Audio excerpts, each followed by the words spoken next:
I was like right on the cusp of going to high school when nude photos were a thing. I guess now, like all girls have nude photos because they take them on their phones, they text them, whatever. I missed that era. When I was in high school, it was like digital cameras. So you still could do it. It was right after. Some people would obviously take nude photos and get them developed or Polaroids or whatever. But when you could easily, when everybody had a digital camera, so everybody's got this photograph option that you don't have to go to a third party for, that's when private nudes became a thing that just everybody did. So they weren't taking sellies back then? Taking... Selly. Is it the guy that landed on the Hudson? No, selly. What's this? That's what I call a phone with a photo with a cell phone, selly. That's what you call a phone with a cell phone? A photo with a cell phone. I thought most phones had cell phones. No, photo with a cell phone, selly. I'll send to a girl. Selfie? No, selly. Oh. I'll say to a girl, send me a selly. And what did she do? Hangs up. Blocks me.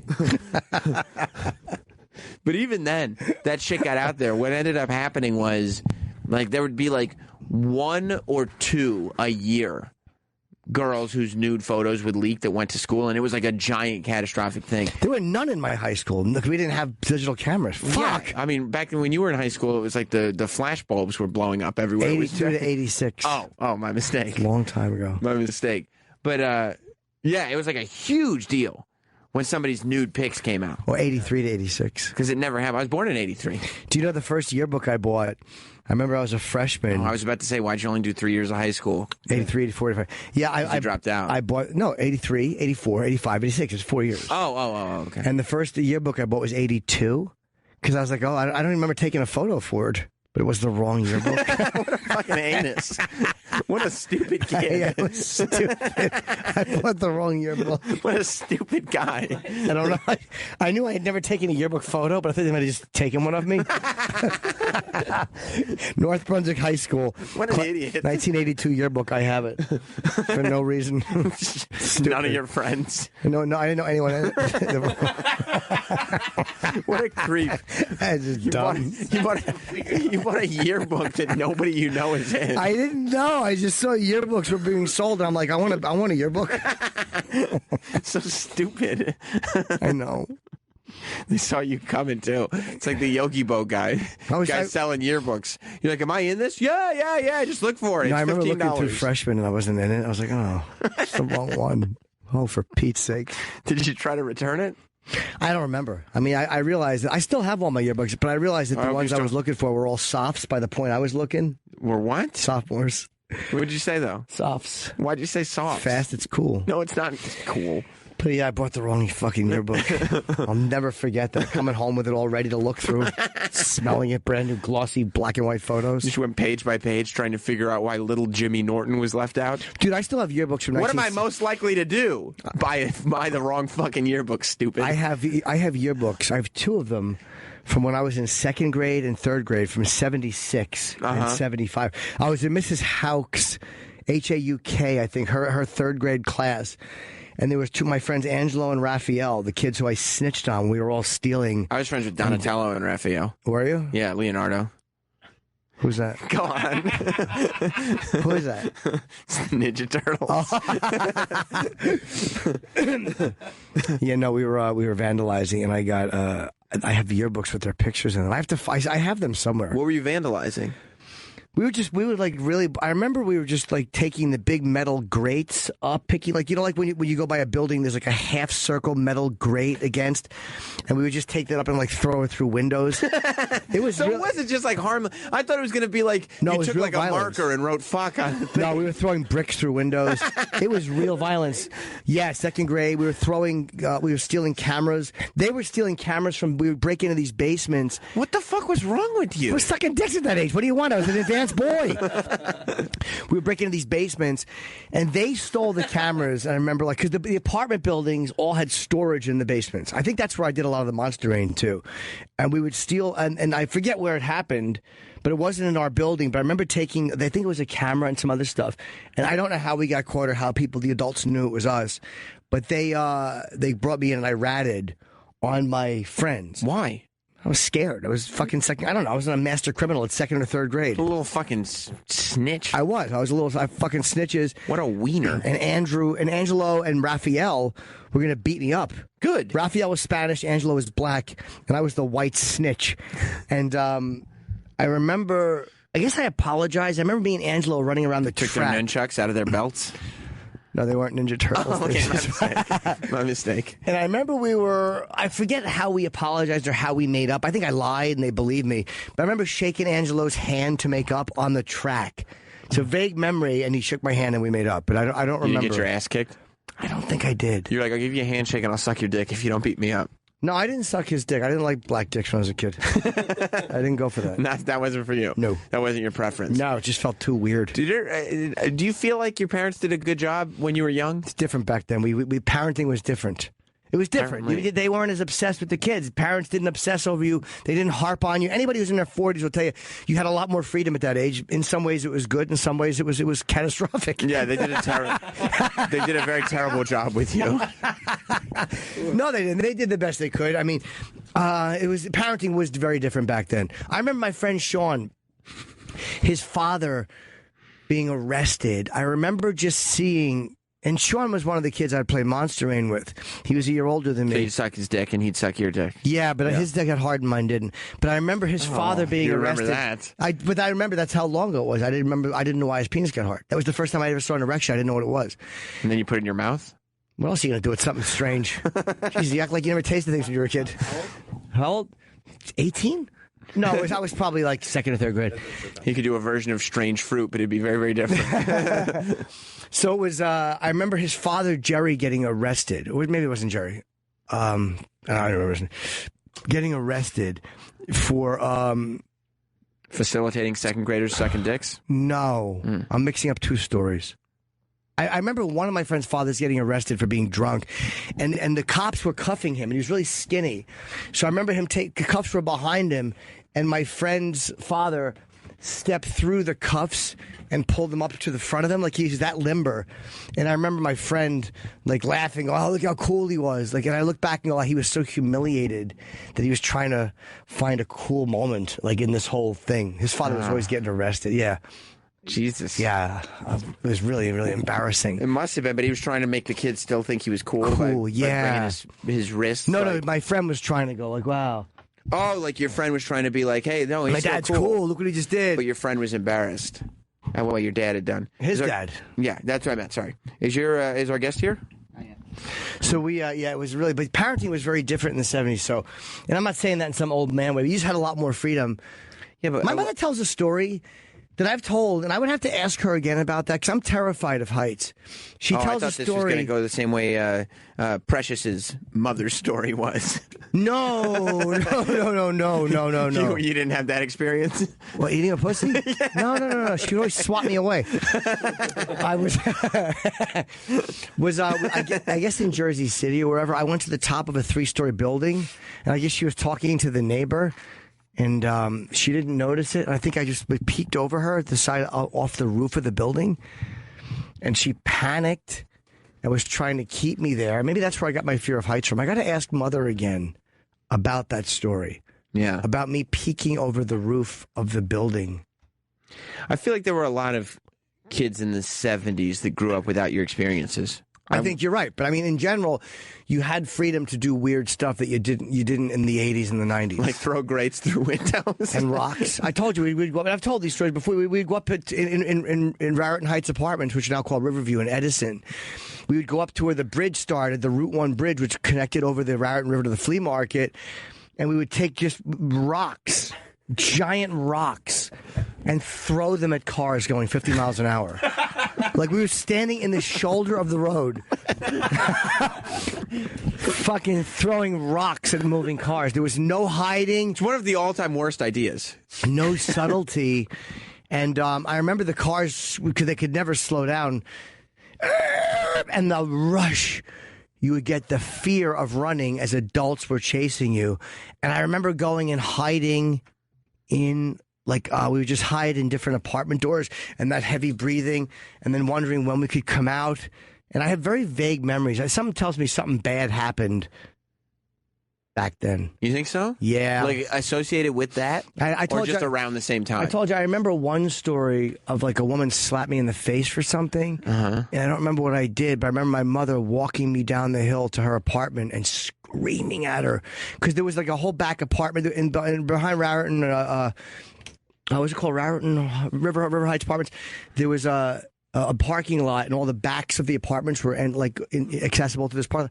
So I remember my mother screaming at this woman, and I think she had to come out and apologize. But my mother was scary that day. She was fucking so mad that this woman had slapped me in the face. And so how old are you when you're throwing rocks? Probably, yes. I moved to North Brunswick in 4th grade, so any of these stories happened before Halloween of 4th grade. Wow. And again, I apologize for those of you that have heard these before. People like them anyway. Any of these happened before Halloween, before October 4th grade. You think something really bad happened? I don't know what. And do you Pig stickers were older. Oh, yeah, I was an adult. I was a teenager. I was 13. Do you think it was associated with throwing rocks, or do you think it was just around the same time, just something happened? I don't know. Yeah, it was all at the same time. I don't know. It's all very vague. Everything gets vague and cloudy. It's like looking at something through smoke. I can see a little bit, but not much. Oh, man. I can't wait till the day comes when you stop blocking things out. I don't even know if it's blocking or if it's just as you get older, what becomes it. I don't know. Maybe you have early onset dementia. Have you ever thought about that? No, but right now I'm wishing I had it. I'm going to ask my mom about that. I should ask my mother. About slapping the woman? Yeah. We should call her one day and get her on the air. I would love to. Yeah, we've gotten my mom on the air. We should definitely get your mom. I would. Yeah, because I want to find out, like, how much of this did she know about? Like the fucking really bad shit that you were doing. That stuff she didn't know any of it. Again, you had freedom then where you would just go and play and you would just disappear for a few hours and it wasn't odd. Now it's odd. So she didn't know you would throw a giant metal grate through a window? No, I don't know how much of that stuff she knew. I'll tell her. Well, she must have known something was going on. But I remember even in North Brunswick, me and my buddy Dean, one of my favorite people, and Dean Miller, one of my all-time favorite human beings. He's dead now, unfortunately. Well... Dean was a good guy, man. He was really a little. He wasn't slow, but he was just like a basic guy. He walked everywhere and he bopped when he walked. But Dean could walk for hours. Like he literally never got tired. He had the fucking cardio of Cain Velasquez, and he would fucking. We would take rocks. In the North Brunswick apartments. And this is when I was like fucking 14. And Dean we would just start throwing rocks through people's windows and we would run until we got exhausted. And then Dean would pick up a rock and throw it through another window. And we would just keep running. And I could never keep up because he was a gazelle, this fucking kid. So he'd run, he'd break the window, he'd run. And then as you're running, he picks up a rock. And kept doing it. Dude, he never got fucking tired, this cocksucker. Never. And you're like, you got to stop. I can't keep up with you anymore. Oh, man. I loved him so much. Yeah, he was a fun guy. That sounds fun, but it's also antisocial. Yeah, he was awesome. As all get up. Yeah, he's the first time I ever drove was his car. He was on acid, and I was I was making him laugh doing fat jokes about my friend Bill. I remember I was doing rhymes about. I was sober. I didn't drink back then. And how old were you? I don't know. I was maybe 13. And I was driving his car at 14, but I wasn't under the influence at the time. Right. I love that you have to point out that I was just like, I was 13, and I mean, I was sober at that point. I don't know or that night I was. I don't know if I did it because I was driving his car. Yeah. Well, I don't remember. I just remember making him laugh because he was on acid. And but he's the best laugher I ever had in my life. You remember the fat jokes, though? Some of them. So you don't remember like the other stuff, but you remember I only remember one of them. What was it? I was just doing rhymes about my friend being fat. Yeah.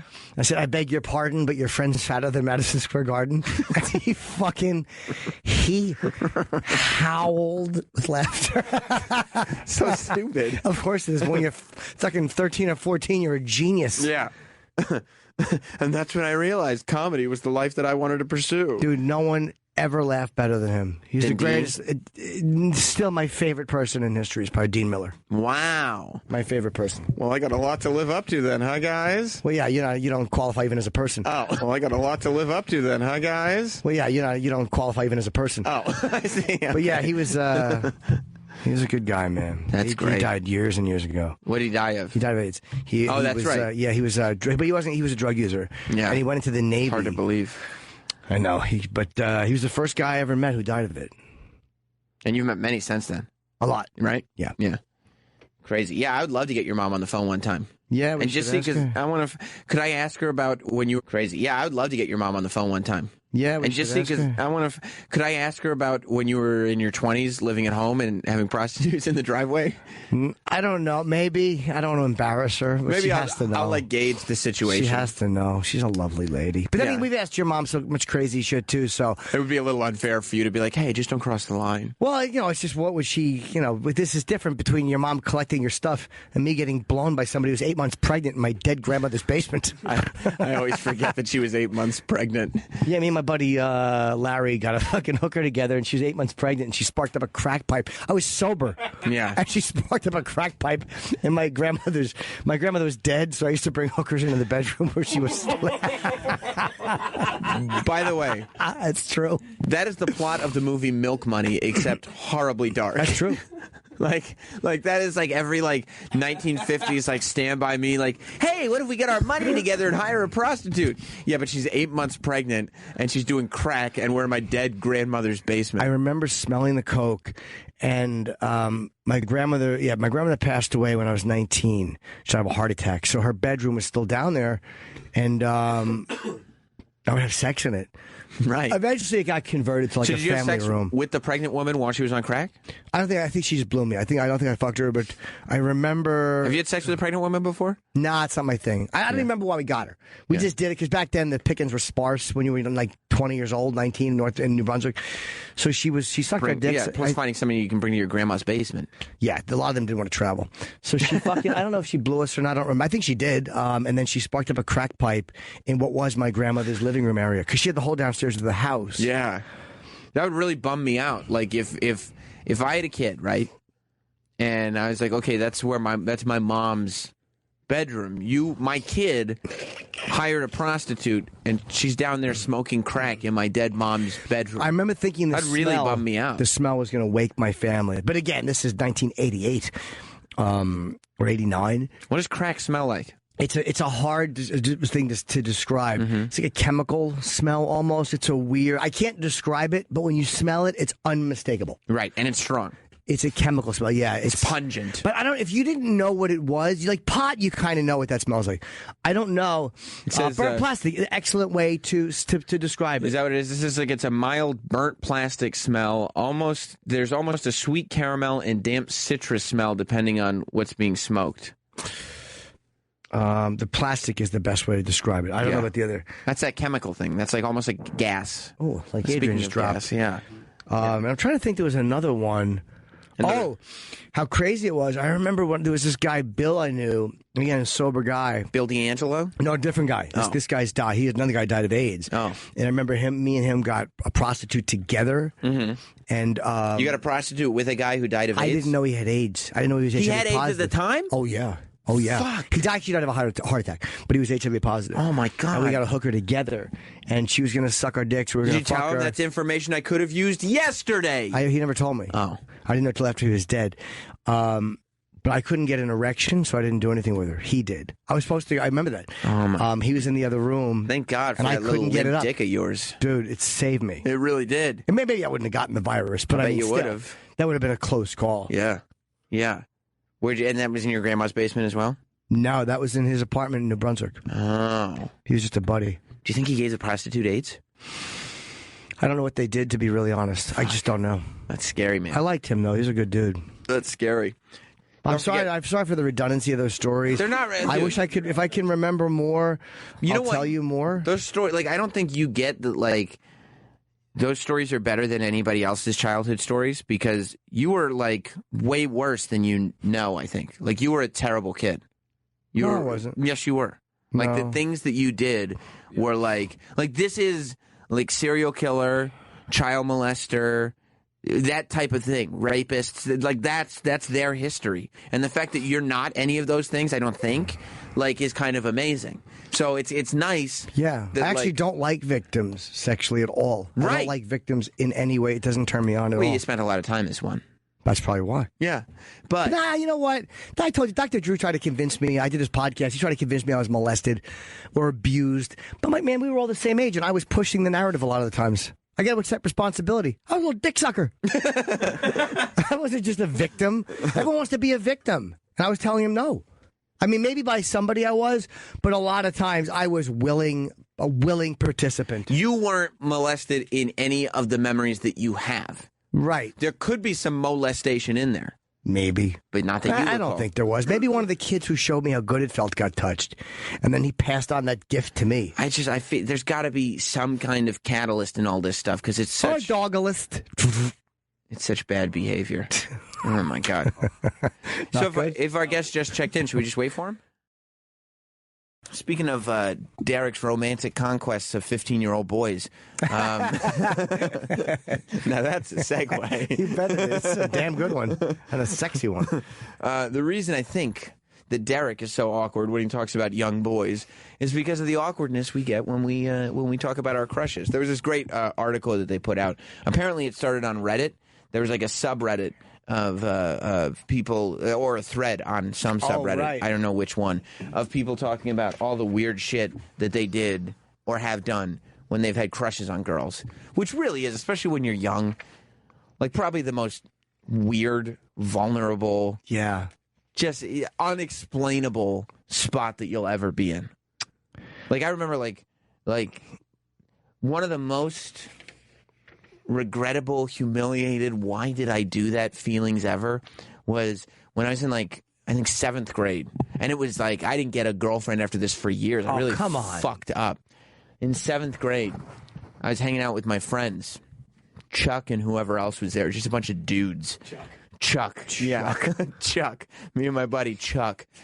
We were sitting there and we were outside and it was lunch. And this girl comes down and she goes like, oh, my friend, hey, Sam, my friend so-and-so, it was like 2 girls, and they were like, our friend so-and-so wants to know if you would go out with them. And it was like a pretty 7th grade girl. Yeah. And like in my head, I was like, oh, my God, I don't know how to handle this because I was excited, but I didn't know what to do. Right. And I didn't know how to handle this. And I just like, and my friends are just like looking at me because they also are like, we've never been in this position either. And I just go like this, oh, boy, I'm screwed. and the girl looked at me and she was like, you're screwed? Oh. And I was like, yep, I'm screwed. And I looked back at my friends and they were just kind of looking at me just as awkward as I was. Like they weren't making fun of me because they didn't know what to do either. Why would you say that? I don't know. I got so hot. I heated up. How I turned bright red. A pretty girl like you. I know. I'm screwed. I know. I wasn't screwed at all. You were going with the timing of it? Like that sounds like a funny thing to say in that time, but you weren't screwed. I wasn't screwed. It didn't make any sense. So they were like, okay. And I guess they just left and told this poor girl that. So you never pursued it? No, I was embarrassed. Yeah, I was really embarrassed by it. So I just never. Why didn't you go talk to her afterwards? I didn't talk to her for 4 years. I talked to her again in 10th grade. That was 7th grade. And I didn't even mention that when I talked to her in 10th grade because it was like at that point. Did you go out with her? No. She started going out with other people that were like. She was cute? Yes, way more. They were like, athletic guys. She started going out with. Oh, no, I'm screwed. I was like, I'm screwed. Yeah. That was what you said? Yes, I did. How'd you? Oh no, I'm screwed. Yeah, and I wasn't screwed. I was in like the greatest position. I was certainly in a better position than Chuck at that point. Oh my God, that's probably not what they should have said was, "Hey Chuck, who's the faggot?" Yeah, and what did I do? I went home and fucking watched wrestling like that, and spent the next. And by the way, oh Sam, 4 years later, that's awful. I know. 4 years later, when I talked to her in 10th grade, how many women do you think I had been with between 7th and 10th grade? I'm going to guess it's the same number of people that were killed in Bowling Green. That's exactly correct. Zero. No.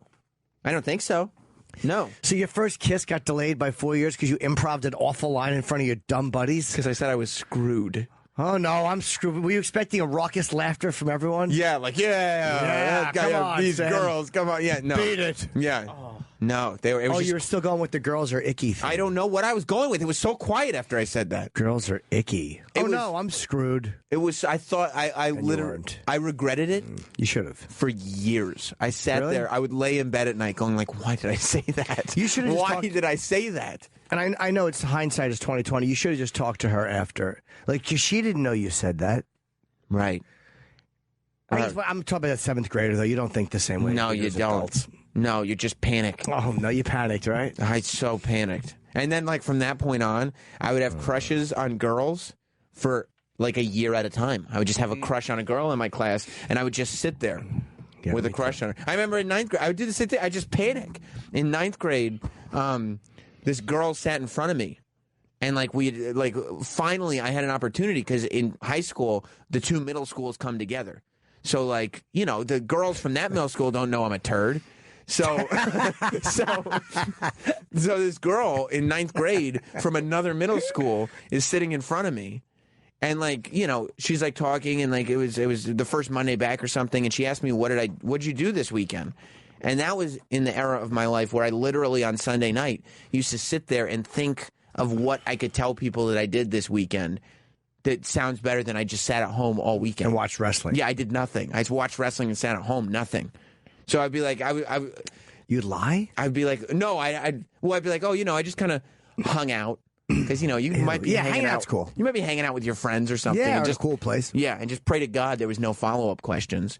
And, like, when she had asked me, and I was like, oh, no, I don't know, I was just hanging out. And she was like, oh, yeah, and she brought up some movie. Like an Adam Sandler movie that was out at that point or something. And I was like, oh, I really want to see that. And she literally said to me, oh, I would see that with you. And I went, oh, okay. And just went back to my work. Ew. Just looked right down at my notebook. Oh, yeah. And did nothing. Did you ever take her to the movie? No. No? No, it was so... And I knew, like, immediately after, I'm like, she was an in. She was literally asking... Please ask me to that movie. Why didn't you go up to her the next day and go, do you want to go see that movie? I was embarrassed. I wasn't going to ask her. I didn't. Were you afraid she'd say no or yes? I couldn't even fathom how to do it. You're just too nervous. I was too nervous. Yeah. Like it was a fear of rejection. It was a fear of sounding stupid. It was all this stuff. I couldn't. You did sound stupid. Yeah. I handled everything really poorly. Really poorly. Wow. Those are terrible. Yeah, I was horrible. Those are awful. Horrible. I couldn't. I never even would make attempts. I would just sit there wallowing and wondering why it wasn't happening. Like, oh, how come I'm not getting any dates? It's because you're turning them down, stupid. Did you like the idea, like I tended to like this, so maybe you did. Did you like the idea of having a crush? Like it was a weird fantasy world you can go home to at the end? Like the idea of fantasizing about the girl you liked and thinking about her for hours at a time and what your relationship would be like? One day. One day, right? Yeah. You just start fantasizing about, like, oh, this is what I want. And that would be like this thing you would do. You'd go home and just daydream about what if you were dating this girl. Yeah. Yeah, when I was like 14 or 15, when I was selling candy in school, like a lot of it, and I was making money. But I just saved all the money and I put it in an envelope and like had like, you know, a few $100 or whatever. And I was like, this way, once I ask the girl out that I have a crush on, I'll be able to afford going to like dates. Like go to the movies, go to dinner, like I'll have money to do that. And it just sat in the envelope. The money just sat there because I never asked any girl out. So it just sat there because I didn't have the balls to ask anyone. What age? To spend it on. I was like too old for this. I was like 14, 15 years old. Wow, you will let me know if that envelope gets open. That was like, wow. I was like, what did he say to you? He said, I'm screwed. Yeah, when I was collecting money in the envelope, I was old enough that D-Bag would have wanted me to call him back. Oh, no, for that follow-up That's how hand old kiss. I was, yes.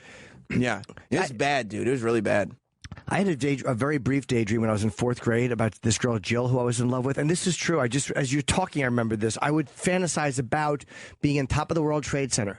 And jumping? Yes, with her on my back and saving her. I'm not kidding you. That's like superpowers. I would fantasize, but I would, in my mind, paint it a certain way where I landed and I bounced properly, like where I would save her by jumping out of the top of the World Trade Center with her on my back and saving her. I would never have it. No. That was a daydream. That was a 4th grade daydream. But it was like one of those things. You go home and you start fantasizing. I would do that. Being a hero. You would, right? Yeah. Because I went to school in Florida, and we would have tornado drills all the time in elementary school, where you had to go under your desk and, you know, like get into like, you know, a turtle position or whatever. Yeah. Put your hands over your head. And I would fantasize. D-Bag was just in turtle position in the handicap stall. Absolutely. He walks around in that position. I remember fantasizing about like being the one kid who like gets up and starts like pushing tables away from people like while fucking Die Hard. Yeah. Like while the wind is blowing everything around, I'm pushing it all out of the way and saving kids. Why would you do physically that? impossible because I'm going to be the hero. Ew, Travis saves the day. Yeah. You know what finally happened? You pushed. There was the front door, and you pushed your mother out of it. I'm sorry. I didn't mean that. She just blew away in the tornado. Pushed your dog into a wall. Yeah. I'm sorry. The wind is blowing Dexter. I love Travis. The wind is blowing Dexter in like a funnel cloud, but he thinks he's just going straight. He doesn't know. He's not throwing up. He's totally off balance. Yeah. He had no clue. So you were sleight of frame, right? Like you were a really small kid. Yeah. So you were saying in your mind, like, what was your mind going? Who's the fag now? No, that was before I knew. So wait, you were fantasizing about saving them, and what were they doing? They were just so grateful for my help, and I saved them all from the tornado. Do you like that daydream? Oh, it's so bad because he never would do it. No, pushing the desks out of the way. How are you? If they're hiding under their desks, how are you helping them? Well, because they the desks get lifted up in the tornado, but before they can come down on any kids, I would push them out of the way. Wow, everyone was like, "Wow, who's that girl? She's strong." Damn, Travis. Yeah, I'm cool. All right, so that was one daydream. How about around a crush, though? No, you know what? I'm trying to think of things, and I'm sure there are things, but not off the top of my head. I threw all those desks away, Mom. You should have seen me, Mom. I threw so many desks, Mom. I saved everyone, Mom. I had a crush on a girl. I think it must have been sophomore year of high school because this was a different girl. You're like 14 when that happens, 15? Yeah, something like that. And because this was a different one. Definitely not the girl that I said I'm screwed to, and then not the other one either. Like this one, The freshman year was the girl who asked me to take her to a movie, and I was like, yeah, whatever, and never spoke to her. This one, like this was the girl that I had a crush on. She was in my physics or chemistry class, whatever it was, and I had a crush on her all year. Like she was the girl that I had a crush on. Yes. And one day, she just took my notebook and she wrote her name with a heart on a page in my notebook. And so you know what I did? I was like, oh my God. You asked her out. That's awesome. Yeah, well, let me, don't spoil You asked her out. So I was so excited about that, and I went home, and I started planning, like, okay, how am I going to ask her out? I was thinking about, like, maybe I'm going to write her a note and tell her how I feel. Maybe I'm just going to approach her. Maybe I'm going to, and I spent all my time planning it and trying to think of what I would do, and that's the end of the story. What grade was it? Like 10th grade. So wait, she put a heart in your notebook. You're right, Adrian. Adrian just looked at me and he goes, you could have fucked her. 10th grade. People are fucking in 10th grade, right? I lost my virginity in 10th grade. Not me. Not this guy. Yeah, but you were planning on it. I did have a plan for it, though. Yeah. I had the money from the candy. Sam, I had the plan. I had the whole thing. She definitely would have at least sucked your dick. Well, guess what? Yeah. I just waited until she lost interest. So that was my plan. How long did that take? Could you tell or no? When she lost interest? I came to the realization it was probably like, I probably held on to it for a good month. Where I'm like, no, I'm going to do it. And I'd be like, over the weekend, I'd be like, I'm definitely doing it on Monday. And you'd think about it all weekend, and then I just wouldn't do it on Monday. Would you freeze, or did you like the idea of the fantasy? No. I wanted to do it. Okay. There was nothing satisfying about it just being a fantasy. Like, I just wouldn't do it. I didn't have the balls to do it. I just wouldn't. And I think it was like right around the 2-month mark or so. Like, I just like assessed the situation and realized she wasn't looking at me. She hadn't spoken to me. She wasn't writing in my notebook anymore. Like, she's lost interest. Well, she just thought you didn't like her. That's probably, yeah. I wonder, all these girls, like, I told the girl that I was screwed when her friends. Don't you feel anxious when you're hearing this? Like, I'm like, go back and get it. Yeah. I know, dude. It was right there. And I was like, and I wanted it very much. And I was like, no, it's fine. Isn't that the worst? It's like, dude, I struggle with it I was probably in college still struggling with it. Because, again, it's like that being stuck in the mud feeling. You're looking at something, you're watching something pass you that you can have and that you want, and you just can't pull the trigger. Yeah. I think I was in my 20s before I let go of those incidents and could, like, laugh at them. Like, I think I was still tortured by the fact that I left all of that on the table into my 20s. I understand. I think that's I think a lot of us do that. You just regret it. You just regret it, and it's stupid to regret it because you wouldn't be with the person. You might have dated for 2 weeks, right? But you're like, fuck, it was an opportunity blown. Yeah. I mean, now there are regrets now of I was in relationships with other people, and I know I could have done that, but I was with this person that I would have broken up with. But that's different. That's that's oh fuck, I could have done that. But when you're just not doing anything because you're a chicken shit. So you're saying cheating? No, I should have just ended the relationship. I'm not talking about with Jess. I'm talking about with girls I was with before. But I'm I could have hooked up with her then if I just done it and broken up with her anyway.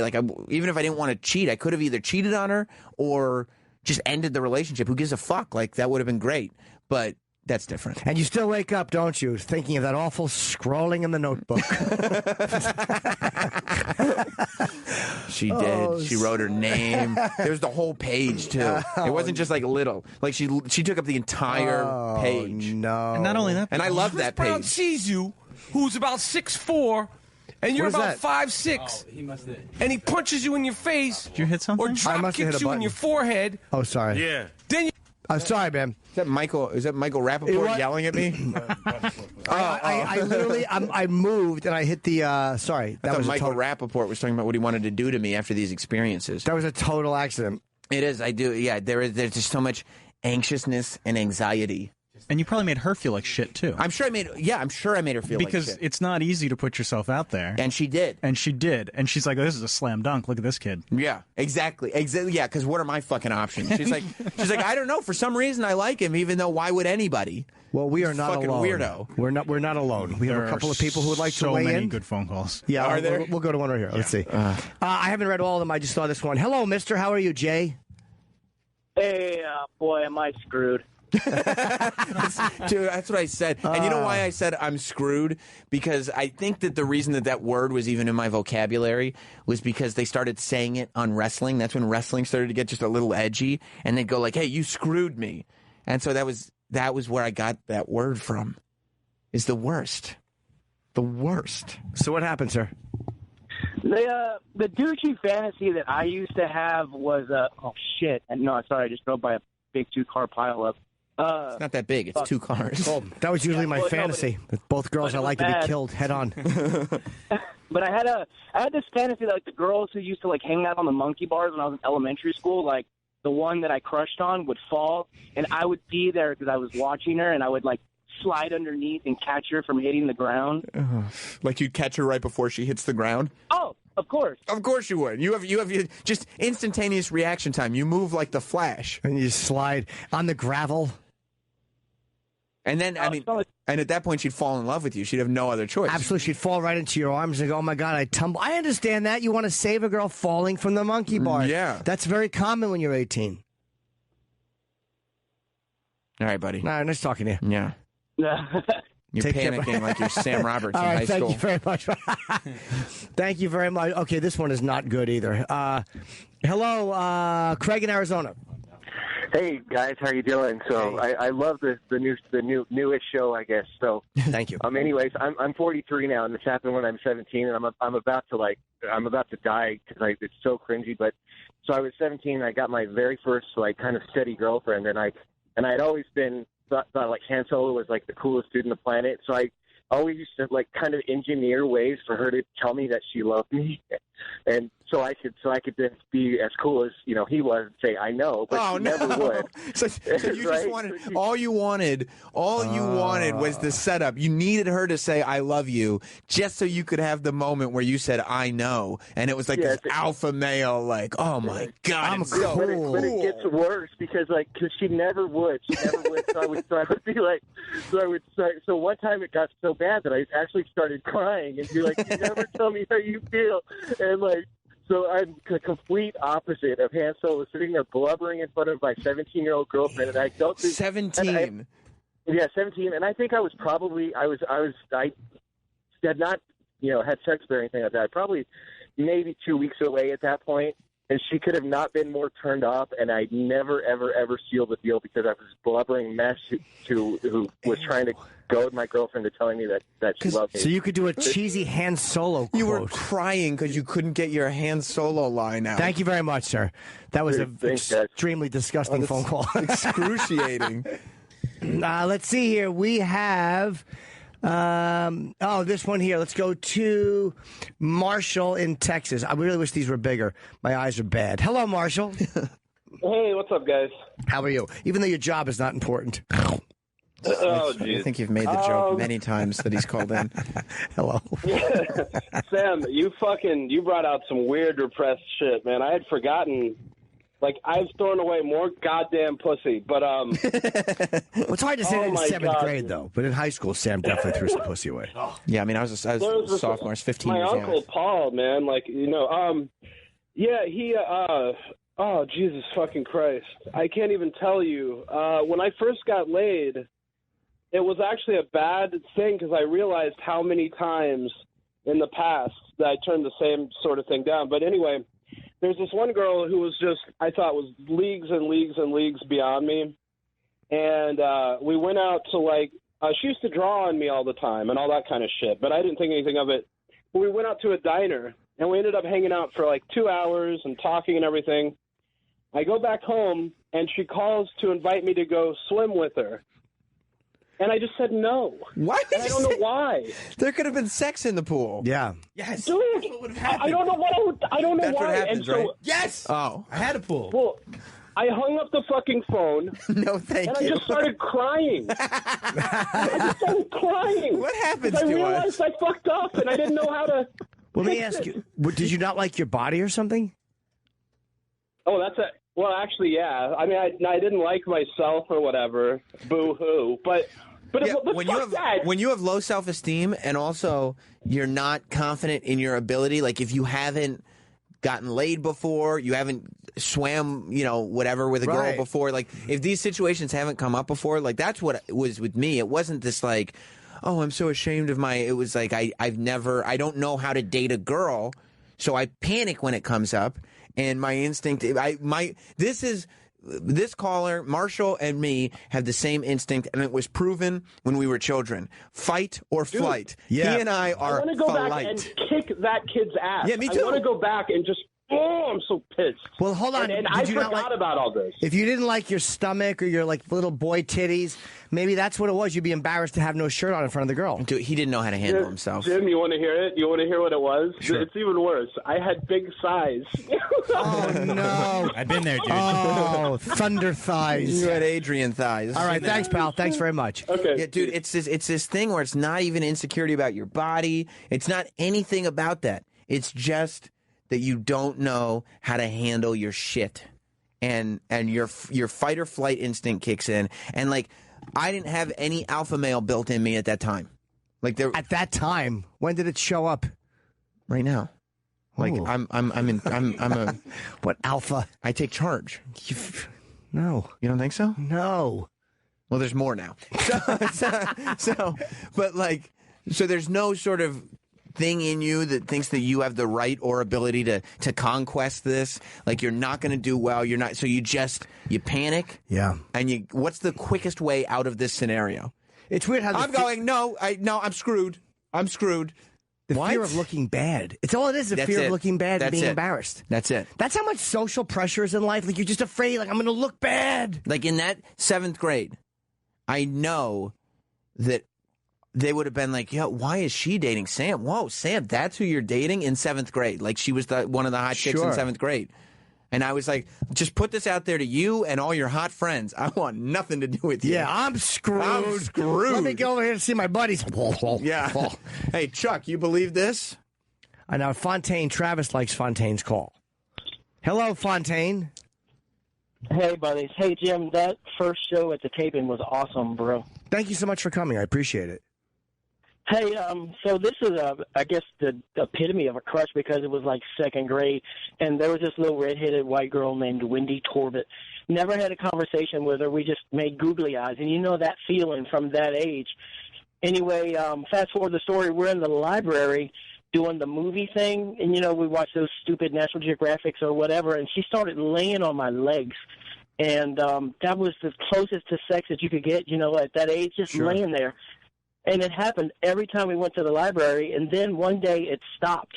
And in hindsight, I guess the teacher probably told her to get her white ass off of me, but I did anything I could do to get her attention, so she started hanging out on the monkey bars during recess and just sitting there talking to the girls. So I would position myself close by so she would notice me. Well, one day I got up the gumption to show off on my dismount, so I did this little flippy thing. By the way, monkey bars are banned probably because of this.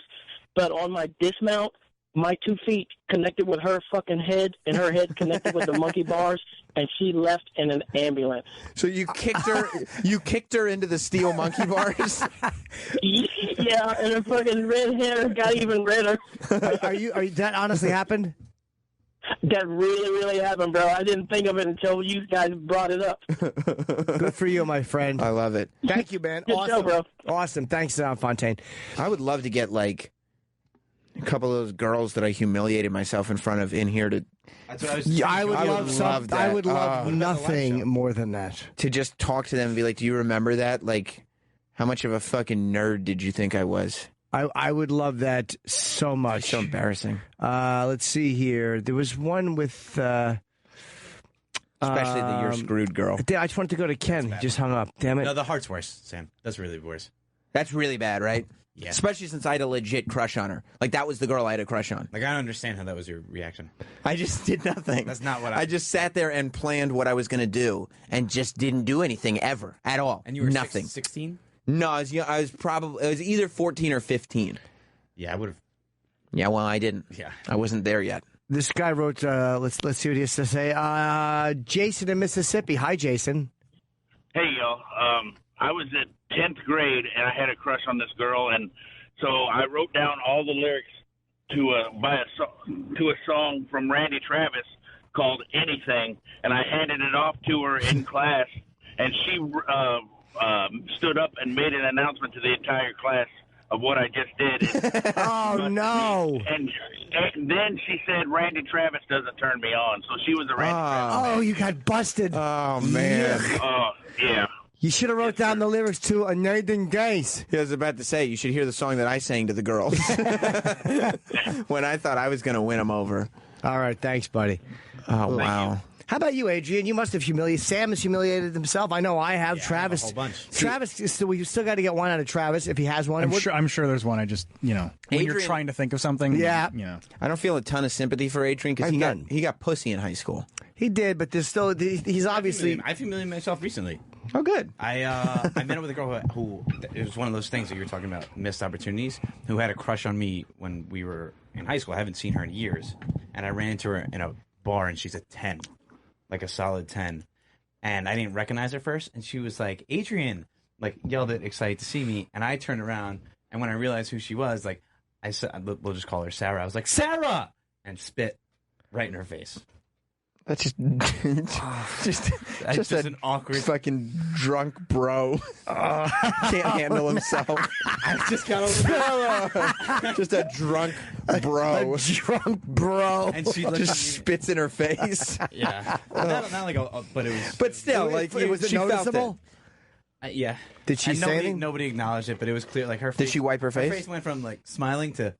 You should have said, "Oh God, I just spit on you." Like sometimes you got to acknowledge it and make them comfortable with it. I was so my face immediately. No, but you got to go like, "Wow, I haven't seen you in years. I just spit on you. I'm sorry." And she's make 10 now. Make 10. fun of it, and then that's what's how you great. handle it. So she knew she got spit on, and then she knew that Adrian knew that he spit on her. I panicked because his face turned red. So that means like we're like we both know it. Just ain't go away, Adrian. Yeah. Well, what happened? Do you get a number?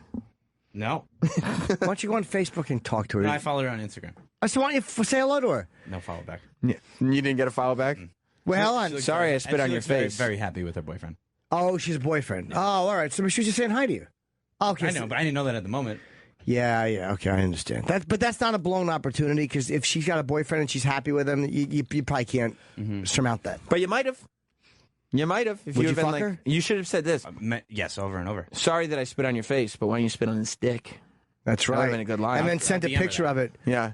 Like I like to send a picture of my dick in both hands, but I have to cheat to do that. So I put one hand around my balls and then the other just around the bottom, so it looks like I'm holding a whole lot of dick. But it's not. It's not as much. No. The bottom 3 fingers of my right hand are empty. My pointer finger and thumb got balls. No, you got to cheat that for the picture. I have to. There were definitely missed opportunities. Yeah, no. I think of them. I was unsuccessful in love until, like, I think halfway through junior year of high school. My first girlfriend broke up with me, and the first girl I ever made out with broke up with me. Did you French? Mm-hmm. You get a so French fucking shirt? cool. Halloween. That's so fucking On cool. Halloween, what were you dressed as? I don't remember. What was she dressed as?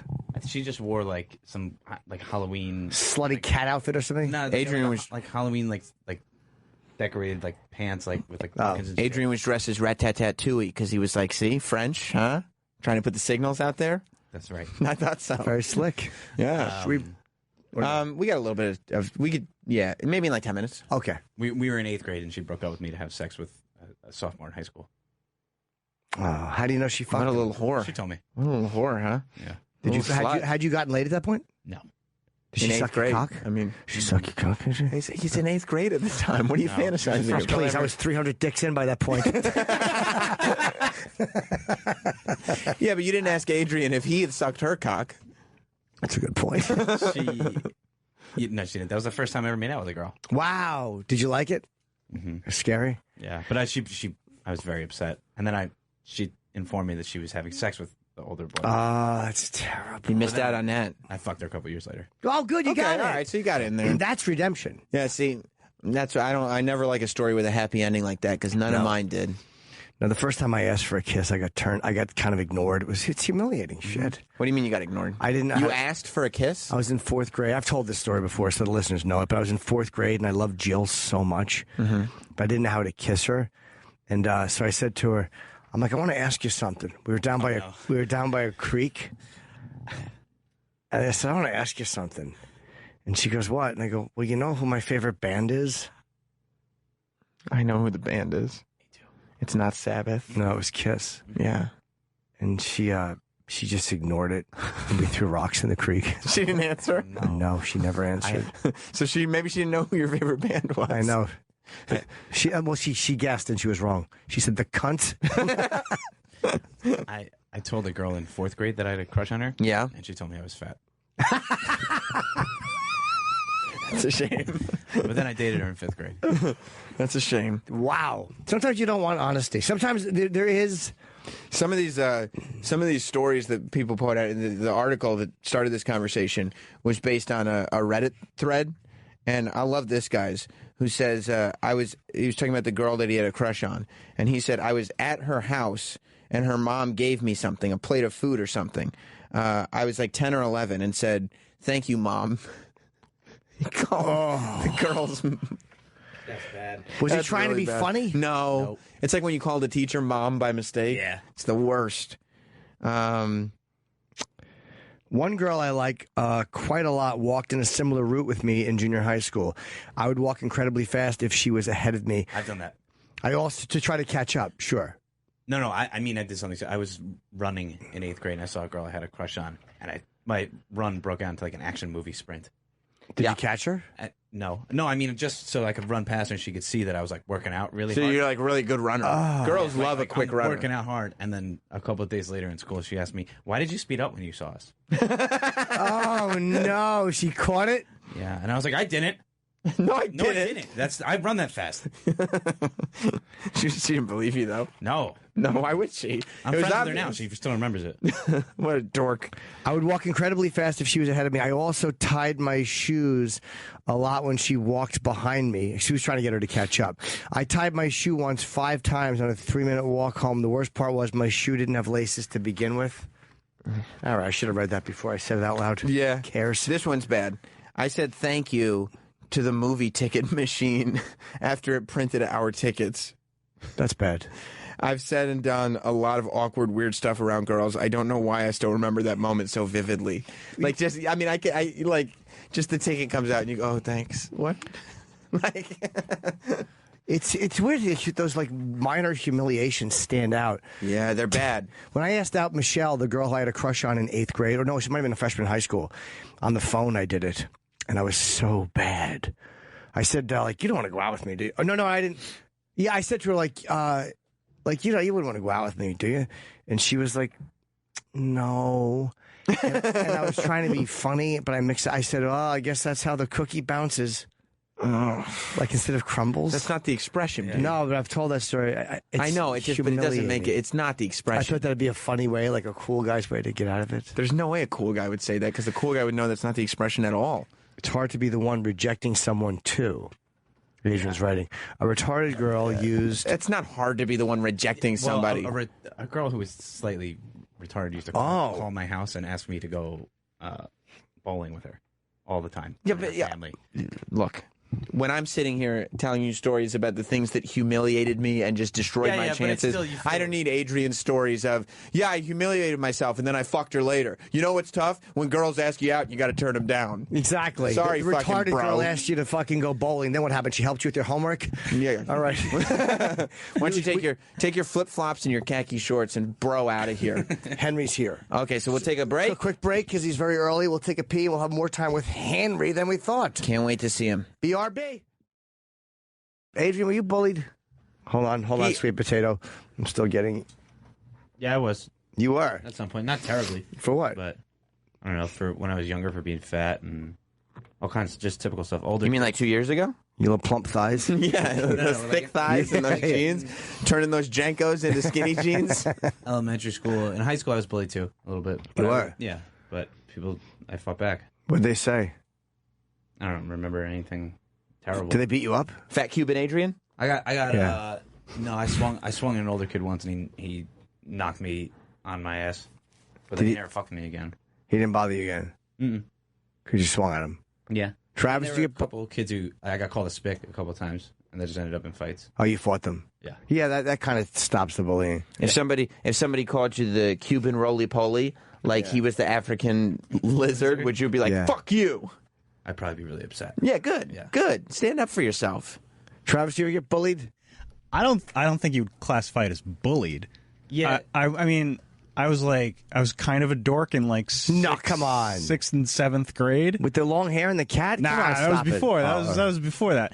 Because I just moved from Florida in the middle of 5th and 6th grade, which sucked.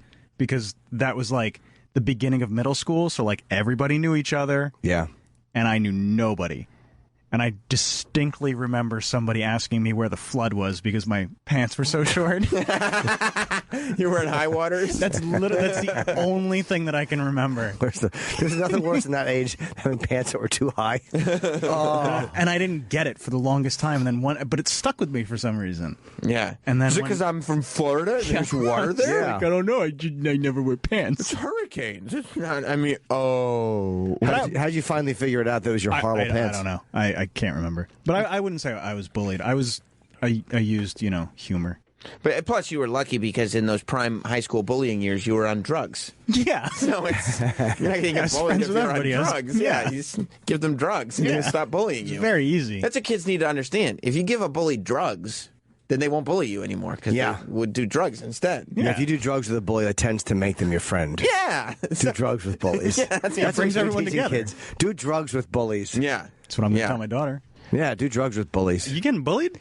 Yeah. Are you doing drugs with them? Yeah. Give her drugs to bring. Give her some pot to give to the bully and smoke with him. Smoke up with the bully. No, little one.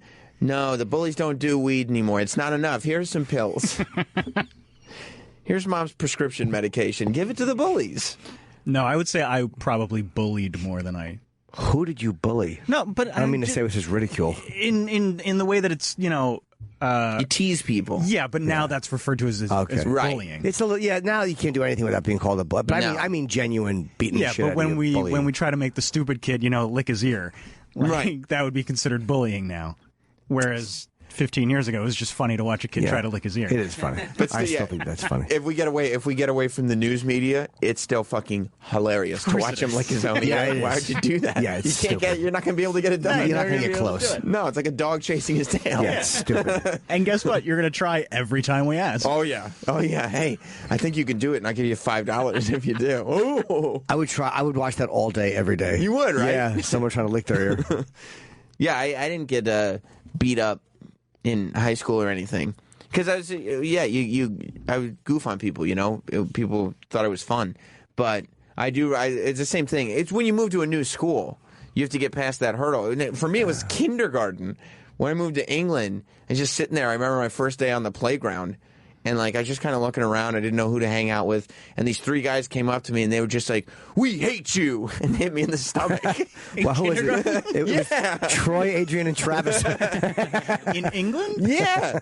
These 3 crisps. These 3 kids, yeah. They stepped on his crisps. They did. They crunched up all my crisps. I would love to see that. The way they beat up the Elephant Man just to see them picking on you in the train station. No. So they punched you in the stomach. Yeah, they punched me, and they were just like, "We hate you," and they punched me in the stomach, and then they ran away.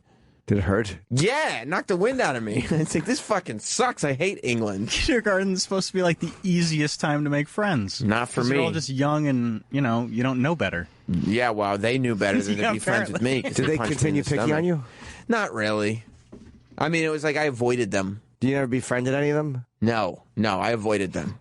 They were scary to me. Were they in your class or were they older? They were in the same... Teachers. His parents. Stupid head. They were in my grade, but they weren't in my class, so I could avoid them, But that was the only time? Yeah, I didn't get beaten up. Yeah, I didn't get beaten up in school. Yeah, I didn't much either. But was it hard when you moved back? It wasn't. I don't know why. It wasn't as hard. What grade did you move back? 3rd grade. Yeah, that's not tough. Right, it's not because it's the middle of it was the middle of the school year. Yeah, you're still it wasn't 8 or 9. Yeah. Kids are still nice. We moved on Halloween to 4th grade from Edison to North Brunswick, and that's a tough time, man. When you're 4th, 5th grade, it's like that's when it starts getting. It sucks. Rough. I just remembered one moment. I didn't get beaten up, but it was soul crushing. When I was it was 4th grade, so it was I guess I'd been there for about a year. And it was when Looney Tunes T-shirts were really in style. Those were the shit. Yeah, where they dressed up in hip hop clothes. It was like the Tasmanian Devil, but he dressed like Crisscross. No, you weren't cool if you didn't have one of those. Right, because it was 94. And so I remember I was wearing that shirt on the same day that Chris DiBiase was, and he was super cool. And I was like, "Hey, Chris, nice shirt." And I showed my shirt to him, and he looked at me, and he just went, "Oh." Oh no! I thought it would bring me up, but he felt it brought him down. Yeah, that's what happened. He was like, "Oh shit! I don't have the same shirt as Sam, do I?" And he did. That's humiliating. That was humiliating. You thought it'd make you cool, and he would hey, me and Sam got some similar tastes. It's pretty cool. But it wasn't. It didn't make me cool at all. Made you feel bad? It made me feel real bad. It made me feel like an asshole for even pointing it out. Was Chris DiBiase? This is in England? No. This was when we were back in the States. Okay, it sounds like an American name. Yeah. So he hated you. Yeah. He thought I was a big dork. And he punched him in the stomach. And said, "We hate you." Yeah, no. But I mean, if you could just, I don't know. It's not that hard. I don't think. Not to get beat up in school. No, if you have a personality. Yeah. If you have a personality, it's not. If you don't have a good personality, it's really hard. I was funny, and I'm sure you were funny, and there's a way to talk your way out of it and kind of make people like you, or if you fight back. But if you're meek and you have a shit personality, you're fucked. Especially if you're trying really hard to get friends. If you'll just be friends with anybody, if there's even a scent of desperation on you, are you in trouble? I remember one kid that we bullied a lot because his family was really poor. They had a tiny little house, and they weren't clean, and he would get picked on and called dirty and a scumbag, whatever. And his brother one year took a fucking a lighter and I think hairspray and fucking shot somebody with a lighter with hair and set them on fire. Yeah, I don't think they died, but it was just, that was such an antisocial. It's terrible. It's a crime. Act. But be locked away. He got fucked with constantly. Mm-hmm. Or the girl Bridget, whose name I don't remember. We had Bridget disease. She had like black hair. She had bad skin. So I remember if there was anything wrong with you, you had Bridget disease. Oh, that's and so that was when we would yell, "You got Bridget disease." Because she was ugly. I think so. Yeah, I don't remember. We were so young. But I'm like, that must have sucked to be the disease name in school. Oh, yeah. Did she know? Well, if she had ears, we screamed it. Yeah. We had big-eyed Bernice in our class. Bernice had big eyes. Bernice? Her name was Bernice, yeah. Bernice? No, it was Bernice. Oh. So first we called her big-eyed Bernice, and then we started calling her Bernice because she's a little heavier. It's really mean. She looked like a bear. Yeah, she was fat. Yeah. Yeah, it was not nice. See, that's how you get out of being bullied. You just use your humor to deflect it on other You find people. somebody else to shit on, yeah. Exactly. That will do it. You know who was bullied? Who was bullied until he couldn't take it anymore was Troy. Well, it's funny. I was going to ask if Troy was bullied. You wonder if he was. Troy was one of the weird metal goth kids or whatever. But he got bullied. You got Hold picked on. on, Which right? one is Troy? Let me put. He's on the gym mic. Okay. Hi, buddy. Hey, man. You got picked on, right? Oh, I got picked on a lot. Did you? Yeah. How old were you? Through my whole elementary years. But yeah, I had a shit personality, so that probably didn't help. It wasn't good. How did you handle it? Well, the one time I got bullied by the personality. What was wrong with your personality? I was just a weird kid. I wasn't funny. I was just weird, lanky. Then you thought you were like, you'd come up with shit like, okay, this is gonna get the crowd to like me, and they'd be like, what are you doing? Yeah. Like, what would you do? Well, the time that I got picked on the worst, I got called grasshopper legs because I was really tall. I got called Dumbo because I had big ears. You know, just like shit like that. Right. But then I got picked on by the captain of the football team. And he kept throwing me up against the lockers and just basically just every day, just constantly fucking with me. It was like 80s movie bullying. Yeah. It was like, hey, here comes Troy. Let's kick the shit out of him. Yeah, this is funny. He was big. He was a big dude. Right. He would just manhandle you. Yeah, throw me up against the lockers. I'm going to kick your ass. And what grade was this? 10th grade. Oh, wow. That's a little old. Yeah. That's into school shooter territory. Yes. That's like into the I'm going to fucking kill everybody in my class territory. Yeah, we left Big Eye Bernice alone by like 5th grade. We were done with her, Bridget disease had been cured, I think, by 6th or 7th grade. Yeah, I just eventually had enough. Yeah. So I went to, in Allentown, Pennsylvania, there was a place called the Great War Store. Of course there was. And you could go there. Pennsylvania's the best, isn't it? It is. And you can get this, like, military-grade mace.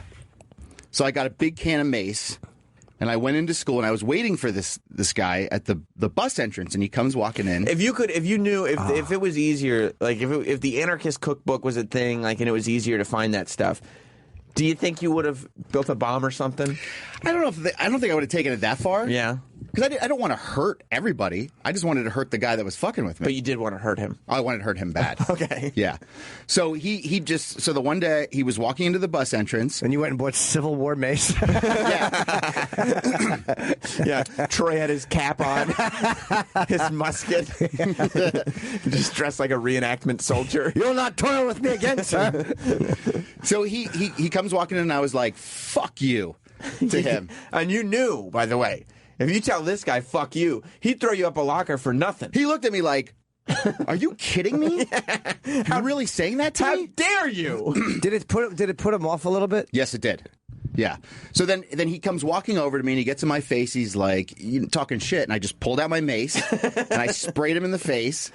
And when he was like, ah, I just swung, and I fucking clocked him as hard as I could in the face. And I hit him so hard in the face, I shit my pants. You did? Wow, you won and you lost. Yeah. So I got on top of him, and I just started just pounding his face in. And your shitty pants? And they shit a big dump in my pants. They never made fun of Troy to his face again, but anytime he wasn't around, they called him Shit Punch. But yeah, so I got expelled for that. You did? Yeah. They're like, you're like, I was just defending myself, and they're like, Troy, you punched him so hard they're shitting your pants. Yeah. That's not defending yourself. Yeah. And then I had to sit in the principal's office with a big dump in my pants. Why'd you get expelled though? I guess because you brought mace to school and also technically in that moment. You can't, like, self-defense doesn't mean that if somebody beats you up 2 weeks later, you can come and hit them. And they didn't know that he had been beating you up. Right. Right. And they're like, well, why didn't you tell us about this? I said, well, I had said something to somebody, but until something really happens, what can they do? Right. Technically, you can't punch a guy so hard that you shit yourself unless he hits you first. After macing him, yeah. Yeah. And macing him first doesn't help. This was like the 90s, too, where like guns started coming into school and stuff, so they really were. They were freaked out. Yeah. So you maced him and beat the shit out of him. Yes. And No. You beat the shit out of you. That's right. Right. Yeah. Right. And then, guess what? He stopped. He never picked on me again. Well, you were expelled. Where would he have picked on you? Well, I got expelled for a month, and then I was able to get back into school and then go to Votech. So I had to come into my home school, and then they would take me on another bus to another school. Wow. You were a problem child. Votech, yeah. That was like where you learned a trade. Yeah. Because they're like, these kids are hopeless. Let's teach them how to be a mechanic. Dean went to Votech, my friend Dean. Yeah, exactly. Yeah, he went to Votech. Exactly. Hopefully, if we teach them a trade, because it's a good profession to learn a trade. Sure. Hopefully, if we teach them a trade, they'll realize that they can make money and live a life. And they will be a total fuck up their entire lives. It's our last hope. Yeah. Well, the dropout rate was so high in my schools that they had to do that to try to keep kids in school. There's a fucking weird goth kid running around hitting people and macing them. And shitting on himself. Yeah. I'll show you. Shits his pants. I would drop out of school, too. Yeah. Just in case I say anything that pisses this guy off. I don't want him to shit all over himself and hurt me. Did you ever see that kid again? Like you would bump into him sometimes? Yeah. Did you ever speak to him again? Yeah, I saw him into my 20s. He would just put his head down and walk away. He never spoke to you about it. Did you ever say anything to him? No, I just wanted nothing to do at that point. Like I did what I had to do. You both knew what happened, and that was it. Yeah, he knew he was being stupid about it. No, but if it was 1-on-1, if he had fought you without the mace, he probably would have beat you up. Kicked my fucking ass. He was the captain of the football team. Right. So he was a big dude, like a big, just stocky guy. Isn't it weird? Did he go down? When I maced him and punched him? Yeah. Yeah. Isn't it weird what will get someone to stop fucking with you? Like in jail, apparently it's the same thing. They say you got to fight, no matter who the guy, how big the guy is. That's you what have they say. to, because nobody wants to get into a fight, even if you're an easy guy to beat up. They'd much rather fucking bother someone who's not going to fight back. They say in jail the trick is to walk up to the toughest guy in prison, throw mashed potatoes in his face, punch him, and then shit all over yourself, and then nobody will bother you. Well, they won't if you're shitting, because that removes you as a sex object. Like, if he panics like this in a fight, he's not going to do well. Oh, no, he fights it and shits, and we don't want anything to do with him. No, we can't fuck that guy. No. He's messy. But they will hire him. They'll hire you to beat up other people because they want to see you punch and shit more. Yeah. So that was the only guy that bullied you? No, I got bullied a lot. And that's just, you get a defense of like, when somebody comes after you, you just learn to just attack as fast as you can to just shut it down. Yeah, I'm glad that stopped. Well, I didn't shit my pants. I haven't shit my pants since then. Well, in a fight, I should say. Right. I've shit my pants multiple times as an adult, but yeah. Not in a fight, though. Not in a fight. Not out of anger. No. When did it stop? Shitting? The bullying. Oh. The shitting probably still happens. Through high school, I got bullied pretty hard. But even after that incident, that was probably has to be the end. Maybe the word would have got out. Yeah. He maces you and shits on himself. All right, let's go to someone else. I was just a weird kid. I was really weird. Yeah, I was really tall, just kind of lanky. Just had a weird, just kind of stuck to myself. Was into like weird music. So yeah. Did you fight people in high school? That was the last major fight I got into high school. And then I fought a little bit after high school, but I broke my nose really bad in a fight, and I just after that I don't want to do this anymore.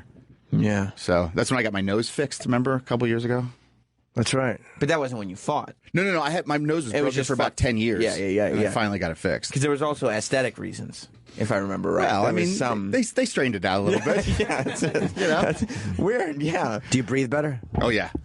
Yeah, I breathe great. I can sleep well. I couldn't sleep before. Are you going to get rhinoplasty? I've already had one thing down my nose. I need another one. You should get something done. Not rhinoplasty. That's what Troy got done. Yeah, it's more cosmetic. It is. I don't need cosmetic. No, I don't think I have a tiny little button nose. Right, it's cute. Yeah. Yeah, it's adorable. I'm aware of that. You are? Yeah, it's my best quality.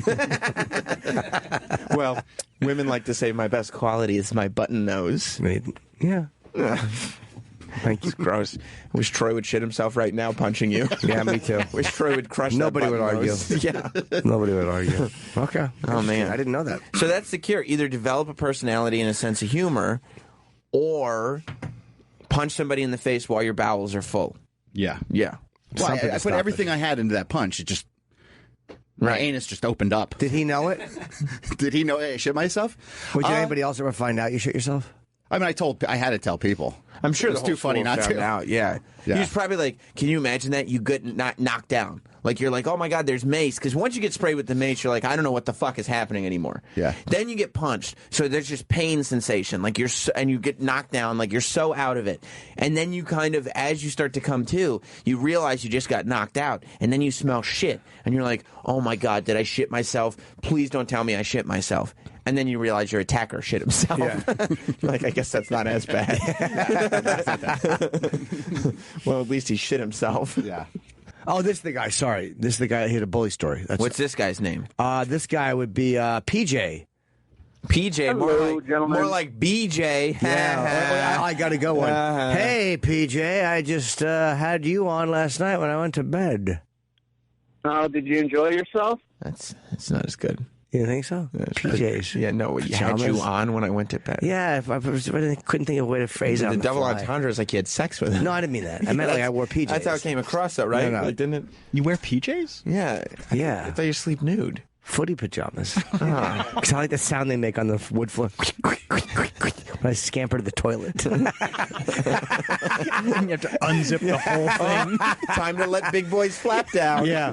I like to scamper to the toilet with my little footy pajamas. Zip. Yeah, no, I don't. I sleep totally nude. Totally nude. Yeah, this is the only way to sleep. Yeah, totally naked. Totally nude. Naked militia, go to bed. Yeah, no, I don't wear fucking pajamas like a little boy? Yeah, like a child. Yeah. What's up, buddy? So what about the bully story, PJ?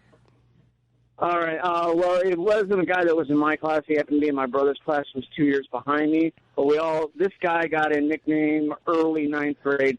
Really tall, lanky kid who could dunk a basketball or just barely. So as a ninth grader, before school starts, he's really going up and he's trying to show us that he can dunk a ball. And apparently when he was going up, he grunted so hard that he popped a turd out and it fell out of the bottom of his shorts. Mm-hmm. So from that point on, he got the nickname of Dookie.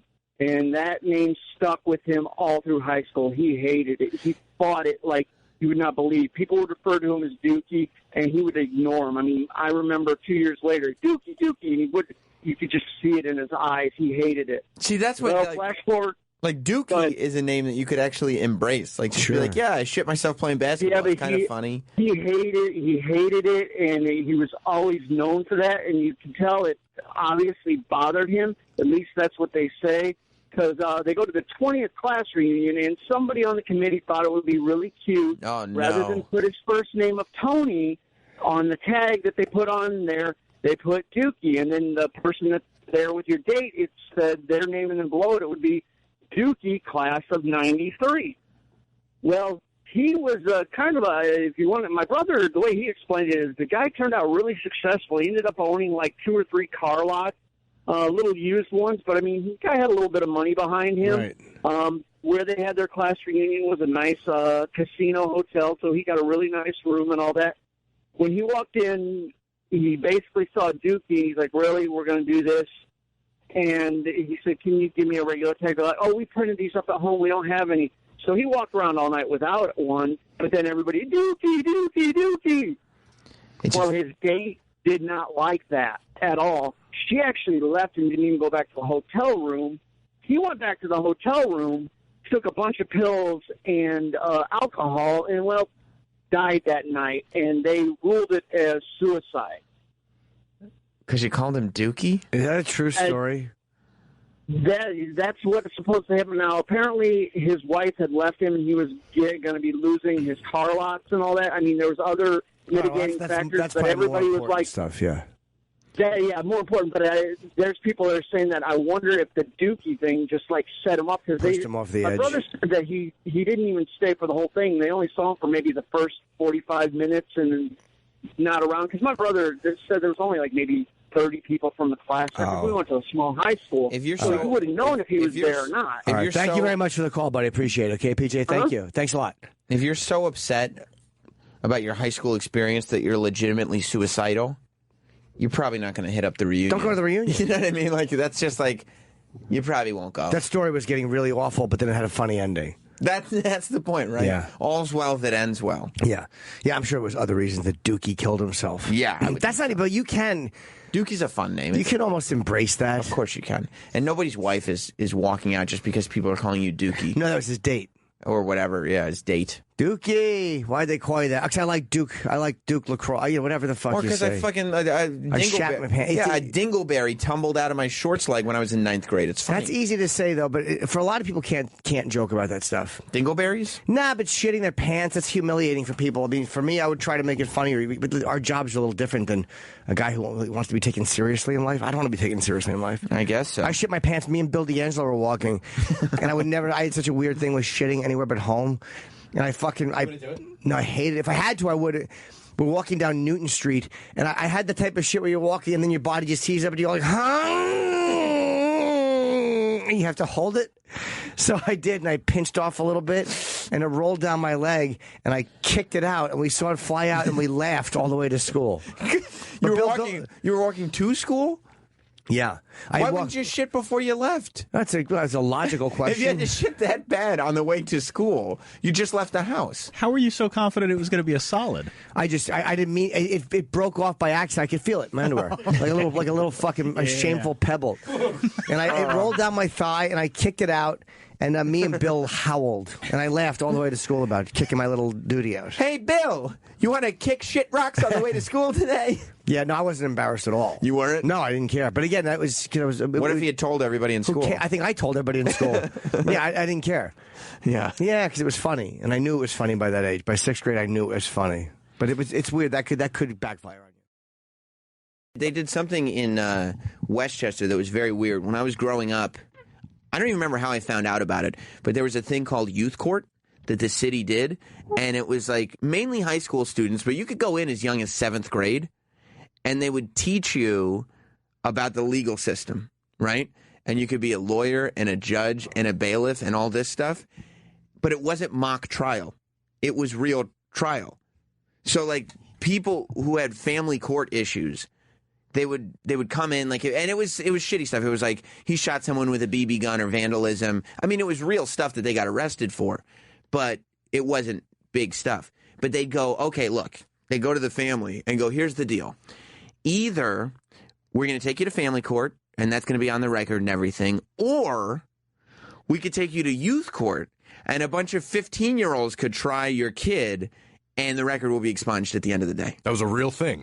I was on it. I know it was real because I was a judge and I was a lawyer and I was the whole thing. How old were you? I started when I was 13. 13 or 14. I was in 7th grade when I started on youth court. Was it fun? Well, no, I'll tell you, it got really embarrassing, actually. Because, first of all, for the first, 3 years, all they let me do was be bailiff. And, as much as I may be an intimidating presence now, the bailiff. Who played the bailiff on Night Court? You remember that guy? Richard Mull. Richard Mull. Yeah, would you say Richard Mull was a small man? Negative. No, because he's the bailiff. He's there to control if anything gets out of hand. So it was almost like they would make somebody the bailiff just so that more people got included in the thing. So it was like a self-esteem thing. Kind of. They're like, you played right field in the court. Exactly. Exactly. Come on. No bat. Let's go. Yeah, nothing. I would in the legal world, the bailiff is akin to the equipment manager. Yeah.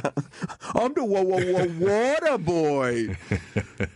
First 3 years or so, I think they didn't, because I looked actually a little less intimidating than I do now when I was that age. That was also before I started fully cycling legitimately human growth hormone, so I was a shrimp. I was this big-headed little scrawny kid, but I was the bailiff.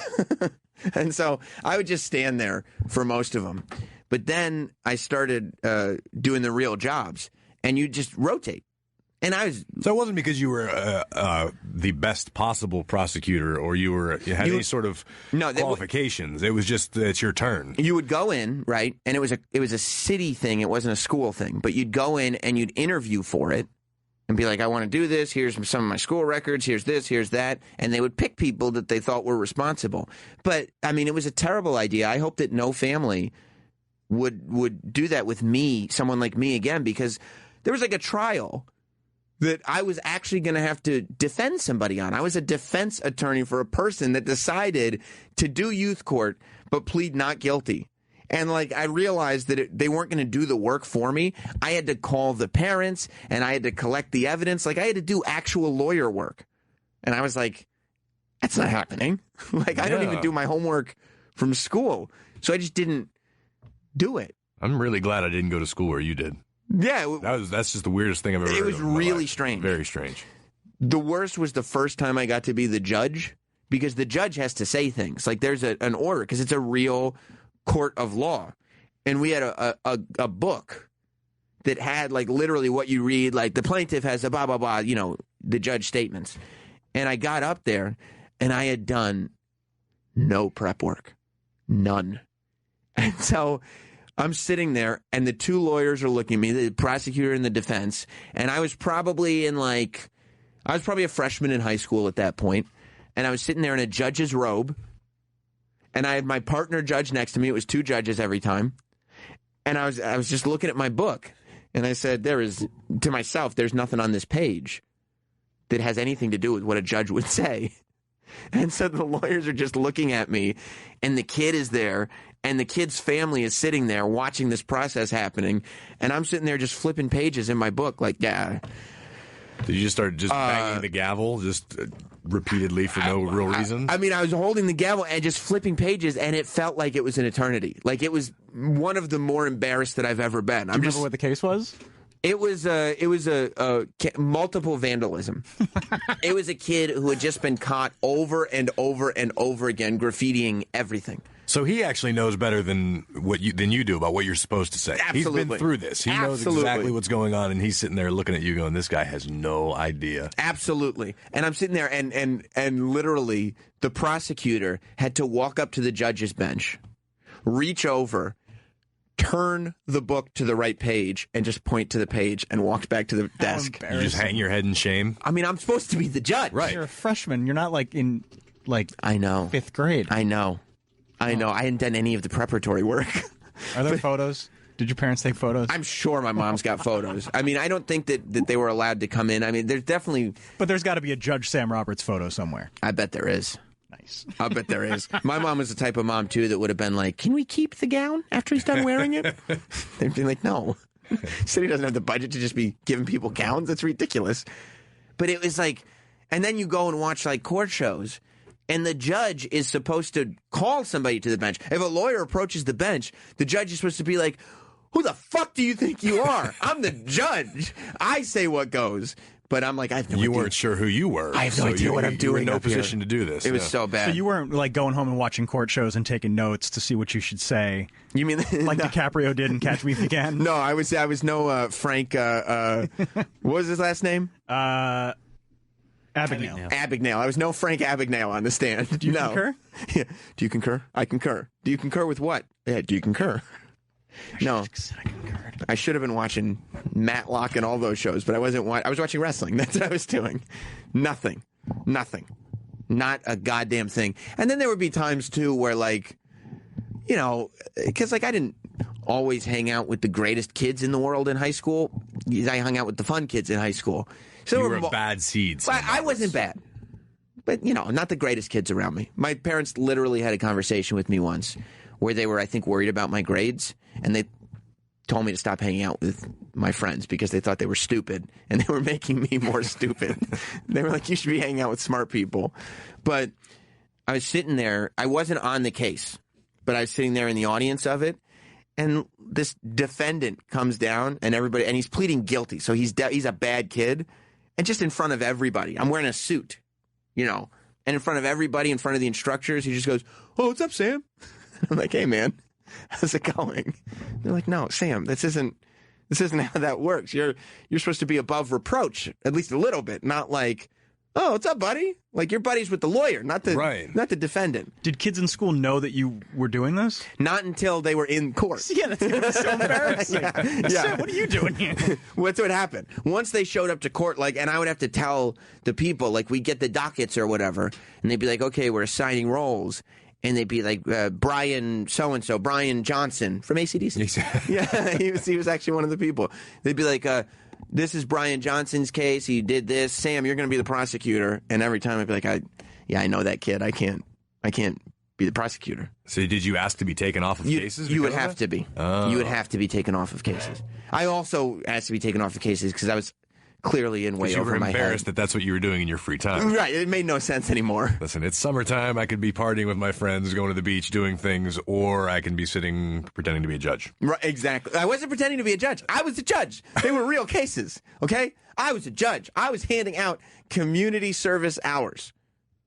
And I would, like, in that case, right, where I was totally unfit and I couldn't find the page to read or anything, like, the only thing in my head, the case was done, and me and the other judge agreed he was guilty. And so we were talking about sentencing, and all I ever wanted to do was hand out the max. That's like, I was like, just give him the most hours we can give him, right? Because he's guilty. And they'd be like, no, Sam, he didn't even do anything. Like, he barely did anything. We actually have to serve the hours? Absolutely.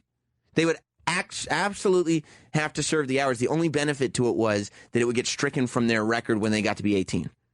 So once they're 18, like, it's not on the, like, colleges won't find it, all that stuff. So their parents can kid themselves into thinking that we can still be good after this, and they won't be. They'll just be in the other court, once they're older. But yeah, they would absolutely have to serve the community service hours. It was real court. It was like binding. It was legal. And I was a judge who had no idea what I was supposed to say. I was like, I don't understand how this could possibly be part of the process. This makes no sense. And then, now that I think about it, there was one, like, towards the end of my thing, I remember one of the guys, and this would have been late 90s, so I totally believe it. One of the people was like, guys, I just want you to know, we don't know for sure that it's going to happen, but there is a producer that's interested in maybe making this into a court TV show.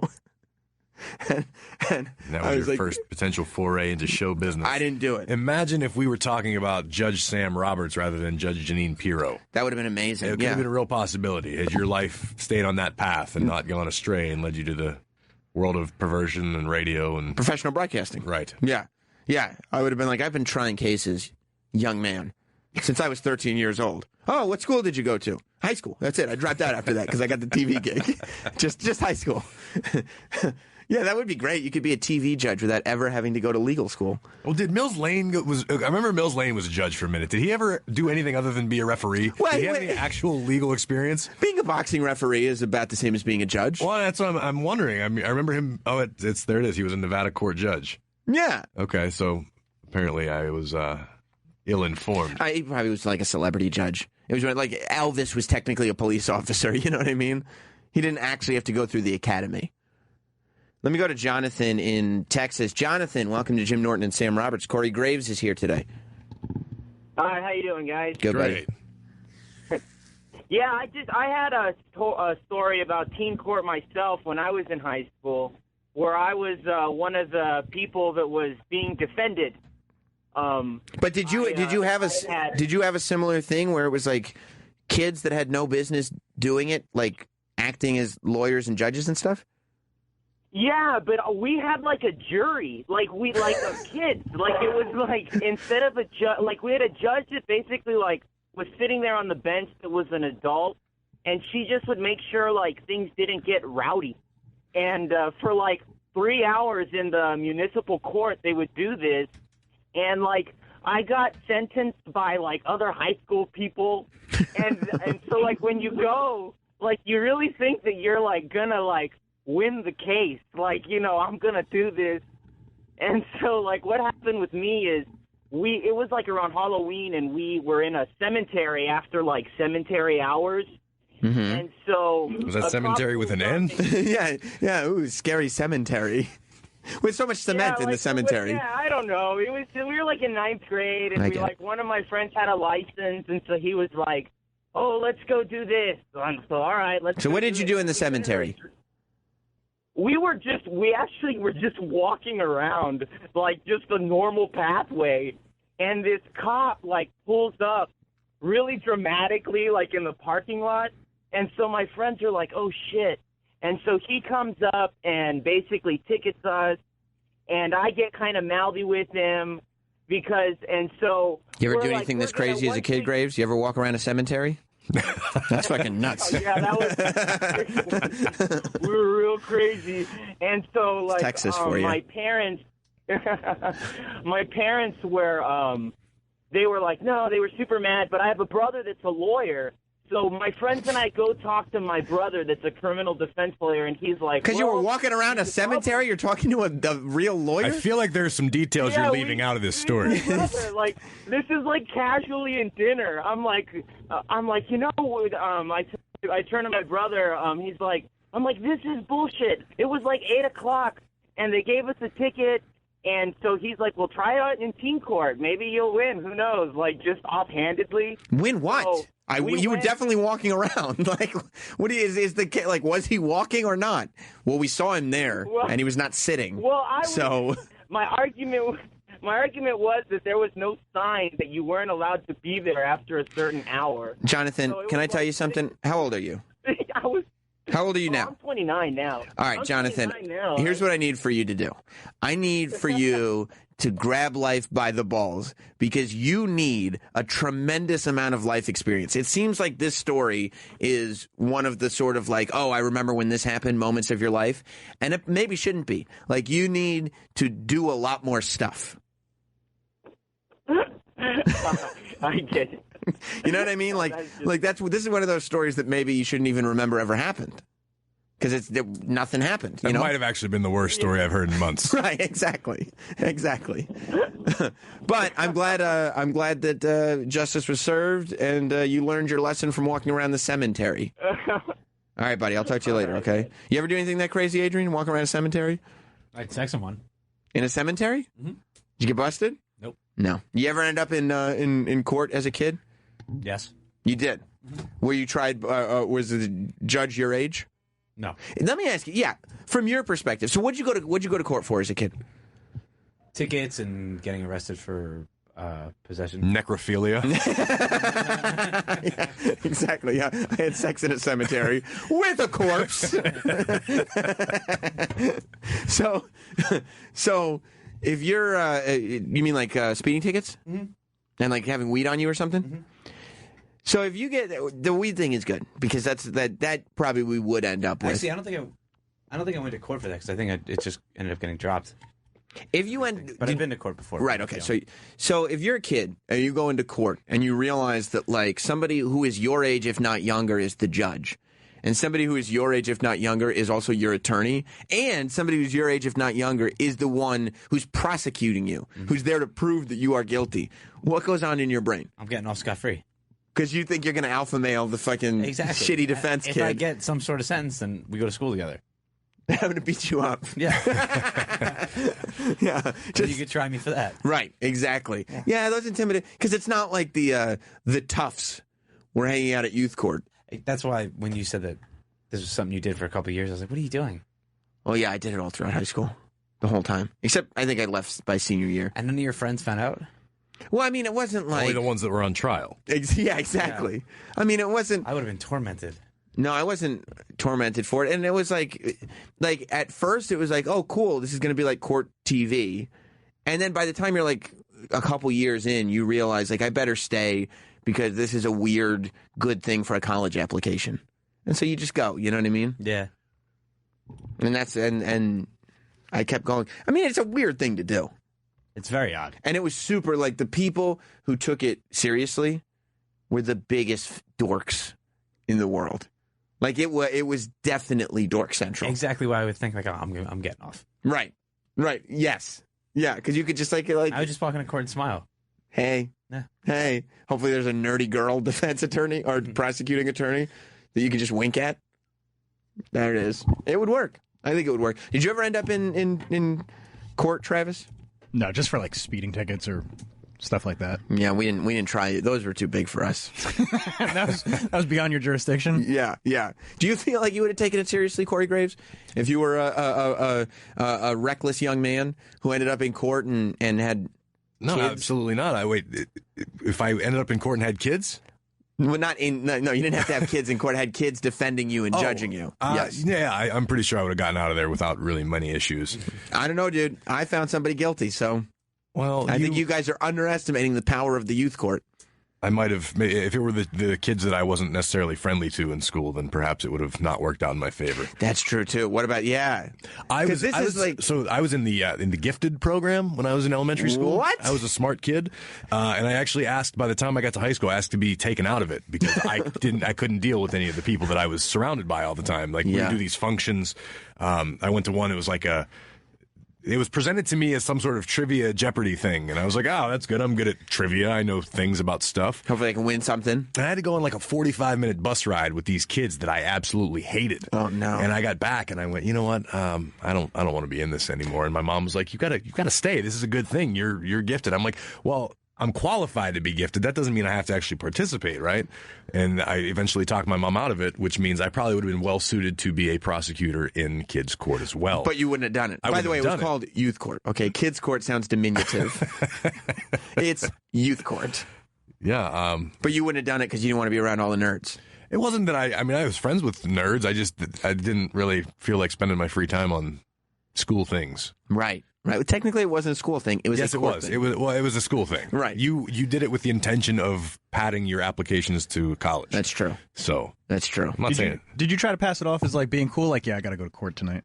I can't hang out. I definitely tried to paint it like it was cool to be a lawyer. You know what I mean? Like, yeah, no, I'm doing this cool thing. Like, I get to like go and like be a judge in a courtroom. Like, that's pretty badass, right? Yeah, I just got to decide people's fates. Sorry, guys. Yeah. Can't hang. Excuse me. I got to put people's lives in my hands. And what are you guys doing? Oh, doing drugs and having sex? Sounds lame. Yes. Smoking dope. You guys are the dope. I'll see you in a few weeks. yeah, exactly. Well, don't let me hear about that. Oh, I'm not listening. Just kidding, guys. We're out of the courtroom. Don't worry. I'm like the cool lawyer. Yeah. Hey, Tefty in there. Who did you date before Lisa? I don't think I knew you with a girlfriend before Lisa. No, you didn't. He didn't date any girls before Lisa. That's why. Was she your first one? That's why. Yes, that's Jim. why there's so much speculation around the whole. Oh. Is it a sham? Is it not a sham? Because he's like, he came in one. I remember when he came in. We were at K-Rock, if I remember correctly. And he comes in one day and he's like, "Hey guys, just so you know, I like girls now." And we were like, "What?" Is that how I said it? Yeah. That's exactly because I said it manlier. No, you talked differently back then too. Yeah. Right. And you were like, "I'm totally into puss now, guys. So I'm like you."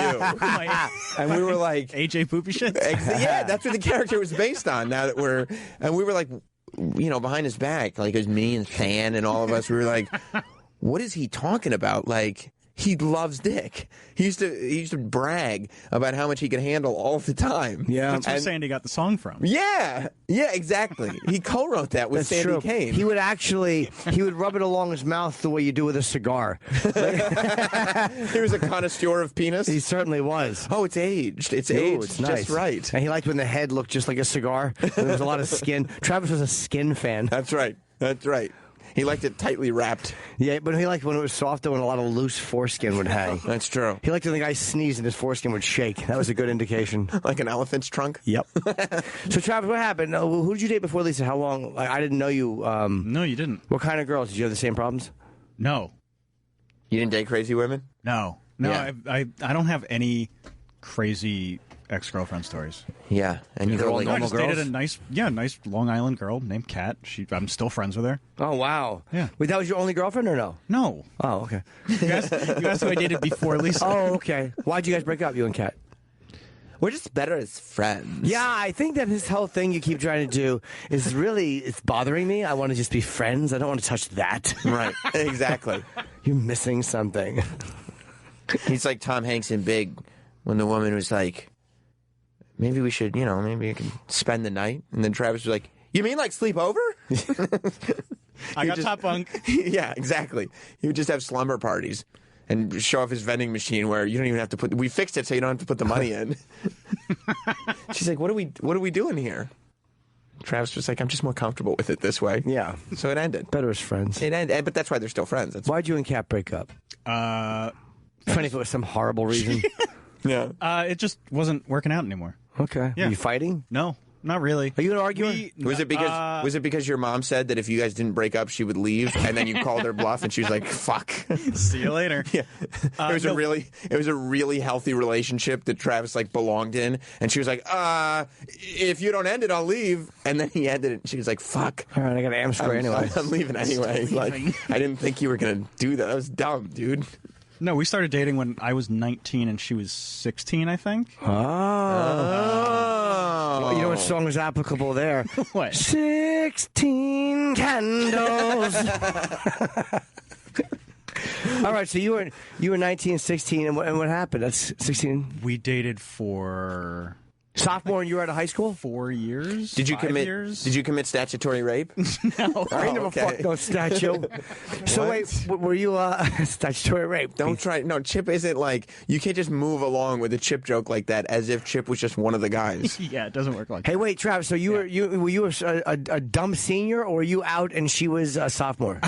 I was a dumb senior, but I think I had graduated. Oh no, you were the guy picking up your sophomore girlfriend in the car. A good boy. You know what I like about these sophomores? I get older and they stay the same age. Yeah. I mean, I graduated in summer school after my senior year. So did you? Yeah. What class? I had to take gym again. Oh no! Failed out of gym. How'd you fail out of gym? I just didn't go. Why, are you embarrassed? No. Why didn't you go to gym? Embarrassed? You're smoking pot. Yeah, bro. I wasn't a good kid in high school. Huh. I was just like, I'd rather have 3 lunch periods than gym. So you failed gym? Yeah, I went to summer school in my senior year and my junior year. What time for gym? No, gym was senior year. I think science or math was junior year. So junior year was because you were stupid. Yeah. Okay. Summer school was great. So you were stupid Where all and my lazy. friends were. Did they let you watch a movie at the end of the semester? No. You weren't pushing to watch Texas Chainsaw Massacre? No. Oh. Sit down, Francis. So you would take her, you'd pick her up from school? Did you ever return the bathroom pass like all the way at the end of the semester? Bathroom. What movie's that? Summer School. It's a great movie. I went to summer school for French, so I understand it sucks. Did you French while you were there? No, I took a bus with a giant guy, and he told me he was Eric Dickerson, the football player's cousin. Was he? I don't know. He might have been. His name was Bruce. He might have been. I bet he wasn't.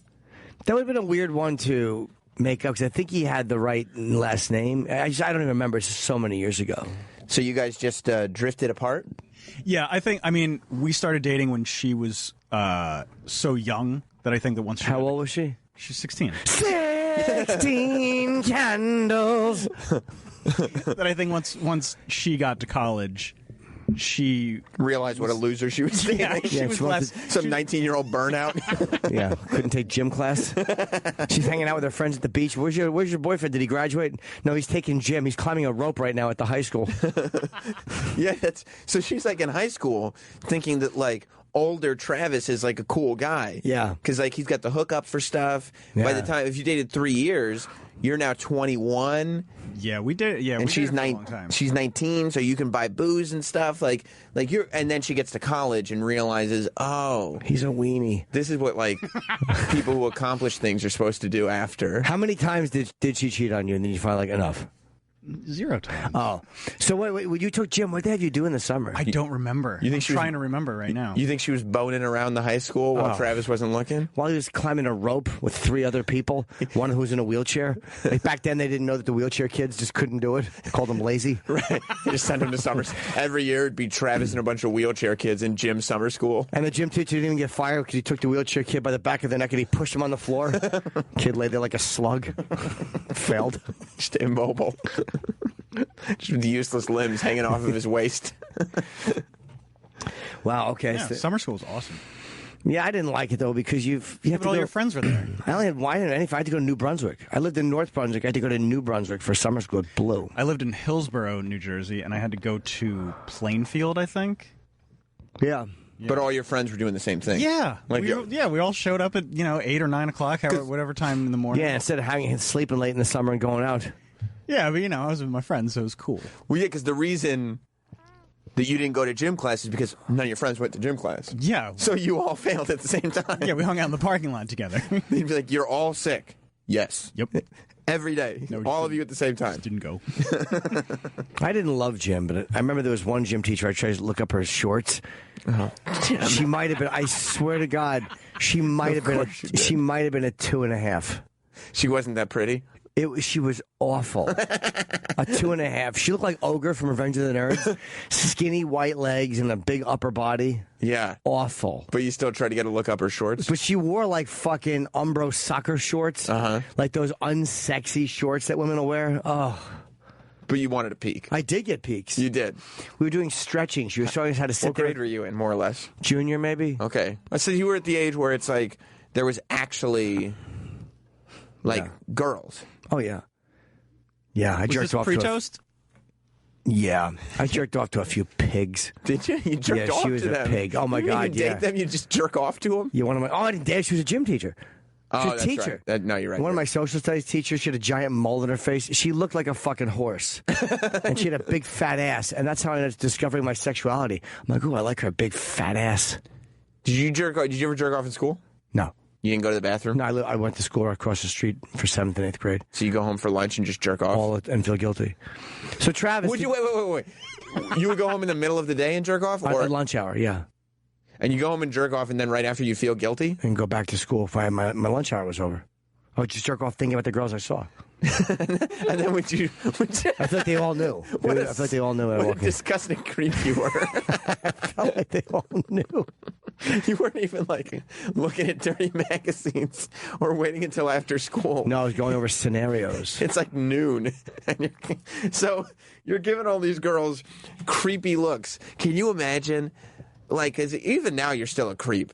But I'm not a gentleman, though. 7th or 8th grade Norton, who just had no idea. Because in 7th or 8th grade, you don't know how to act because you're not thinking about perception. You're thinking about what you're doing. You're thinking of what your intention is, but you have no idea what perception is. But you're also thinking, though, about they all know. Because you feel guilty back then. So you feel like everyone knows.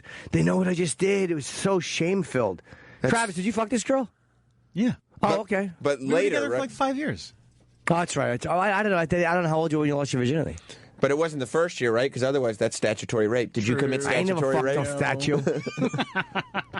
How old were you the first time you had sex? 8. Wow, yeah, I remember. I was babysitting. His mother said, Mr. Hargis, my daughter's son's acting up. Holding that cat in a sweater, get in there. Hang on a second. Are we figuring out where we learned the undie flip game from? Yeah. Would the babysitter go over and teach him? You bet I would. Flip your undies. Get him on the ceiling. Yeah, do the peenie flip. Flip it onto my stubble. Oh. Flip your peenie onto my stubble. That's disgusting. Come here, I'll hold you. I know you can sense her aggression. She doesn't love you. But who did? What are you talking about? Your mom. Oh. Yeah, she has. Because your babysitter would come molest you because your mom never liked you, and that's why she abandoned you. She used to get so mad when I would get my undies onto the ceiling fan. So explain it was all dusty up there. Yeah, she hated that. She'd always go, look at his underwear, Mr. Hoggis. There's all dust on him. Could you reach up there and take him down? Oh, you had to clean the dust off. Got little doo-doo stains in the back and in the front. I remember that. I'd kiss him on the chest above his nipples. Front.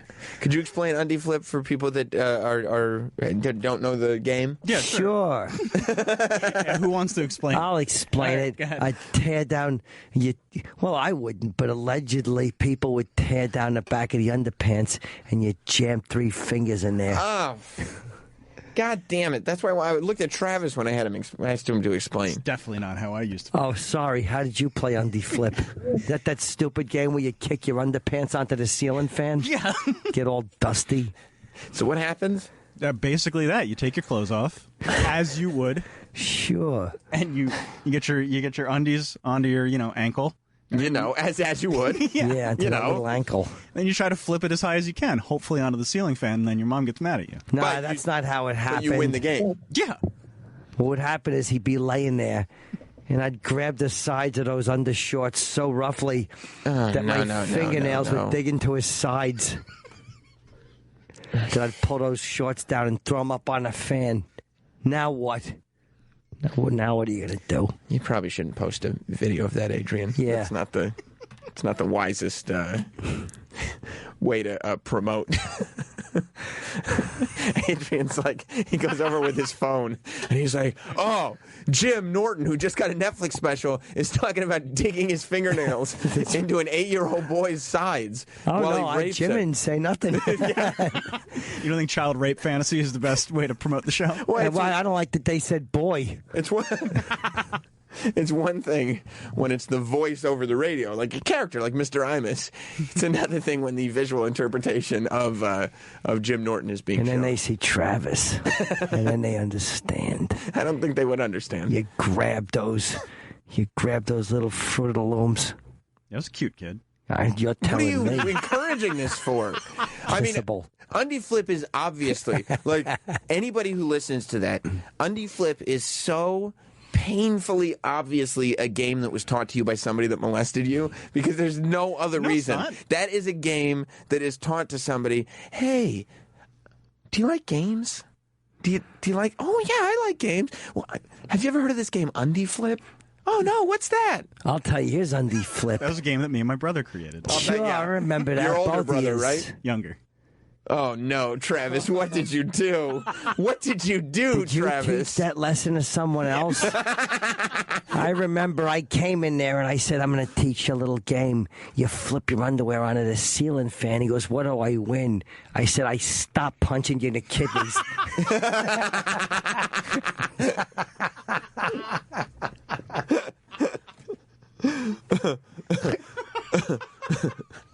Good prize. Yeah. It's a game, though. It's just a game. Oh, my God. So fucking funny. Yeah. What are you doing there? Trying to find a photo of me when I was a kid. Yeah. No, please. why would you do Oh, it? which one do you want? I got a bunch of pictures. Travis. Dressed him up like Shirley Temple. Here. Oh, my God. Now hold look it up like, this way, Travis. He looked like Freddie Prinze as a child, not Freddie Prinze Jr. He's got a full head of hair. I'll bring it in and show Jim. He's got a full head of. It looks like 70s hair, even though you were born in the 80s, I think. Is that a white suit he's wearing? He's got a white suit on. Oh my God! With what appears to be flared legs on the suit, but it's a full white suit with a white tie. What the fuck's wrong with you? Travis, speaking of the angel of the morning in that white suit, are those flared out legs? Oh my God, the ill-fitting. I remember that. They don't suit. fit too well, do they? Yeah, no. I said you look like little Tony Montana, and I said say hello to my little friend, and then you went. You shouldn't be this quick with with those types of references. Yeah, you got to tweet it. Say hello to my. Oh, look at that! Is that your little shirt? Oh yeah, the blue one. It's not my shirt. Who's that? Finger paint. Oh, I remember that. Oh yeah, no! What are you sure. showing him? He was finger painting. Oh, that's a photo of Travis. He was such You look like you've been beaten. An unknowingly happy kid. He's got no shirt. He's wearing sweatpants, and no shirt, and he's just got finger paints all over himself, just smiling. And did your mom take that photo? Probably. Oh, she was going to rob you of that smile, wasn't she? No, she didn't take that photo at all. She saw. His mom didn't take that His photo? dad took that photo. His mom wouldn't have taken it? No, his dad's like, look who I took a picture of. His mom's like, who's that? Oh, no. I wonder who's in that rat outfit. Is that at Chuck E. Cheese? Yeah. Show Jim the photo. It's baby Travis. He's probably like 5, maybe 4, hugging the big rat at Chuck E. Cheese. Sure, I remember that. I'm like, why don't you go on in there and fish out a piece of cheese? I know you were. You were 5? It was your birthday.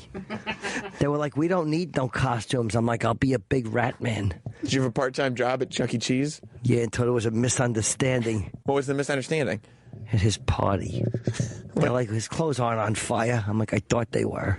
It's really not a great excuse. Took him on, put him out.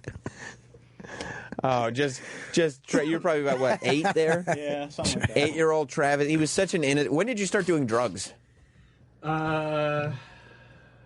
15. So he's like 15. Yeah. Because he looks like, on all these pictures, he's just a sweet boy as a child. Like, just innocent. He probably loved playing his games and watching his TV shows and he had a fun childhood, you can tell. He didn't do drugs But I used to put Ambisol on his hiney. What's Ambisol? It's a numbing agent. Oh, my. Why would you? For your teeth. You put a numbing agent? It's disgusting. It's a terrible thing to say. Why would you know that? Well, Ambisol was a very... I don't think... Ambisol. The Uncle Paul character should not be this well researched. Well, that Jim would know about Ambisol. Oh, is that the canker store stuff? That I don't know. I remember the commercial for mouth pain. Ugh. What's the other one for mouth pain? Ambisol. Orajel? Oh, yeah. Orajel would be better. Is it? I sent Adrian one of the photos he can post. All right, so we'll post the that white over. suit one? Yes. That's fucking hilarious. He really was. You were a little Hispanic boy when you were born. Yeah. I was way out. The mother said, I told you a long time ago not to hug me, Montana. I was 7, and it was my first dress-up party. So what, was it like a costume party? Did you go to the party? What's a dress-up party? No Cuban? idea. It's just what my mom wrote on the back of the Dress up like a drug lord? What was that? Well, we lived in Florida, so yeah, maybe. That's a Scarface outfit. That's really totally is. Tony Montana. It really is. It's that white suit. Travis was walking around, take it to the limit. Look at him. It fits like shit. That's a terrible... Look at the sleeves on that sport coat. Yeah. I think I look happy. You do look happy because you don't know how shitty you look. Yeah, wrinkled little motherfucker. Look at how wide those sleeves are. The pants are all wrinkled. Yeah. Oh, what a dickhead you look like. Cool stuff on the walls, though, right? Yeah, it really is great. Fucking... Was that in the fucking Children of God cult? Creepy. That awful brown sofa. That was my living room. That looked like a comfy-ass couch, though. I'll say that. Yeah, it was. Brown, plain wall. Well, your family loved brown, didn't they? Yeah. Brown rug, brown table, tan sofa, brown shit on the wall, brown-haired boy, and now he wears brown shoes. He wears fucking earth tones every day. He does. It stayed with him. That's true. I do love earth tones. I would look at that photo and be like, you know what? In hindsight, thank God my family completely fell apart. Brown tie? He's just what the fuck? But it's just so sad because he's such a happy boy. Like that. I was a great kid. I straight A's all through elementary school. So you started doing drugs, and then that made your mom leave? Yep. Wow. Oh, and there's Tef Newton. Look at Travis, because they left his beard on. So it kind of just looks like Juice Newton with a beard and glasses. The Photoshop is perfect. Guido Juice, I believe, created that Photoshop. And it's a Juice Newton album cover, except with Travis's face on it. Oh, the Tef dog. Yeah. He knows no limits. That was cool. You were cool? In high school or elementary school? Yeah. I was in safety patrol. Oh, man. So what happened? Were you really? Why did you start doing drugs? Like, why did you fall? Because your mom left at 19, right? No, 21. 20. All right, so that's way past that. Yeah, it was out of school. Everything was over. So why did you fall apart in high school? I moved from Florida in between 5th and 6th grade, which sucked. Yeah. That was so hard because, everybody already knows each other. Everybody's going to middle school. I don't know anybody. And for those 3 years, I mean, I wasn't a loser, but I wasn't cool. You had no friends? No, I did have friends, but I was just there. You were like the new girl. Yeah, I was like the new girl, yeah. And then I think... Not like the new girl. He was the new girl. Were you popular when you first got there? No. Flat-chested new girl. No. 6th grade was when I told that story a few weeks ago when somebody asked me where the flood was. Oh, no. Because you were wearing high waters? My pants were very high. Were you embarrassed? At the time, I didn't understand what he was saying, and then... There's no flood. What do you mean? There's no waters? I was like, I don't know. Oh, no. I don't know. Oh, my God. I just had a flashback to a terrible memory of school. What happened? I was sitting there in 5th grade, and I slipped. I wish you were from Colorado. What? It was like winter. Columbine. No, I know. Okay, Adrian looked confused. That was high school. What's that? Microphone? Columbine was high school. I know, but I'm talking about him being murdered. It doesn't have to be literal. Yeah, I pretty much got immediately. Yeah. So it's the winter, and like the blacktop is all icy. And I went to like That's an an approach racist. Well, I went to an elementary school where they just were like, recess was just go run around on the blacktop for a while. It's a parking lot pretty much that cars weren't allowed in. And so that's what we did. We just run around. But it was icy, so it was not safe. So I slipped on the ice and I fell. Oh, God. And my jeans got soaked in the ice and the melted snow and stuff like that. So I go to the nurse to get new pants because they had like extra pants because I can't walk. You know, they were worried about it. So she was like, these should fit. And I put them on and I was like, okay, good. And on my way out of the nurse's office, I realize that the back pockets are hearts. Oh, no. The back pockets on my jeans were hearts. I was in 5th grade. Oh, she gave you the same pants you were already wearing? Exactly. Were you hoping for a hole in the middle? Yeah. Here's a clean pair of the exact jeans that you were wearing. No, it was like heart shape, and I realized that like I was wearing girls' jeans because I was such a small boy, and so like because what you had in your blood, girls' jeans. Okay, all right. And so I started like, pulling my T-shirt down to try to cover because I wasn't wearing one of my patented extra large sweat wrestling shirts. Right. So it was just like a shirt that fit, and I was trying to pull it down, and I was doing an okay job, like all day. And I would get to class, and I would sit on my shirt so that nobody would see that was happening. And I really thought that I was doing fine until I made this mistake. I dropped my pencil on the floor. Oh, no. And I bent down to pick it up, and from behind me, one of the prettiest girls in class, Carolyn, just leans over and she goes, Sam. And I was like, Carolyn doesn't really talk to me. You know what I mean? This is great. And I was like, yeah? And she, the teacher was teaching, so we had to whisper. And she was like, why are your pockets shaped like hearts? And I was like, I don't know. And I just turned back around. Were you embarrassed? I was so embarrassed. But I gave her this like expression like she was the stupid one for asking. I was like, I don't know. And I looked back and then she goes, are those girls' jeans? You felt humiliated? Yeah, she goes, are those girls' jeans? And I turned back around and went, no. And just were they? Of course they were. It was the mid-'90s. There was genders were still binary at the time. Like, why didn't you just tell her, like, I fell on the ice and this is the pants the nurse gave me? Because I was so embarrassed that I thought it would be better if I said, I don't know why there's hearts on the back of my jeans, and no, they're definitely not girls' jeans. Because did you and Carolyn hook up? We didn't end up hooking up. No. You liked her? Yeah, I did.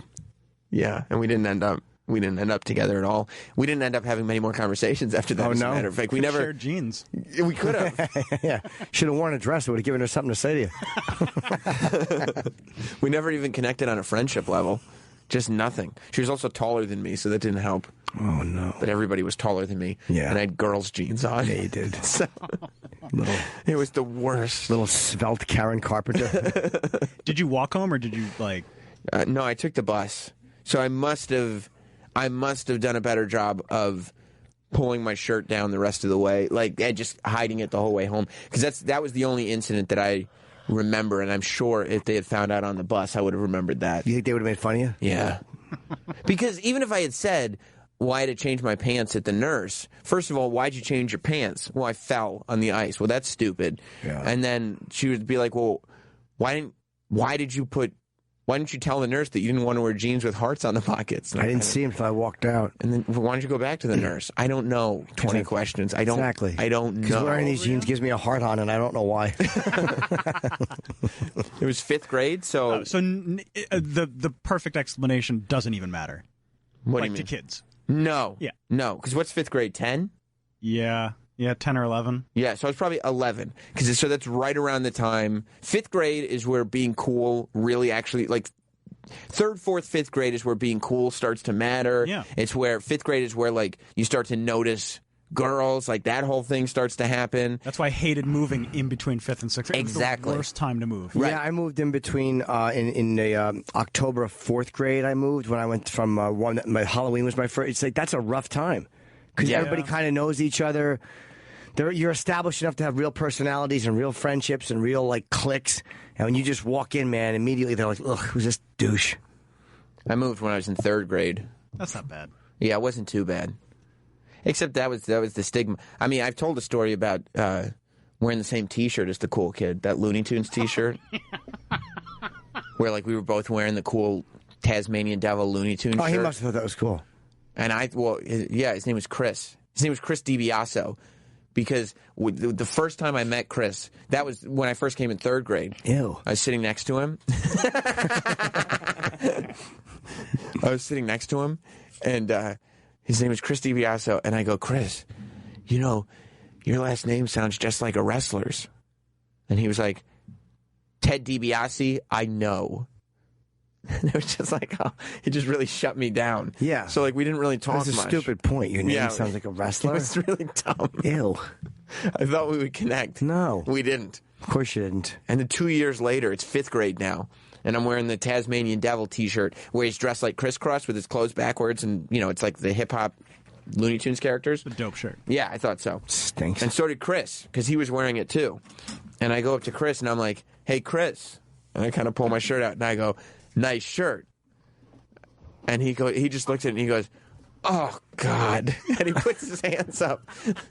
Like, that's the exact shirt. The one that Adrian just pulled up. He put, like, he's an asshole for wearing the same shirt as me, as opposed to me being cool for wearing the same shirt as him. Yeah, he's right. His take was correct.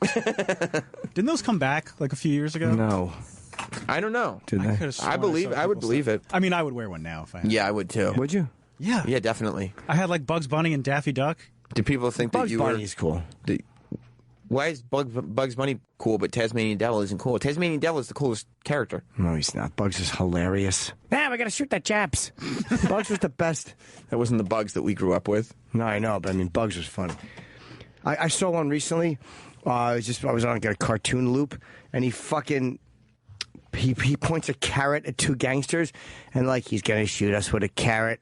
And the fucking front of the carrot opens, and it's a gun, and it just shoots them in the face. So funny. Shot him with a carrot. Hey, what did you say, Adrian? What did you write? I did something similar to Sam in 3rd grade. I remember. Just kidding. I thought it might be fun if we switched roles for a second. Oh, cool. I remember. What did you do? I slid in geese shit at recess, and my whole leg, up my jeans, my whole calf was covered in geese shit. And I tried to hide it and didn't think anyone would notice if I walked this way with only my right side to everybody. And then one kid You look like you have special needs when you do that. I know. Yeah. Wouldn't you smell like goose shit? And I was just panicking. I was 9 years old. And then one kid pointed it out to me, and I ran from recess to the nurse's office. By the way, what kids can identify goose shit on site? Hey, what's up, goose shit leg? Well, it was the field where we were playing football in was covered in goose shit in this one area, and I slid into it, and it went up my whole Did leg. it smell? It didn't really smell. Goose shit I don't think smells. Not really. Yeah. Did the nurse give you girls' jeans? No, but she gave me, I was a chunky 3rd grader. That's not hard to believe. And she gave me green sweatpants that were probably 2 or 3 sizes too small. Nice. I went hugging that package. And I went back to class, and the whole afternoon, everyone was asking me why I was wearing tights. That's funny. All day, including Hillary, who I had a crush on since kindergarten. Really? Wasn't she too old for you? Mm-hmm. Why are you wearing tights? You think Adrian was with her from a young age? Yeah. Hillary, yes, he was. So stupid. Exactly. I stand with her, he said. I slide in goose shit with her. Oh, my Poor God. boy. Yeah, it was rough. Rough times, man. Yeah. Rough. Oh, those heart-shaped pockets. It was the bane of my existence. It's embarrassing. And it's one of those things where, like, you realize if I never dropped that pen or pencil, whatever it was, I would not, it would have been fine. I probably wouldn't even remember that ever happened if I hadn't dropped that pencil. That's right. But I dropped it. What happened when you got home? Your mom asked you why you were wearing jeans with the, She wouldn't have to ask. She just knew. Sam, are you wearing my jeans again? Yeah, she knew. Yeah, no, she asked. I mean, I told her, and she probably thought it was weird that I didn't say something. That I didn't say, why would you put me in ladies' jeans? But, I mean, yeah, that was fine. You probably got like a special dinner out of it, though. From my mom? Yeah. I'm sure it was just chicken fingers again. Yeah. Sure. Nice. Yeah. While everybody else ate real food, I would eat chicken fingers. Yeah, she should have put the kibosh on that quickly. You think so? I would just made you real food. You'd eaten it. No, I wouldn't have. I mean, you just sat there. I was fucking Nelson Mandela as a kid. I would have fucking Wish you hunger were Nelson striked. Mandela now. He's deceased, Jim. He's passed. Why do you not give me fish fingers? Whatever it is you like, you weird dishes. I need chicken gizzards. Oh, my God. I think he's referring Junior to Mints. Thank you, to sir, the very much, Cliff. music that I brought in for Embarrassing Tape Day. And I was, after I was not 19 anymore, I realized how incredibly stupid it was that I had ever recorded that, which is why I brought it in. I don't remember it. Yes, you do. No, I honestly don't. Why? My memory is going, dude. I don't remember any of this shit. It's great. That's not good. You saying you don't remember it is now. I mean, I think you remember it. I really don't. If I hear it, I may remember it. Junior Mints. Yeah, I prefer. God, look at it's Roland. out there. It's not. I mean, you're. Yeah. Is Junior Mint spelled differently? Yeah. Yeah, it is. How's it spelled? D-I-C-K. It might as well be. No. Was it a rap you did? Yeah, I brought it in. You made fun of me. I'm then. sure I did. I just don't remember. Embarrassing Tape Day was great. Yeah, I'm just glad that it stayed there. That it hasn't haunted us. Never for any heard amount him. of time. Never heard him again. Yes, Mom. Mom, I'm going to drive home, Mom. Are you embarrassed by that choice? What are you going to do? No, it's Joon. Oh, is it? Your. No, it ain't. Yeah. No, it's not. Yeah. Oh, no. You're like Junior Mint. Yeah. Oh. I think it's dope. And then M apostrophe He's lying, Adrian. NT. He's lying. That's it. I don't know. I mean, people have sent it to me in the past to remind me. I'm sure it's around somewhere. Yeah, too bad. Too bad Adrian stinks at Google. Good, Like, good. what are we going to do? Junior Mint? Damn. Yeah. I want to hear it. It was bad. Were you rapping on it? Yeah. Yep. Can you zip through that Back before? down the yep. Hold on, Time code? Let me listen Oh, to it. good. Make sure it's right. I'm sure it's right. Yep. Got it. Cool. Let's hear it just a minute. Good job, Adrian. Thanks, Travis.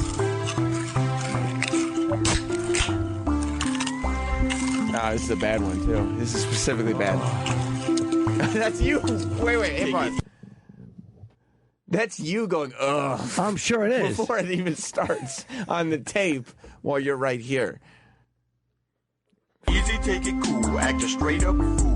Don't be surprised if you hear our beats and start to drool. My car's got big hubcaps with my bulletproof vest. I sang with Elton John and he called me 50 Cent. Oh.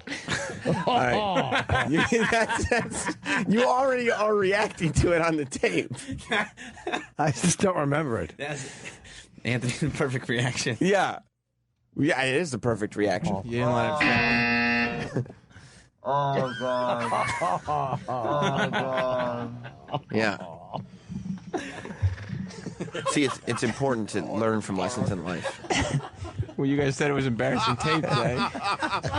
But I didn't mean like... I'm the funniest guy, though. I meant embarrassing, but not like humiliating to the core. Oh, I misunderstood then. What did Bobby think of your rap career? She probably clapped and danced to it like a kook. Yeah, your mom loved it. This will show how enabling she actually. No, I don't actually know if she's heard listening to this. it being reacted to Really? on the You kept this other from radio Bobby. show now. From Bobby, huh? She's probably throwing out his Cub Scout uniforms right now. I raised a no talent. What the boys? I'm gonna What you're fast forward. trying to do? Well, you was. Yeah, I mean, I don't need. I mean, I'm look, gonna- if What it were were you up to singing me, you about could just. there? Is there more? Is there more of It's it? probably right around I don't know. 2003.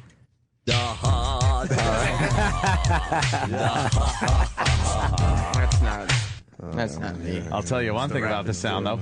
It's delicious. Yeah, I don't know what any of this is. No, I don't. Happy? No. Look, I'm goofing I want more around. Junior Mints. You do? Seconds or so. It was bad. Yeah, it wasn't good. But it's something, you know. When's our dinner, by the way? What are you doing? Sorry. It's something that, you know, all right, painful that occurred. What now? I guess almost 15 years ago. It's a lesson that I had to learn the hard way. Yep. Is that middle school? 15 years ago? He's 33. No. When you made the... Yeah, wait. I'm talking about when you made the rap. No, that was 15 years ago. Oh. Wait, you were 18 when you did that? It was in college. That was college? Yeah. No. That's why we had all the stuff. Yeah. Ew. That's way worse. I thought you were like 12. No. I wasn't a child. I was an adult.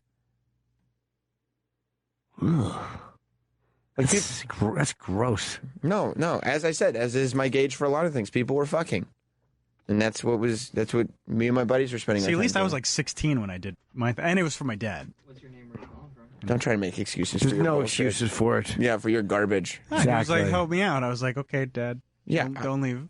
Your mom, you literally broke up your parents' marriage because of your thing. This broke them up, absolutely. No, that won an award. Yeah, saddest kid ever. Is that what you interpreted that as? They handed him a gun. Here, have some lunch. It wasn't done in college, unironically. Oof, I want more Junior Mint. There was no irony. It was a humor. I want group. more. Junior Mint. It was some of that fun comedy rap, you know. Gotcha. We weren't looking for a record deal. But if the right person heard it, you don't know the way these Adrian, things work. is there any more song in this or no? I'm not sure. I was scrolling ahead every 30 seconds before. He don't know. All right. Yeah, but maybe that's why I have such a visceral reaction to other because you did it. Fun rap now because I hate myself so much for doing it that I'm like, why wouldn't everybody learn from that lesson?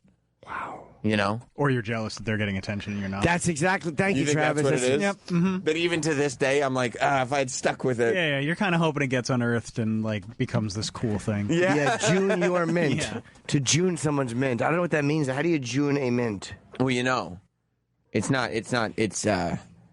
Eminem is a candy, but it's spelled differently when it's his name. Oh, you thought Junior Mint? I don't think that I personally thought of the name. Who did? Probably there were the three of us. Right, Mother. There's a group. Mother wasn't in the group. Why don't you call yourself a Junior Mint? Mother wasn't part of the group. I know, she probably named it. No, she wasn't in the group. She wasn't part of it.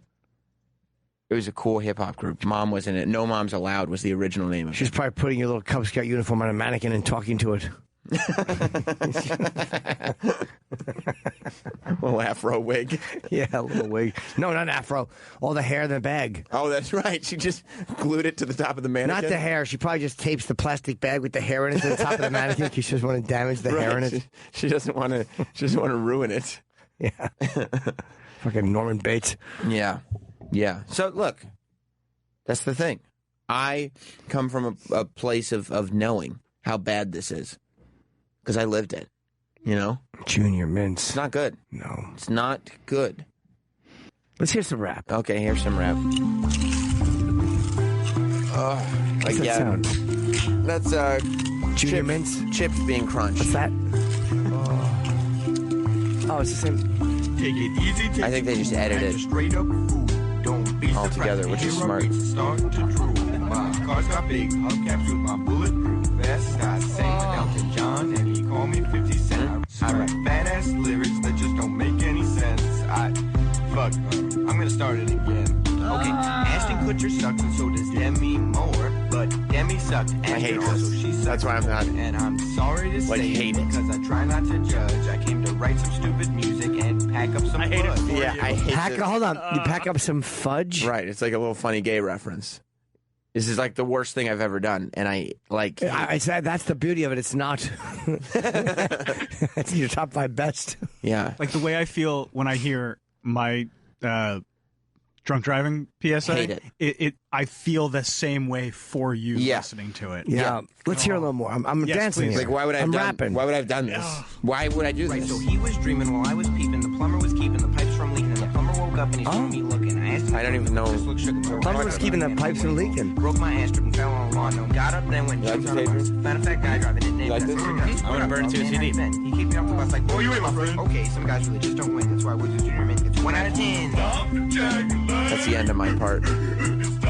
I'm enjoying this too. Well, I mean, now you're just making fun of people who are just living lives now. Sure, we don't know them. I like that. And the plumber keep the plumber from leaking. Yeah, it was so cool. I was That like, was good. Yeah. You were really good there. Thank you very much. Thank you. You thought it was really good? Thanks, man. Because you've been watching the documentary, so you know. Keeping the plumber from leaking. Yeah, plumber was keeping the pipes from leaking. That was like a little fast, like little Eminem old school rap, you know? Yeah, because I could go fast, I could go slow. Like, I wanted to show how many different styles I could do. Sure. Yeah, I'm really... Jooning someone's mints, were you? Yeah, yours. Yeah, you were Jooning them. Yeah. Yeah. I Jooned your mint. You're not proud of that? No, I hate it. You were 18, you said? Yeah, 19, something like that. It's 19. 6 years too old for that. Yeah, that's probably about right. You're almost 2 administrations too old to have done that. One of our, the guy that we did it with, who's on the hook there, singing Jangle-Lang. Sure, he was good. Yeah, I thought so too. The grand mistake, here was the fatal flaw. On his computer, he got some like looping software. I think it was Fruity Loops or something. Remember when that first came out? And so he could make those like do do do do do. Right. And like he's like, what if I just made like rap beats that were ridiculous, and we just started making ridiculous rap songs? And I was like, yeah, it's a good idea. And as it turns out, it was a terrible idea. Yeah. Well, you were. The plumber's going to keep the pipes from leaking. It's bad. He's peeping the plumber, cleaning pipes. He was dreaming. Don't get my lyrics wrong. The pipes from leaking, and the plumber woke up and he saw me looking. I asked him to join. Yeah, the plumber woke up and looked up and saw you looking. What are you, a fucking bad porn plot? You're watching the plumber fix a leak? I don't know. Would you notice his turgid pole under the sink? Fucking creep. It might have been what I was going for. It's true. You want to go down there and fucking play a little tonsil hockey with the plumber? I made a fudge packing joke earlier, so... The plumber's under there, fits in the sink, and you see his little abdomen showing as his fucking, his tool belt and his crotch are sticking out from under the sink. You went down there, fucking went swan diving on his pecker. Your setup for that was starting to sound like you watching that porn yesterday. That was. No, but I'm trying to paint the picture. I know what you were doing. Because you were peeping the plumber. Right. Stopping the pipes from leaking. That's right. And he looked up and saw you peeping. Yeah, I don't know. I don't have an explanation. All right. I don't know what to tell you. I would like an explanation that I can accept. It was a mistake. The show is going to continue. I would like to be able to look at you comfortably. I don't see that happening again. But you like the boss's reps. Mm-hmm. You liked it. It's my favorite. Oh, okay, good. Good. I'm glad you like it, Adrian. I can always count on you. Uh-huh. Yeah. It's the best. Oh, good. Good. Do you have that on your iPod? It'll be there by the end of the day. Oh, good. Good. What's your favorite lyric? The fudge packing. Is anyone surprised? Packing some fudge. Kronk would laugh at that. Yeah. Kronk's the man. Ashton Kutcher sucks and so does Demi Moore. But Demi sucked Ashton also. She sucks more. And I'm sorry to say. That's really bad, right? Demi Moore. Really bad. Why? Yeah. You think it's better that he drags out the word Demi Moore? Just the whole Ashton Demi part is the worst for It me. was She sucks. topical Ashton, at the so time. she sucks more. Yeah. Like saying Demi and Moore. It's clever. It's like Eminem-ish. I don't think it's even close. Sorry to say it because I try not to judge. I came to write some Here it stupid comes. music and pack up some fudge. You like that? Yeah. I came to write music and have anal sex. That's it. Yeah. That's good. This guy's wild. It's kind of like Chew Bubblegum and Kick Ass, but Right. Yeah. I came to write music and get penetrated in the ass. and I'm all done with my music. Yeah. You don't, Travis, you don't like the... You were packing the fudge. Oh, yeah. He was doing No, the I'm packing. fucking asses. Yeah, okay, good. Because otherwise, it's not my favorite lyric. Right. No. It's the other way around. Travis, you don't like the part where he drags out Demi Moore. No. You want to hear it again? Yeah, I would like to Yes. make sure we got it right. Do it justice. Demi Moore, but Ashton Kutcher sucks and so does Demi Moore. But Demi sucked Ashton also. She sucks more. Oh, wait. So Demi sucks and so does Ashton Moore, but Demi sucks get from my Ashton, lyrics so wrong. she sucks More. He says more a lot. More. Well, it's spelled differently. What kind of cigarettes you smoke? Moors. Where are the... Is that a cigarette brand? Yes. Is it? Of course it is. What do you think Kojak smoked? Who loves you, baby? After he pop out a lollipop when he quit smoking Moors. I guess we needed more references to the Moors, the 70s cigarette brands. M-O-O-R-E. Everyone knows Moors. What do you fucking act like you don't know what a Benson and Hedges is either? I know what Benson and Hedges are. Of course you do. It's famous from the show Kojak, of course. Yeah, who loves you, baby? Right. What are you doing, baby? He was the coolest guy ever, Telly Savalas. You think so? Fuck yes. Smoking his Moors.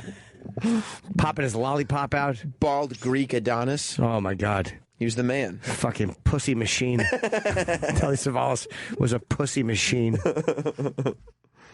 Died of cancer, I think, right? Well, we all got to go sometime. Yeah. That's a shame. Are we done? Yeah, it was fun. All right, good. I'm glad you had a good time. I know school picture kids coming in soon. With your food? Yeah. That's what you're waiting for? Uh-huh. Well, listen. That was a pretty good rap. See, he's got a lolly in his mouth. Yeah. Who loves you, baby? It's tough for me to mock anybody. It's a problem. We can't do this at the beginning of the show because I find it difficult to mock anybody with any sort of integrity when that's been laid out there. It's you like mean after the dad rap, right? It's like I'm nude. You know what I mean? And like I'm like Ashton Kutcher sucks, and so does Demi Moore. But Demi sucks on Ashton, so she sucks more. You like it. You like it a little bit. Yeah. Yeah. And Junior Mint just found a new member. Yeah. Ashton Kutcher sucks, so does Demi Moore. Jim's gonna be Demi my sucks on Ashton, so she sucks more. Jim's gonna be my stan. It's true, you're a big fan. Yeah, my super fan. Stan got luckier that I'm getting listening to this song. All he did was have to go off a bridge. Yeah. You'll be the wife in the trunk if you can stop listening. Do you like that part of the song? But he kills himself at the end? No. Do you like Sam's rap? Yeah, what do you think, Derek? You're a music guy. You're a music buff. Hold on. Have written music blogs before, right? You wrote for Vice, right? Yeah. I mean, I like the part. It's 4. Yay. I like the part. How many times I've said You're that? still not. He's not on. You said he's 4. Yeah, you have to- You have to pot it up. God damn it! I potted it up. Sorry, you lost me when you said that. I got all lathered up and hopeful. Yeah, nothing's more gangster than peeping on the plumber, you know, packing Right. fudge. You mean sarcastic, right? Slightly. Okay, a good for little you. bit. Yeah. I think it's good, though. You know? do? Got good flow. Does Derek think Vice Maybe would be you should bring it interested back. in like a Where Are They Now piece on Junior Mint? Would you want to do that? Would you want to maybe hit up That's a great idea. Vice's music blog and do a Junior Mint, like, where are they now? Yeah, like a retrospective profile. Like, where are they now? Like what's going on today? Sure. Okay, so how many members of Junior Mint were 3. there? 3. Yeah. So you're obviously the last professional broadcaster. Correct. Where are the other 2 guys? That's what we're now? going to How did the other 2 commit suicide? Yeah, that's Did they also drive off a bridge? I haven't spoken to them, but they couldn't have enjoyed the fact that this ended up on the radio, especially now that it's coming up again. Like, What do you think the odds are of like a reunion at a live event? Yeah, get the band back The together. Junior Mints would be great. yeah, Who wouldn't want to see the or even if we couldn't get the other 2 Junior Mints, right? We could have replacements for the other 2 Junior Mints. I'd fill in. Sure. Yeah. So eager. I want to be a part of it. I want to represent.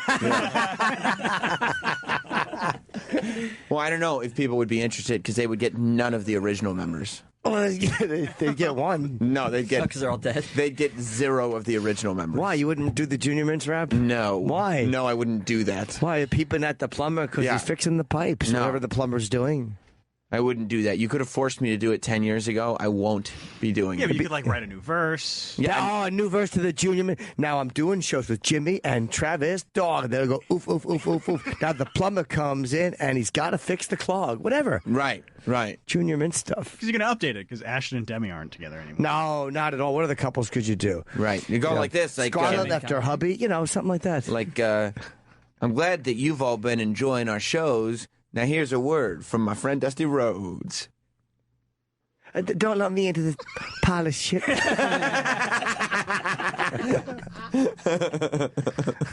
Hard times listening to Hard this music. times listening to Junior Mints when you'd rather be eating them. I love a good, delicious Junior Mint, but now that's been spoiled. I'm going to have to eat a York peppermint patty. Well, thing about Junior Men is they're all very delicious. They are. Yeah. Yeah. Just not auditorily. No. I decided speaking not with music was the path that I should be on after that. And I've done well there. So I just wish that this didn't exist. And Junior Mints reunion. I'm for it. Well, you could be for it all you want. I think it'd be great, be a big hit. Oh, you think so? Oh my God. Well, I mean, the only thing is, like, as far as like what you think on it, couldn't affect anything less. I think that the people would love it. You do? Would you be too embarrassed to do it? Yeah. Wait, I mean, there would literally be zero upside for me. Zero. Fucking place to go crazy, girls. You think I'd get chicks? Yeah. So much pussy. You think there's puss involved in this, Adrian? Mm-hmm. Yeah. No. There's. Yeah. I wouldn't. It's true. There's no reason for me to do it. I'm You not have to gonna come do up it. for air. I can't even believe that I gave this tape. First of all, embarrassing tape idea day. I think it was my idea because I knew that I had embarrassing tape, and then Travis jumped on board because he knew he had an embarrassing tape. Yeah, there is something to say about us being, forthcoming with our. Like, why would we give this stuff up for free to just say, here's a time in our lives that we wish didn't exist? And this is a good place for it would be the radio. Now play it forever. Yeah. Well, you're not wrong. I mean, Demi Moore does suck. But she sucks on Ashton, so she sucks more.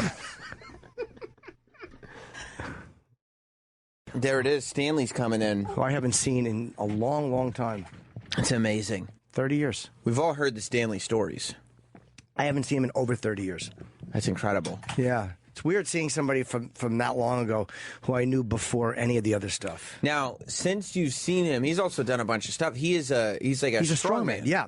He bends frying pans, and I think he said he was like one of the first people to bend a quarter with his hands or something. He was. Yes. Here he is, Stanley. There he is. Stanley, what's going on, my friend? We're on the air, just so you know, Stan. All right. Sit down. How are you, buddy? Good to see you. How's it going? Sam. All right. Nice to meet you. Yeah. How are you, man? How you been? It's been so long. I can't. How many? Is it probably 30 years since I've seen you or more? Ooh, I can't really remember. But it's good to see you, Jim. It was some days, remember? I began to meet Jimmy. We were playing. We used to play games. Jimmy was a champion game player. Asteroids. Yeah, and he was really good at it. And we could play all day on a quarter, so that's how we became friends, me and Jimmy. Yeah. Yeah, and then we went on, and I knew that Jimmy, that's why, we had an age difference, but I knew that Jimmy was, extraordinary, that's, and his personality. And, Are you 60 now? I remember you being 25 when I was 13. Yeah, something like that. Okay. Yeah, right. 12 years older, yeah. Yeah. I'm 48. And then that's how we became friends. And then I look at what Jimmy went on to do with his life, and look at the things that I've done. When you're out of a place in society, right? It's Tell me. Right, let me shut my phone off here. All right, shut the. You got a flip phone still. Flip phones. So anyway, then Jimmy went on to do so well, and what was extraordinary about Jimmy when he was a kid? Oh, well, Jimmy's personality is, he's untamed. Jimmy. Was he untamed? Yeah, he was untamed. Yeah. What would he do? So you put me and him together, and yeah. Plus my brother, when he became friends with my brother. Whew. Do you remember us riding around and vandalizing things? see, Jimmy, my brother used to like Jimmy too, Michael, but Michael, he passed away. And wait, did Mike die? Yeah, Mike passed away. He was when? an alcoholic, so he had liver disease, and he died. Man, yeah. I don't like to think about it too much because I get sad. I know. When did it happen? Was it? Because I saw your documentary. It happened. 2 years ago. His girlfriend saying. I think it's about a year or so ago. So I've been so busy. Sometimes it's hard for me. I lose track of time. Between everything, you see, when I'm in a band, and then I work, and by the time everything, and then I got to train. When did you start bending stuff? I started bending stuff, when I discovered this strength, I've had, we all had a lot of things happen to us in our times, so when I came to like a catastrophe in my life, But I've always known I had like an inner strength, like. So when then I started to hone it, and then I says, see, back at a certain year, I think it was back before 1990, something like that. The balls, I could actually rip this ball apart, a racquetball. And then it went on from there. And I said, how do you discover you can rip a racquetball apart? Like, what happens that you pull it apart, Stan? I started dealing with life, all this stuff inside me. Was it anger driven? Yeah, I was writing songs though before that too, though. And then it went on and on and on, and then it took years, and then you got to be able to turn on, you got to be able to turn on the power. So you start bending things or ripping them apart with your bare hands. Yeah. Were you a fighter? I always remember you being very nice. I don't remember you being a fighter. No, I like to be sweet and nice. Christ Jesus in Jehovah, they tell you to love your neighbor. Are you afraid if you fight you're going to hurt somebody? Well, I've had people push the limit when I used to make me arm wrestle them and stuff. But people got you could hurt your arm doing that. Yeah. Did you ever hurt my them? Arm was fine. Oh, okay. Yeah. Were they hurt though? They do you remember the bike? The bicycle. No. He'd say, "Come on over, Stan. Put the bike in the back." No, what would we do with it? I don't remember. When Jimmy says, "Come on over the house," he goes, "Come on over." He goes, so then I'd wait for Jimmy. Then he goes, "My mother's making me do my homework." And then Jimmy would put the bike in the back. In the back of what? Like in the back of the truck, right? Yeah, back of the truck. And then what would you guys do with it? Then Mike and him would say, "Let's go here and there," and we'd go to parking lots, and we used to remember. You guys used to show up with margarine dishes of oil, and we used to go and throw them in people's cars. Did you do that? No. Oh, come on, Stan. We did it. It's okay. You drove. Me and Mike threw it. Michael was crazy. He was crazy. Right, he was. Oh, he was nuts. He was nuts, that guy. I remember we were driving one time. What kind of? We had oil. What kind of oil was it? Well, it was engine oil. But I remember one time there was a guy hitchhiking with no shirt. And Mike goes, "Hey, Stanley, let's pull over and throw some hot oil on him." He wanted to drain engine oil and throw it on the fucking guy's bare chest. And did he? No, I think Stan thought better of it. Oh, you decided not to allow him? Stan said no. Oh, man, that's Jimmy. Can I ask you guys, I've heard, was there ever like an incident where you smeared chocolate ice cream on the inside of some old person's car? I can't remember it. You and I went into a place. Stan, we went into a place where it was a parking lot. Yeah. And there was a car with like a fur seat liner, and we found some chocolate ice cream. And me and Mike dumped it on the back of the seat. Mike used to. And we rubbed it on the seat, and we drove by 5 minutes later, and there was a couple who were in their 70s, and the woman was wiping chocolate off the man's back, like he had sat in the chocolate.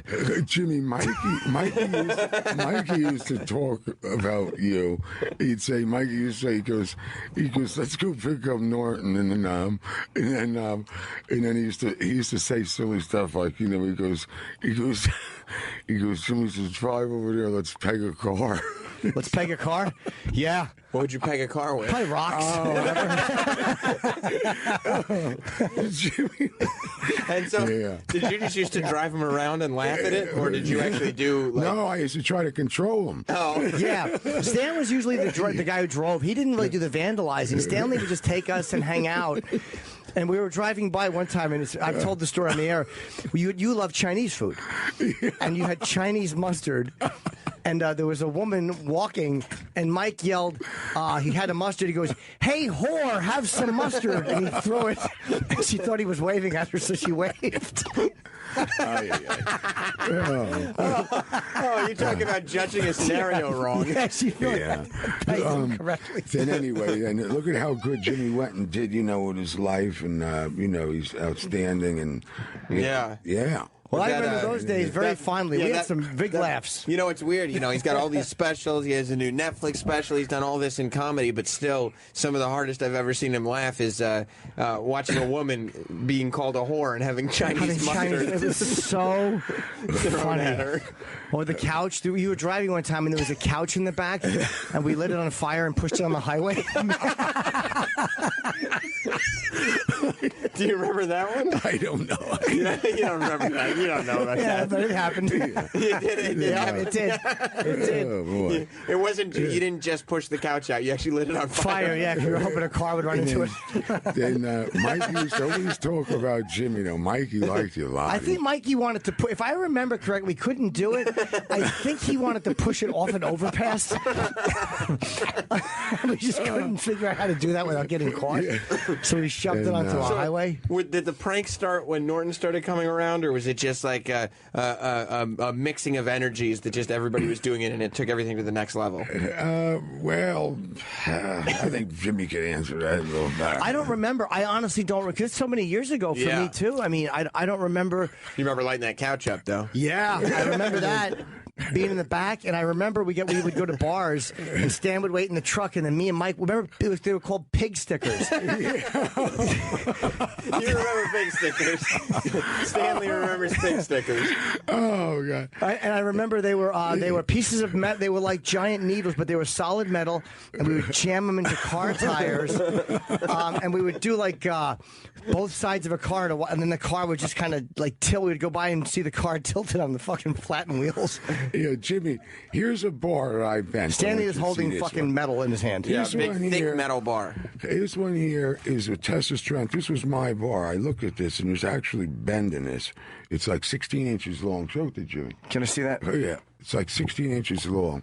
One time, Slim the Hammerman told me bend one of those bars. Who's that? Slim the Hammerman told me, and a lot of guys. Solid? Yeah, you could have to run a bulldozer over that thing. Oh, my God. To bend that That's a bar. big piece of metal. Yeah. And you did bend it at one point? Yeah. I put bend in. There's actual bend in there if you see it. You see there's actual bend. Yeah, there in is that actually. bar. Yes, there is. Can you still bend it or no? No, I'm not that. No, I'm not. I don't. No, I can't bend it. But there is a curvature to it. Yes, there is. Yes. Yeah, there Do you is, still work out? I remember you were a big workout buff. I work out, but I'm not like I used to be. You know, I'm getting older now. I got a lot of broken bones, and now I just work with the band. You know, What kind of music? I've been working with the band for 30 years. Me and Lenny. See, me and Lenny. Lenny was my favorite guitarist, and then you didn't know Lenny, did you? I didn't know Lenny. No. And then Joe Navolo. He was Lenny Miles an Hour, my favorite guitarist, and Joe Navolo, my favorite drummer. I became friends with Joe the first time I saw him. But so we started writing songs, and matter of fact, I got a CD now. I don't know if you could play a. Oh yeah, we'll play a track. We'll play one at one point. Yeah. You get phone calls here. Maybe we could, get a response from. Sure, if people want to call in, feel free to call in. Yeah. Oh, by the way, Jimmy, like I recognize that, that's why we were friends since you've been a kid. Yeah. Because, that you were like, you're fast and everything. You're fast, And like that's when me and you, we like to play the machines and stuff. And then look what I did, in my lifetime. Because as far as I know, there is now Hercules. He can also bend a penny now too. I know Hercules is my friend. Is he a bodybuilder? Is he he's a strong man. Okay. He's holding the flame now, because I had to step out a little bit. Why? After I was on, when I was on America's Got Talent, and I bent the penny there, and I had a rough time on the show. What I had going for me was good. I had really good atmospheric conditions there. So, I got a really good bite on it, and I was bending it. But what do you mean? You need good atmosphere conditions to bend a penny? Like if it's hot, you get slippery. Right. Okay. Yeah, and I chalked up real good, so I got good bend on it and all. And Howard was nice to me. Mandel was nice to me, but I was having a rough time with the audience and a couple of girls there. And why? What was the rough time? They didn't understand it. Like that's why I guess you don't know good talent. Right. Yeah. So do we have video of that? Is that online? Was it on TV? I don't know. That I don't know. It didn't make television. No, because because I felt that I did so good on that because I took only one try to bend it, and I felt I did so good. And after that,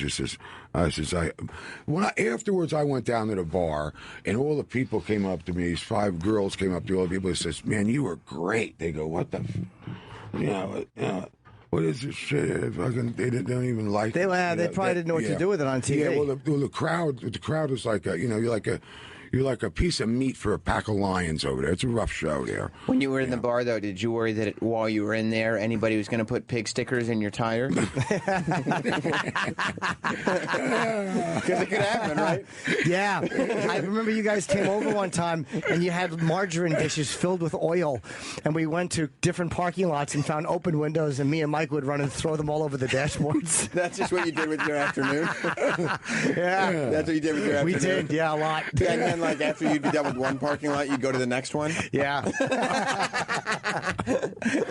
Yeah. Just making a mess. Did you just one day, like, did you all just discover motor oil and just realize, look how much fun we can have with this stuff? I don't remember how it's, again, Mike might have remembered. I don't remember. I just don't. It's so many years ago. I can't, my mind doesn't. Yeah, it's so long ago. But then, then I went on to, my friend, other friends I had, other strong friends, Jack Walsh, and then I went on and I just knew since I've been a kid, I was always fascinated with bending a quarter.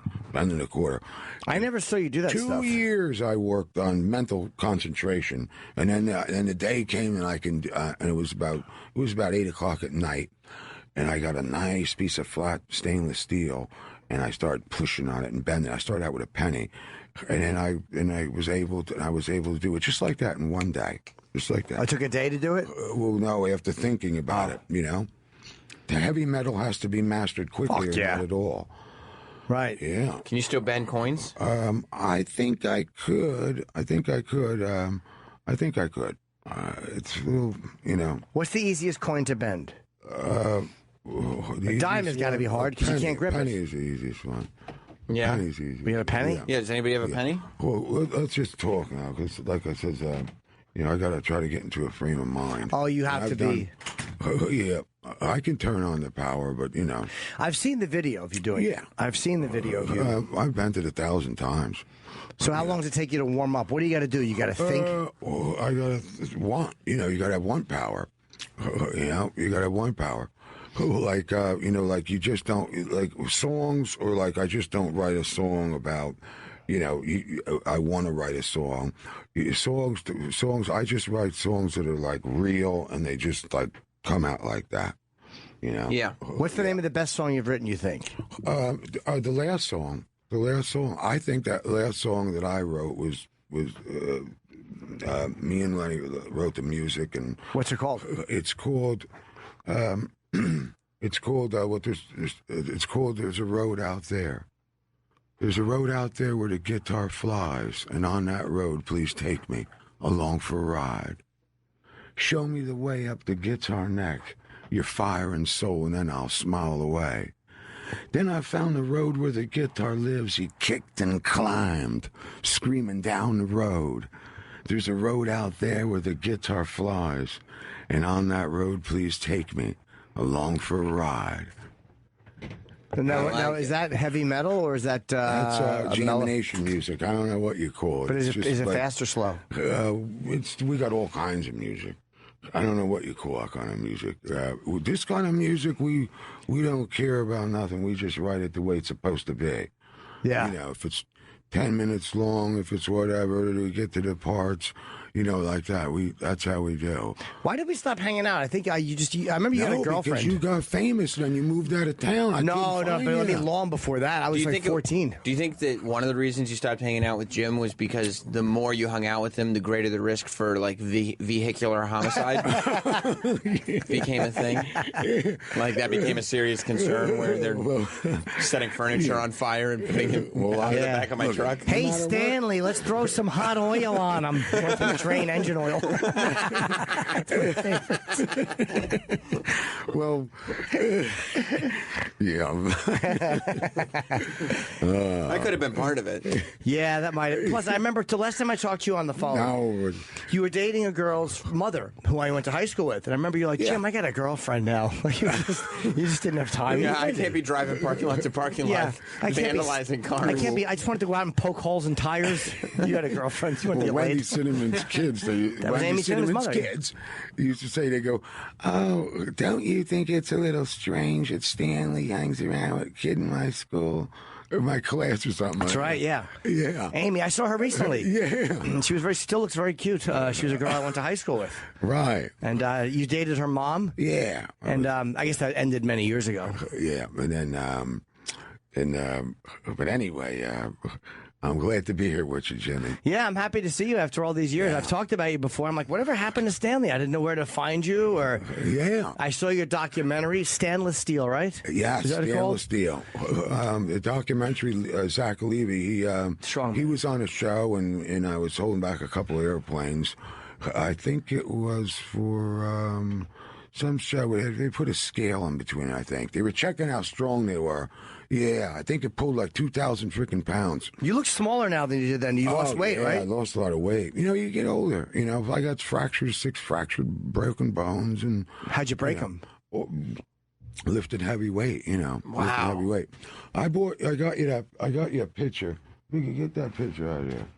I bought you a picture. You got water, too, if you need it. It's a beverage. Yeah, let me have a little water. I got water. Hold on, right in here. Pull it out. Pulling out a photo. Yeah. Yes. I bought Jimmy a picture. This here is I'll sign it later on, Jim. Okay. I got 2. For a second, I thought I bought you 2.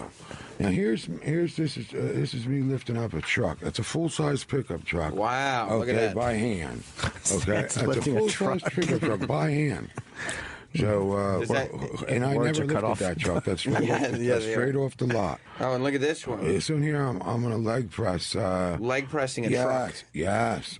Yeah. Jesus. And what's that? You putting a fucking nail? We just watched video of you. Oh, there's my. No, I would drive nails.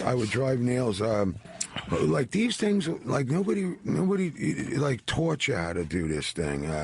So when I was a kid, my uncle says, he goes,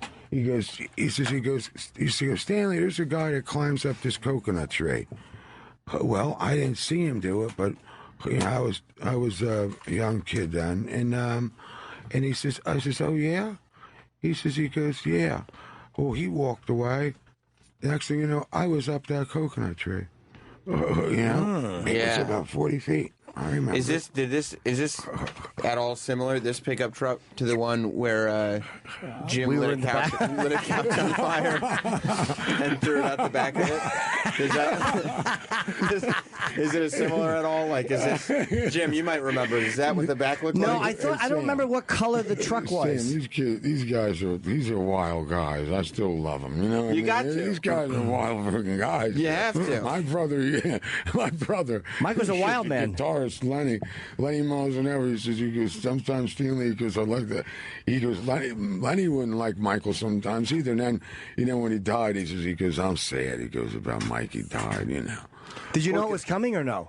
No, I didn't. Well, actually, the last time I says, Mike, I says, I could cure you. And he goes, you got to die, you got to go sometime. And he went in the hospital. It was so quick. That, like that, but he can't talk to him. He just didn't want to stop drinking. Yeah. Yeah. That's and then how old? He was, I mean, I guess he would have been 48 now, right? About your age, I guess. Yeah. Yeah, well, I hadn't seen him. So I know he looked different. He had a beard in the documentary. You know, when you remember someone, you remember them as you knew them. So I remembered him as a 13-year-old, skinny little dude. Kid who was pouring oil in parked cars. Yeah, and throwing mustard on women. Michael wasn't Calling as them sharp as whores. Jimmy. Jimmy was really smart, though. Jimmy was really smart. Thank you. Jimmy's got he's got a good talent. So how are you putting that, Stan? How are you putting that nail through? I'm watching the thing. What I would do, smashing. It's a piece of wood. Let's tell the audience he's holding us. Wind up. So it's I had no teeth. Hold on, Stanley. It might. It's a piece of wood, and there's 2 license plates on top of it. And with his hand, he shoves a nail through the license plates into the wood. Yeah, but I No would hammer. wind up from here, coming up before, so I get all this power. Yeah. One time when I became a professional and down in with my buddy Jack. Yeah. Jack goes. He goes, you drive them nails through like they're paper, Stanley. He goes, I've never seen anybody drive nails like that. I go, oh, thank you, Jack. He goes, I think you could do two boards. I go, yeah. I go, I think I could too. But next morning, he says to me, he goes, I got your TV show. I says, what? I says, we were just talking about this. And then, So now you got to go on TV. I didn't, yeah. So Stan, let me ask you, when you drive a nail like that, what are you putting on your hand? I'm putting a handkerchief, but listen. Just a handkerchief? Yeah, or a wash rag, or a little piece of cloth. So it doesn't go through your hand. See, when you go through 2x4s, you got to remember, I did it on real TV. I did it. Okay. I actually saved the first board that I have. I saved it. I have it at my house. The first 2x4s with one nail straight. The nail has to go straight through.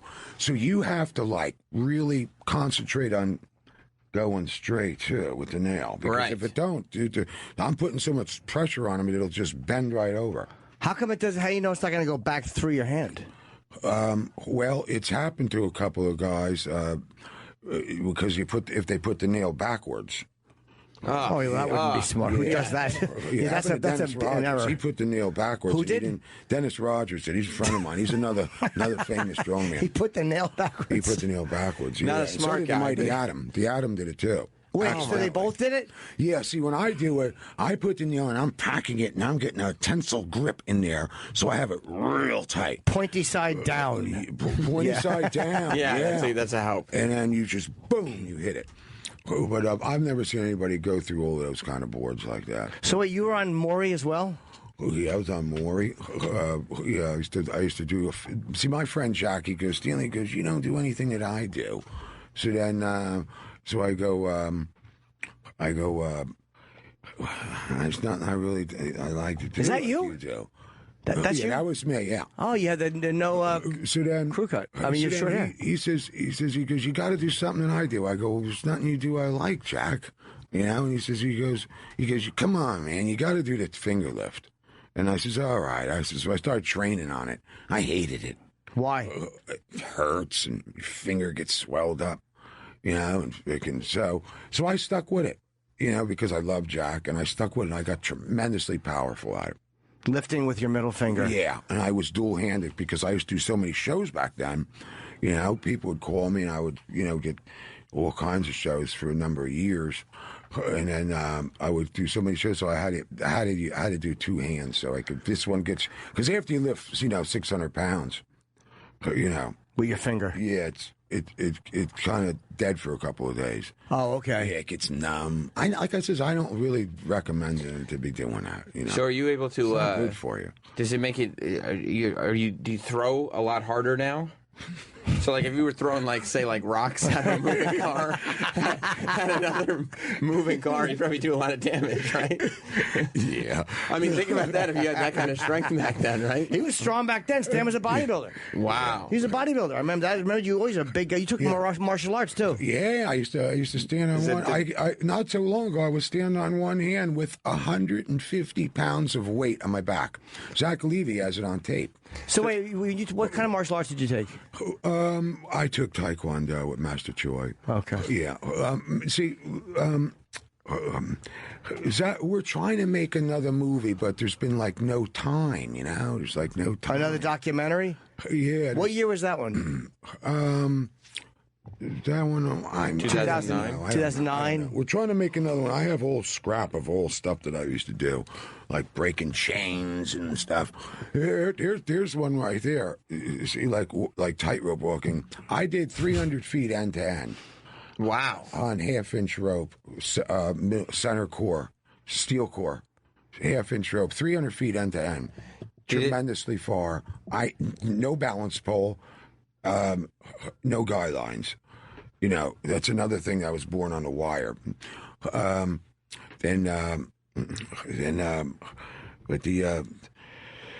the music is the only thing I kind of do and walk the wire now. The music is with the Jam Nation with Lenny and Joe. We got Vinny. Did it give you Jason J Rock courage, Jim? Did you guys have more courage to do bad things, knowing that the guy driving you around was a killer? Yeah, very strong.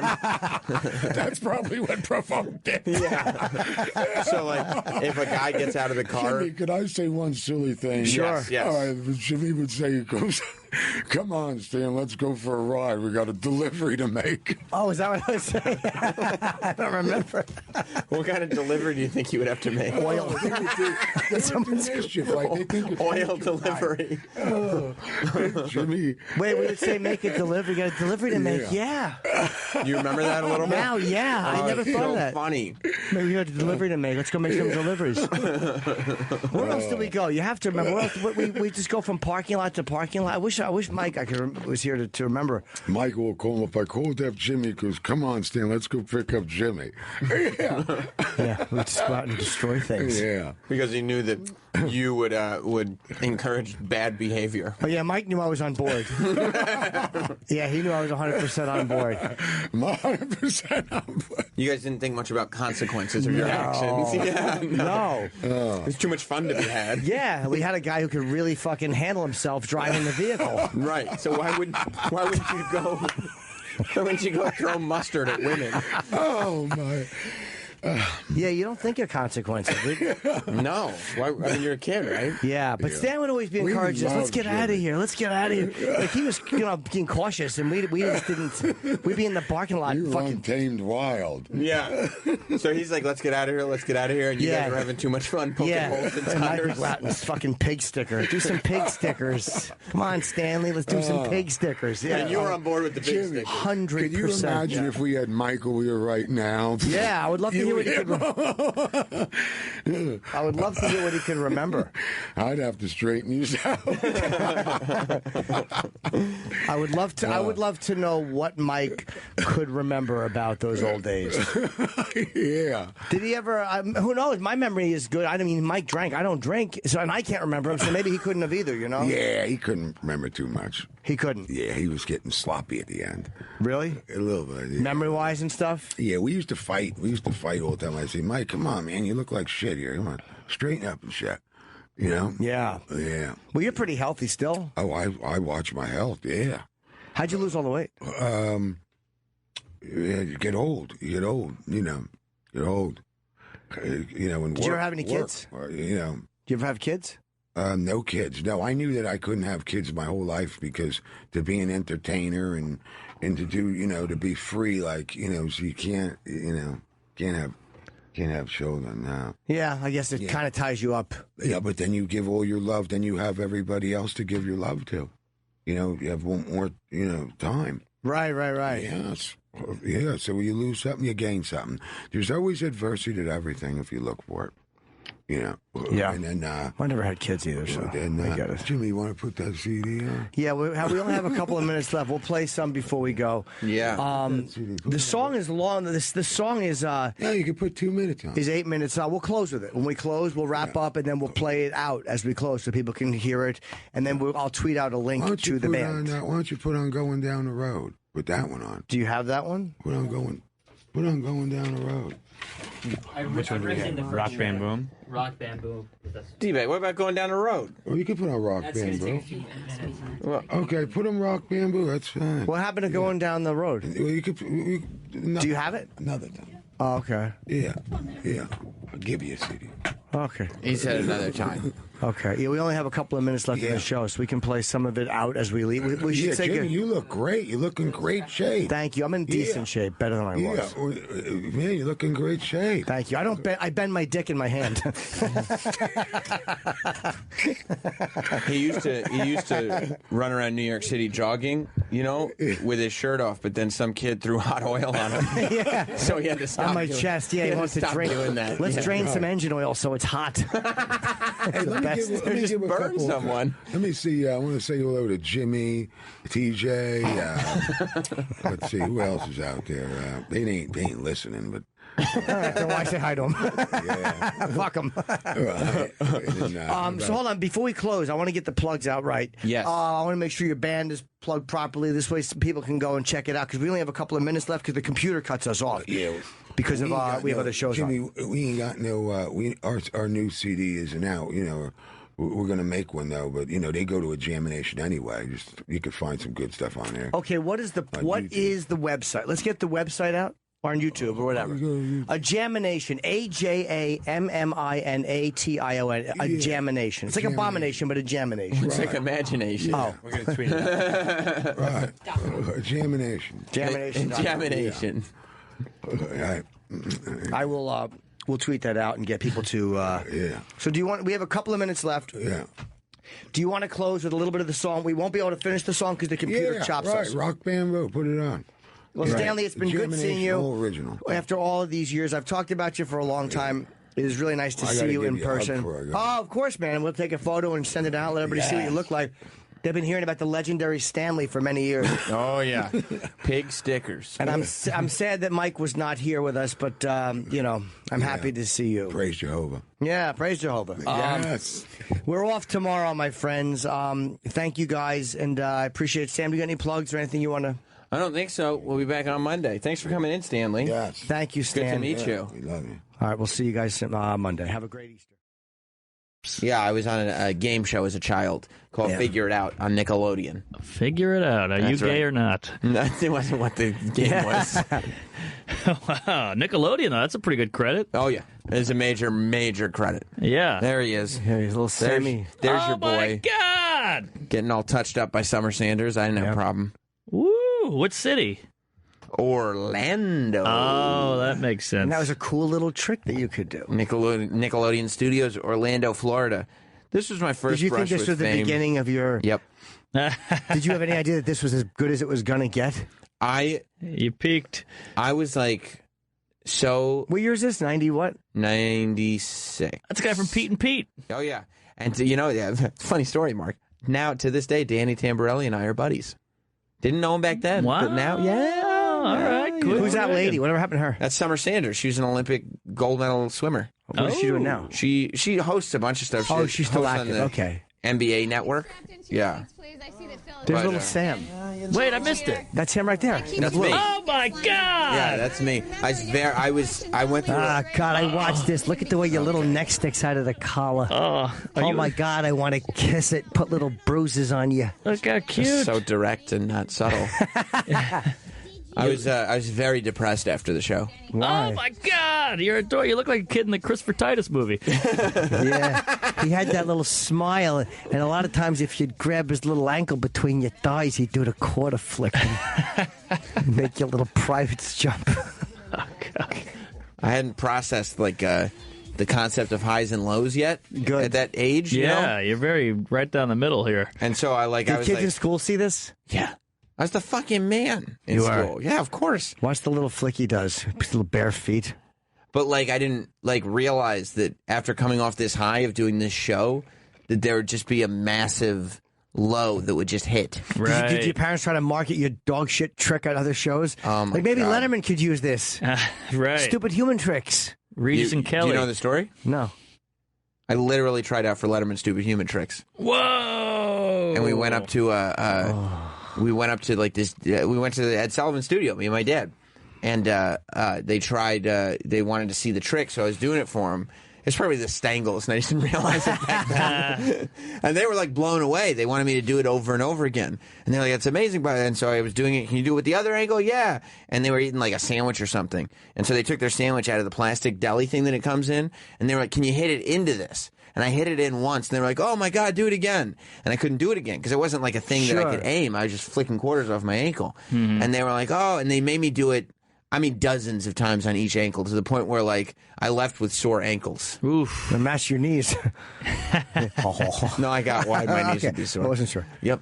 And then they called and they were like, we want to do something, but this isn't a kids' talent show. Dave does a show for adults. And so they wanted to do a bit where I would, like, flick it into something, maybe into, like, a woman's cleavage. Oh, fun. Or something like that. Sure. But I would have to aim it. And I was like, oh, yeah, that'd be great. And my dad wanted to be encouraging. And also I was unathletic. So, like, he didn't have the father-son outlet of, like, coaching me at any sort of sport. And so for probably over a month, it feels like over a month now, it's definitely weeks, every single night, my dad would get home from work and he put out an ice cream bowl. And we'd practice flicking quarters into the bowl to the point where, like, why ice cream? Just a bowl, just so it was something to get into.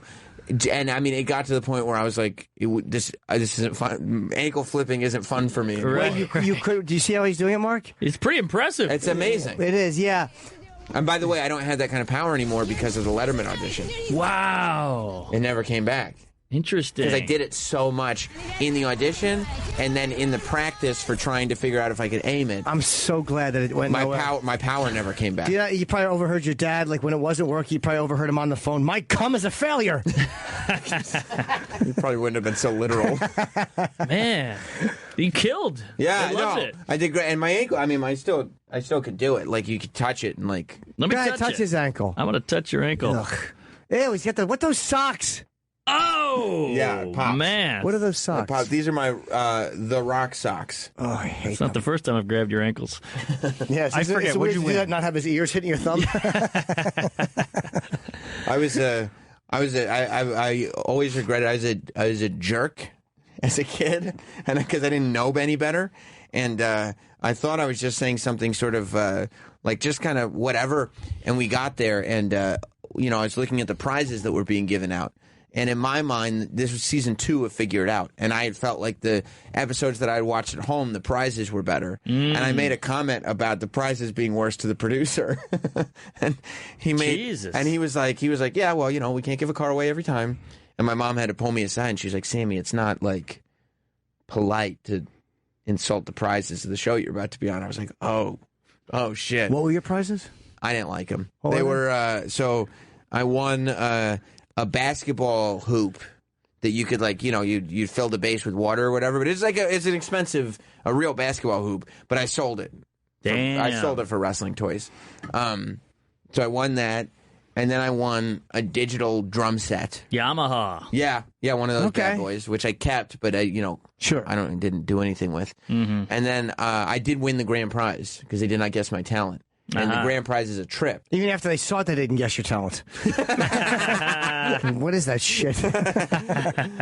But the grand prize was a trip. And so I was like, maybe the Bahamas, even just going, sometimes you would be in Orlando and you'd win another trip to Orlando, which is still fun. I'm like, go back to Universal Studios. That sounds great. What was your trip to? Smuggler's Notch, Vermont. What? That sounds like the nickname for a guy that likes to fuck another guy's ass. Smuggler's Notch. Yeah, he's smuggle it in. It's a smuggler's notch. Smuggle it in. It's an asshole trick. When you grab the helmet and you twist it. Yeah, no, it was a ski resort in Vermont. Did you like it? I did not like it. Did you go to Smuggler's Notch? Yeah, I ended up going in the summer because I didn't have any interest in winter sports and it's cold outside. Mm-hmm. And, you hang out. I learned mountain boarding, which is like skateboarding but with tires, like heavy-duty industrial tires. And that was fun. But then, like... did your dad not want to your dad couldn't do sports things with you? No. The ankle flip was as close as he ever came to having a boy. Right, yeah. There was no sort of, like... Get out there and hustle, kid. Like, no, why? What? He probably would say to his friends at work, well, yeah, I got to get home. My kid's training. But he wouldn't tell him for what. Yeah. And the one guy, what's your kid training for? He's just fucking quarters into a bowl. Yeah. What? He's flicking quarters off his ankle into a bowl. How's he doing? He can't get there. He can't quite nail it. He's flicking quarters off his ankle. He lacks the humiliating. He lacks the ankle coordination. Well, that's a hard thing to do. I mean, you can't do it. No, I can't. You know? Yeah, exactly. I have no desire to do it, but I can't anyway. Nobody here can do it. You're right. How would they ever figure that out? There was no way they would ever guess that. Well, It's impossible. The clues were really, really bad because, like, you have to fill in the blanks and you have to ask me yes or no questions. But they give a clue every round. I have a clue that would have worked. It's a worthless talent. Can he flick things off his ankle? It sounds dirty in the beginning. I'm going to get on the floor. I'm double jointed. It's the first clue. You give me a quarter. The first clue, they brought alarm. They gave all the judges alarm clocks, and the time was like 7:15 on the alarm clocks. And so they were like, "See, because it's a quarter after." But I'm like, that's a terrible. They're never going to guess that. I was like, that's clue. awesome. Yeah. And then the second one was they flicked the lights on and off for flicks. But then they put like electrocution sounds on too. So it sounded like it was like an electric thing. Right. And so they didn't get that either. But then I got pissed because the third round is the Charade Brigade, which I'm sure you guys are familiar with the Charade Brigade. Yeah. But the Charade Brigade came out and he like shot a fake basket, you know, it's charades. And then he fell down like he twisted his ankle. And they couldn't guess it. And I was like, yes. But then this little asshole charade kid started pointing at his ankle. And they were like, ankle. And they were like, yep, you got it. And I was like, what the fuck? Were you annoyed? Yeah, I was so annoyed. I was like, what the hell is that? That's not fair. Then the fourth clue is a Jew picking up quarters. The Charade Brigade. The Charade Brigade did me in, but they still didn't guess the other words. Now, how could they not? Good. Because who would think that anybody would or could or would want to do that? You would want to do it if you could. No, I wouldn't. For a little while. I would do it for a week. Yeah, that's what I'm saying. Like, you'd do it for a bit. Like, I don't do it every day. I would but, impress like, girls with it. I haven't. I don't want to fuck you. No. You know what the weird thing about the ankle thing is? Yeah, the fact that you can do that. Girls think it's gross. Yeah, I could see that. Yeah, girls think it's disgusting. Yeah, it's creepy. Like if it's something, sometimes I'll do it as just like a twitch. Like I'll move my legs a lot. I'll just be clicking my ankles around. And Jess gets grossed out about it every time because she can hear it. You know, it's just like hearing this clicking sound. She's like, are you doing that with your ankles? I'm like, yeah. She's like, knock it off. Yeah. Just stop it. It's probably good you lost the ability because you don't want to ride that out. Yeah, there's really not much you can do in show business with that. I had to develop new talents. Yeah. Yeah. That's how I became the last professional broadcaster. I would hope so. Yeah, thank God it segued into this. This is like your origin story. This juggernaut. Yes. This is Sam Roberts' origins. Have you ever seen something in your life turn into a murder charge? No, what? Meaning, have you not something What? you're No, doing? I've never. Have you ever seen something that you've done many times? All of a sudden, I know what you're talking about. someone else does it. Let's see. And they're charged with murder. That's immediately what I thought when I read that story. Like, so, like, if I I was get hit on like, Twitter so many times about that. have you ever, like, invited your friend over to watch a WWE pay-per-view and then it turns into murder? Yeah, like say in my case. Say you would invite your friend over, and every time you invited your friend over, as soon as he walked in, you'd grab him from the back and push him and go Hulkamania or whatever it is you say. Right. And then he would always fall into the sofa. And then say you read somewhere that someone did that and their friend came over and he grabbed them by the back and he threw them against the sofa and they broke their neck and died and got charged with murder. And you'd be like, oh my goodness. Yeah, I'd be freaked out by that. I'd be like, wait a minute. I'm just one miscoordinated shove away from a murder charge? A murder charge. Now, obviously, when I was a boy, I was cute, fairly molestable. Right. I'm quite sure. Mm-hmm. And I used to enjoy doing little things. Pranks. We would play with my Mego dolls. Fun, fun games and fun pranks. Hey, I'm the thing. I'm the Human Torch. And you fly your little dolls around, whatever it is you do. Right. Oh, here comes the Silver Surfer. Yeah. Yeah. Then we go to the highway, throw rocks. What? Cars. After the Mego game? Oh, yeah. Yeah. I remember that specifically. I remember standing in Edison on Fox Road at the bridge with big, heavy rocks, just standing in the shoulder of the road and throwing them at cars. There was no hiding. No deception. From the side or from an overpass? From a side. Uh-huh. We didn't have access to an overpass. Unfortunately. Believe me. Yes, and I would have said back then, unfortunately. Yeah. And I vaguely remember being chased by grown men. So you would sit there chucking rocks at cars and then go, you know what's really unfortunate about this? It'd be great to have access to an overpass. I would have killed for an overpass. I see. Well, you almost did. Literally. For the idea of an overpass, I would have killed for the idea of dropping a brick when I was that age. Sure. I was young, though. Again, how old are we talking? Before 4th grade. This was when I lived in Edison. Okay. So this was when I don't remember the kids I would do it with. I remember just getting chased and running into a hallway. I don't remember if we ever got caught. What hallway? In the apartment buildings. Like, there's apartment... I was in my apartment. You'd run away from the road into the apartment building. Yeah, into one of them. So you do it right by where you lived? Yeah. You wouldn't go anywhere? No. So it was really not hidden at all?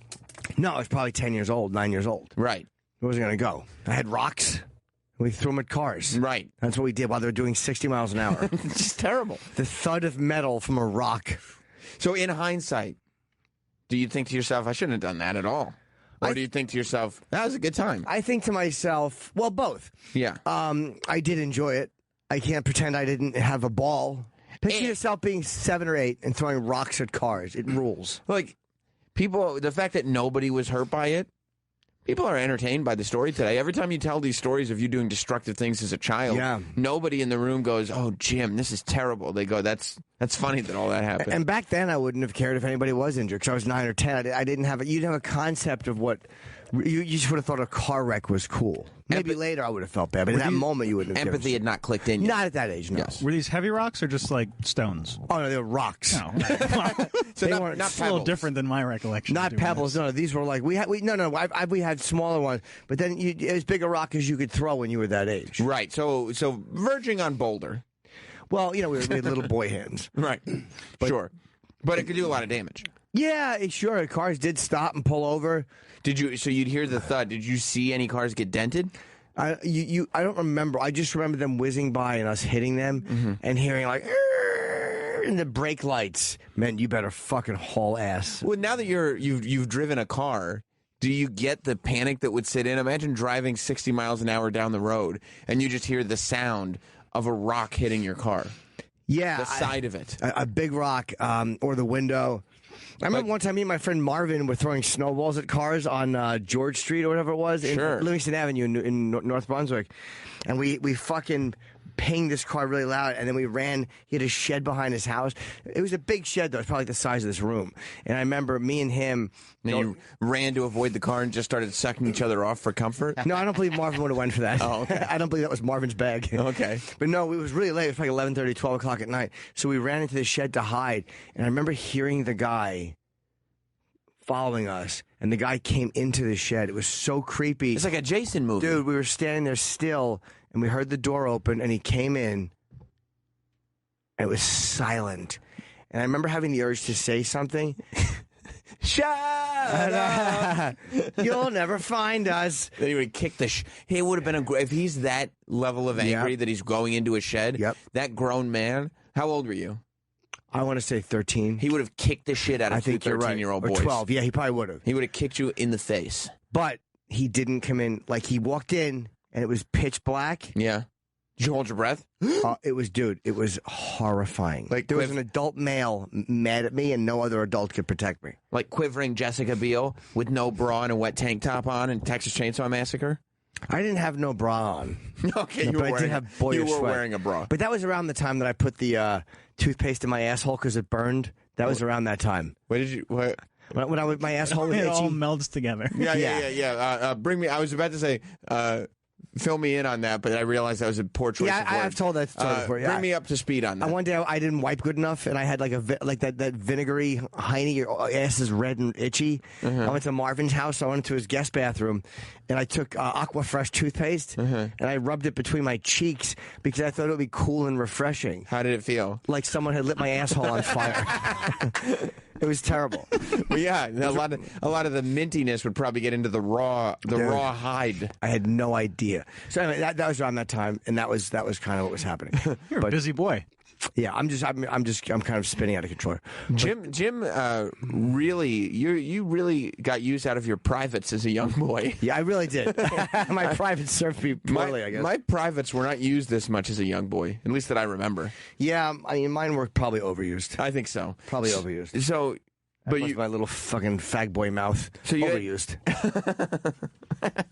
So you had toothpaste in your butthole. Yeah. But you had to remain silent because a guy came in. That was a different time, but I mean, it was around that time in my life. But yeah, that guy coming in was scary. Yeah. And I remember he backed out. Like, he probably didn't know. He said something. I don't remember. I know you're in here. I don't remember exactly. It probably, he probably could have found you if he really wanted to.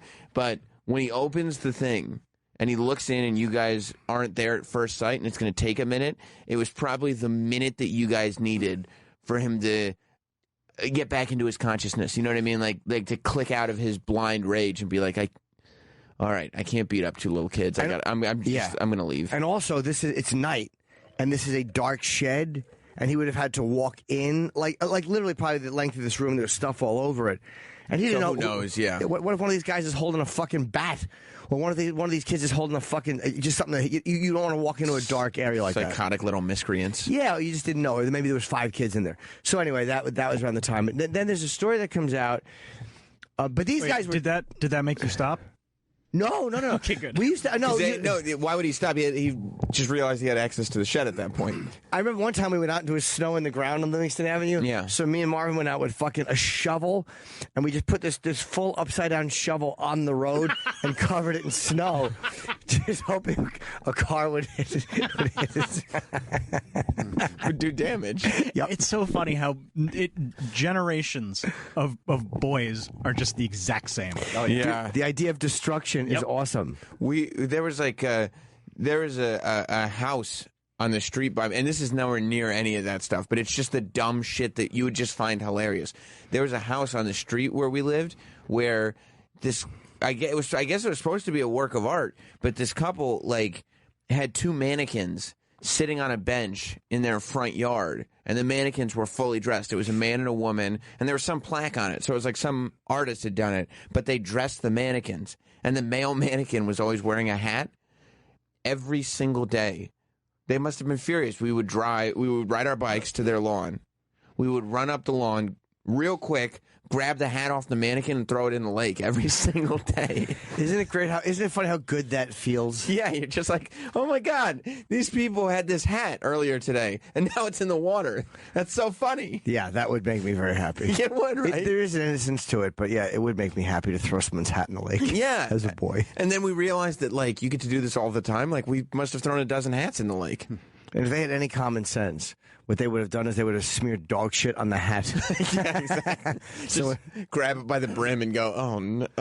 So when the boy grabbed the hat, they got duty on their hands. Maybe they thought the hats were blowing away, but they weren't. We were throwing them in the lake. Oh yeah, I wonder if they might have thought that. They might have thought it was the wind. You think you would tape it down or something? Or an like animal. That? Or just a couple of young boys wanting to throw hats in the lake. Yeah, a couple of eager boys. Yeah. When I was a kid, we used to steal pumpkins out of people's yards, and we climbed up in a tree that was overlooking a highway, and we would take the pumpkin, and we'd see a car coming, and we'd go, wham, and throw it down as fast as we could. It would explode all over the hood or the windshield of the car. Yeah. And the cars would lock them up. Did they ever break a windshield or no? I don't know. We would just run down and take off. Yours is actually even worse than Jim's. Your prank is something that Macaulay Culkin would have done in The Good Son. Yeah. And in The Good Son, he was a little kid that, he wanted to kill people. He was a very bad kid. Yeah, I was a hellion. Yeah, it sounded Jim, like it. Being from New Jersey, did you do Mischief Night? Of course. Oh, yeah. Mischief Night. Yeah. Because I know that's not a national thing. It's not? No. Is it? Mischief Night, I think, is mainly the Northeast. I think other states have different names for it, but Mischief Night was a Jersey, Pennsylvania, New York. Oh, I didn't know that. I was always scared on Mischief Night. I would Why? stay inside. Yeah, I didn't want any pranks to happen to me. God. No, it was a lot of toilet paper and trees nonsense. It was stupid. Plus, they would always start rumors that the Bloods and the Crips were going to be in the neighborhood. And I was like, oh, no, I'm not messing with live? Exactly. Westchester. There was gangs. What was the mischief they would do? They would just break shit. It really wasn't a big deal at the end. But, you know. Like tic-tac. That's what we used to do. What's tic-tac? You take corn cobs and take the hard pieces of corn off, and then you just throw them at houses, and it just ding, ding, ding, ding. In the middle of the night. What a fucking farm boy prank. Oh, yeah. What would you do? We'd take someone's hay and put it in the driveway. Boom. There were a bunch of, young gangs and kids getting the shit kicked out of them. So I probably would have gotten the shit kicked out of me if I had gone out. So Well, yeah, we didn't have any gangs around where we were. We were just boys. Just the Lords. Just with the Lords, yeah, my gang. Yeah. We'll go buy the stuff for the fort. We'll go buy the sign letters. Yeah, you don't have to worry about gangs. You were the gang. Do you like the Lords? I love the Lords.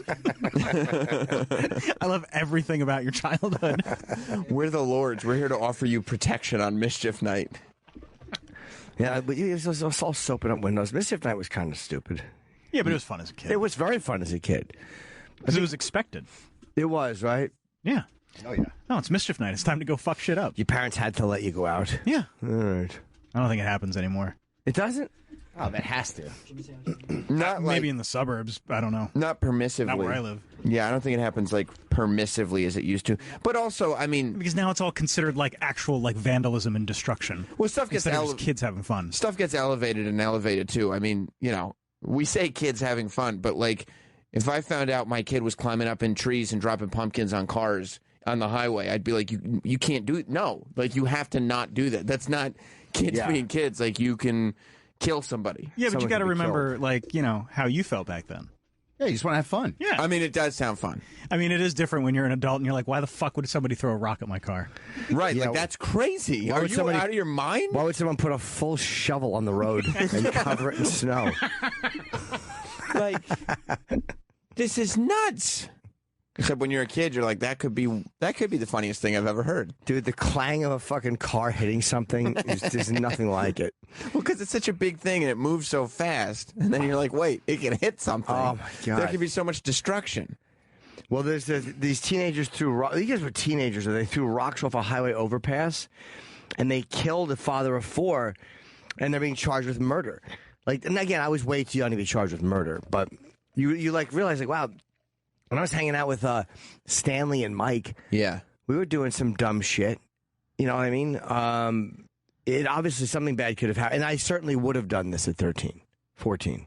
14. Yeah, I would have. Of course. I mean, if at 15 he's Yeah. getting a murder charge, you would have probably gotten a murder charge at 14. And the guy who threw the rock, his name is Kyle Anger. Of course it is. It just works out. Of course it is. The 32-year-old father of 4, he was just traveling, and it was a 6-pound rock, and it fell through. That's a huge rock. That's a big rock, and it fell through the passenger windshield. He was a passenger, and hit him in the head. He had a broken skull, brain damage, and a cut on his chest. And they were calling it a prank called dinging, where they toss rocks to hear them ding the cars traveling below. That's like one of those split-second decisions as a kid. I'm sure they started with small rocks, just like little things like you were doing in Jersey. And then one kid was probably like, oh, my God, I found this big rock. And just in the moment, they were like, oh. And they just thought it would be funny. And they just whoop. I mean, the article says that one of the rocks was 20 pounds. Yeah. That's a little Jesus excessive. Christ. Yeah. Although, I mean, if I read an article that some kid in Pennsylvania killed somebody by throwing a pumpkin at the car, I'd be like, yeah, that's a psychopath. It's a little excessive. Yeah, that is excessive. 20-pound rock. Yeah, 20 pounds and 6 pounds. Like, that means those are that heavy rocks. They were all working together.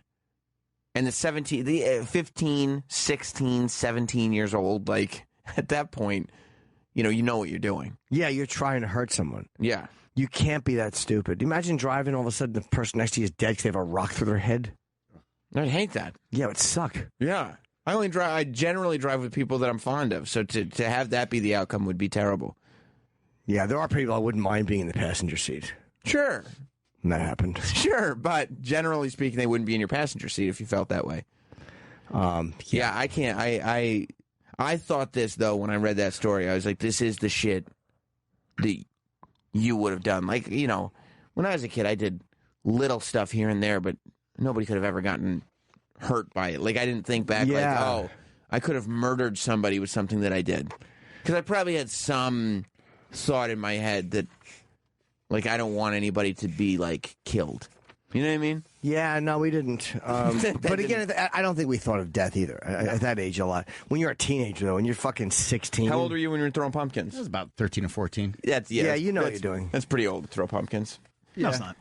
You don't think so? No. To throw pumpkins at moving cars? No, that's like prime years to be an asshole. But you think 13 to 15? But the dangerousness of that. Sure, but you don't consider that. But if you read in the paper that a 14-year-old was throwing was throwing pumpkins off an overpass to break car windshields, you wouldn't be like, and somebody died, you wouldn't be like, yeah, that's kind of exactly how it happens. Yeah, but you don't think about that when you're doing it. You're thinking about impressing your friends and laughing. And having fun. Yeah, that's true. We're supposed to not have fun? Yeah.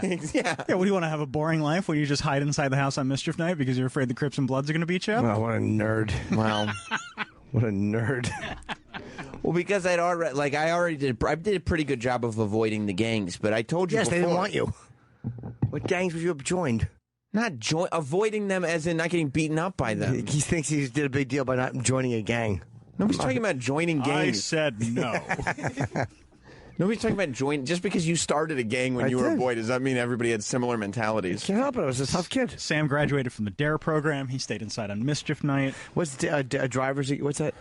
DARE to keep kids off drugs. DARE to keep kids off drugs. Drug abuse resistance education. That's huge. And everybody graduated from the DARE program. That's true. Yeah, everybody gets. And here's the problem with the DARE program: everybody gets an extra large T-shirt at the end of the day, so that the one fat kid doesn't feel fat. Oh, that's nice. But everybody else is wearing these because it's 5th grade. A giant T-shirt. So everybody else is wearing these T-shirts that look like dresses, except for the one fat kid that's like, I've never had a T-shirt fit this well. I had to tuck mine in. I have at my father's house. Mm-hmm. There's a photo of me in my DARE shirt after graduation with it tucked in, and it's really bad.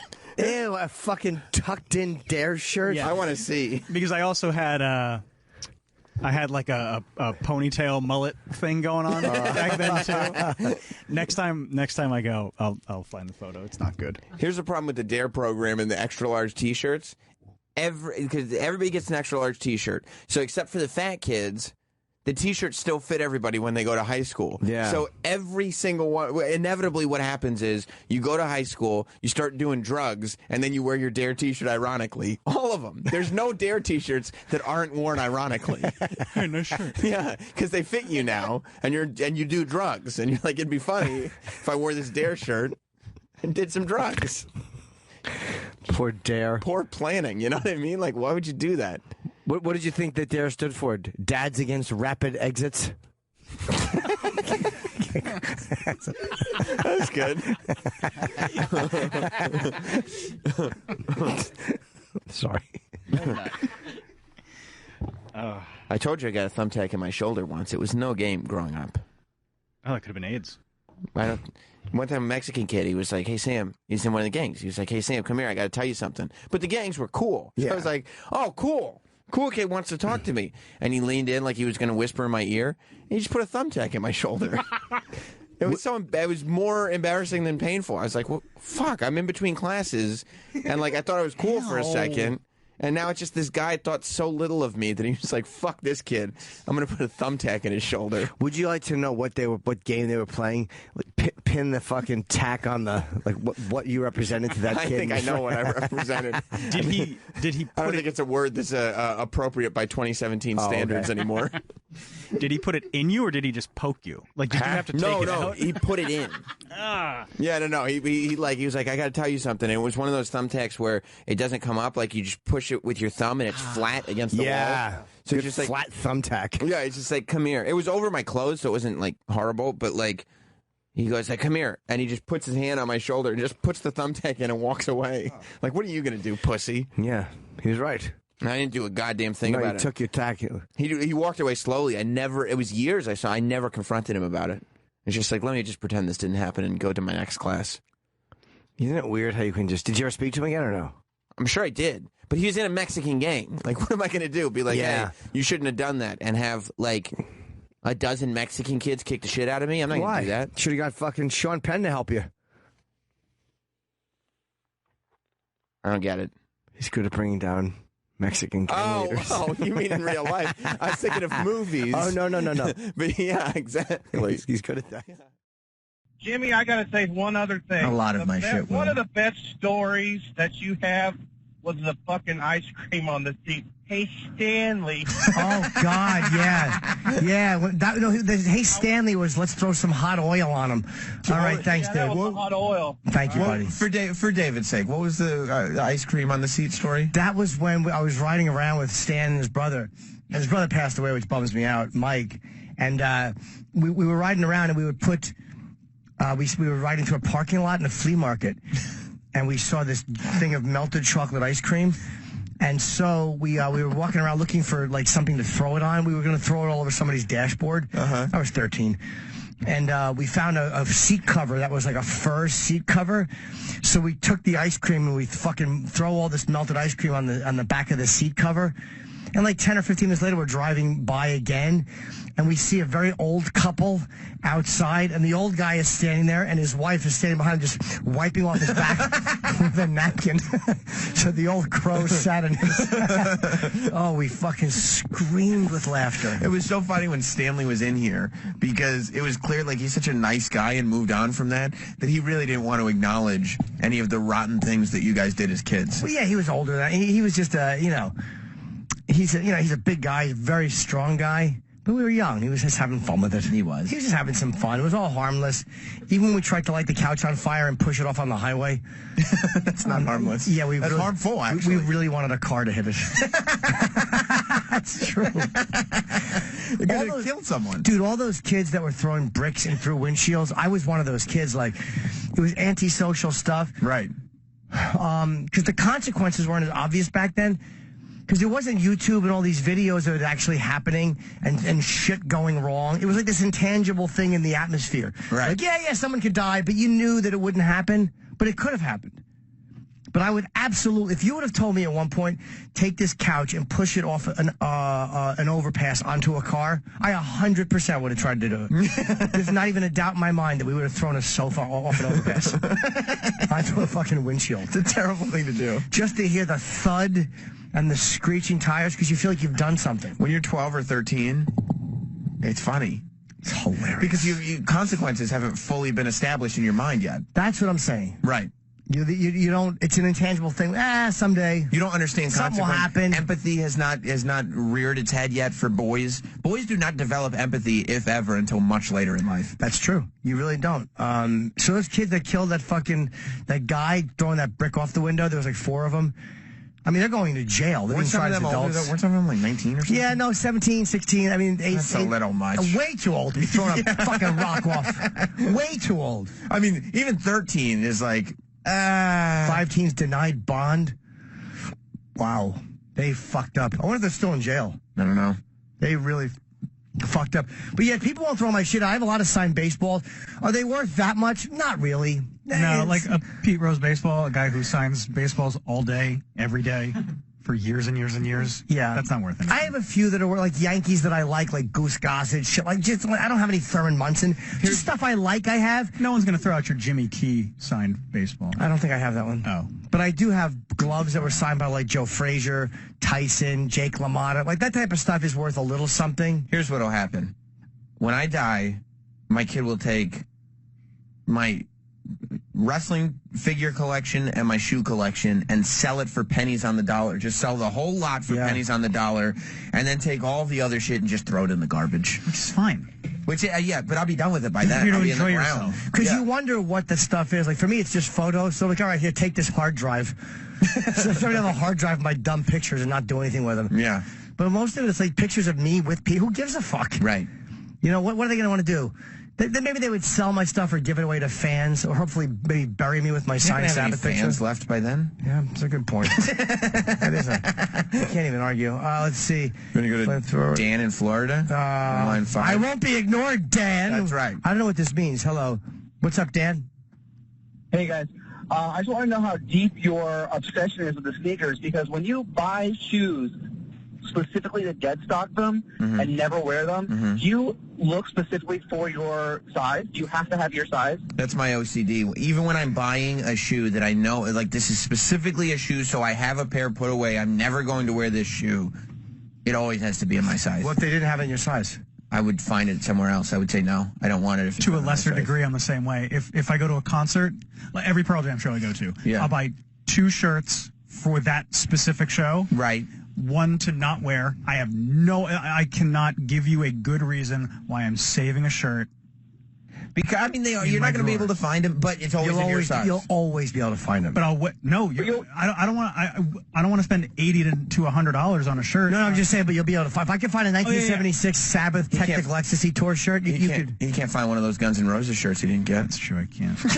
Check eBay. Not at a decent price. But anyway, so I'll buy two because I want to wear one, and that's eventually going to get fucked up. Right. But I want to keep one, and it has to be in my size. Always has to be in your size. Yeah. Thanks, so Dan. all the shoes that I buy to not touch, all of them are in my size. What are you, 10? 10 and a half. God, I have little feet. 8. 8 is but you know what? You probably have better luck than me finding shoes. I have fat feet. But no, I just mean like if you're a size 8 and you just wanted to buy like Jordans or whatever. Yeah, that's true because there's so many different intangibles. Yeah. In your hobby. Yeah. Than mine. There's no sizes. Like anything 9, 9.5, 10, 10.5, you're fucked. Those are the popular sizes. Because that's the majority of people. Yeah. Oh, are they? And then they barely make any 13s and 14s, so you're fucked there. But if you're an 8, you're pretty good. Oh, I should be bread towing. I should be fucking bread towing. Now, what is this? Jimmy in Tampa. Hello, Jimmy.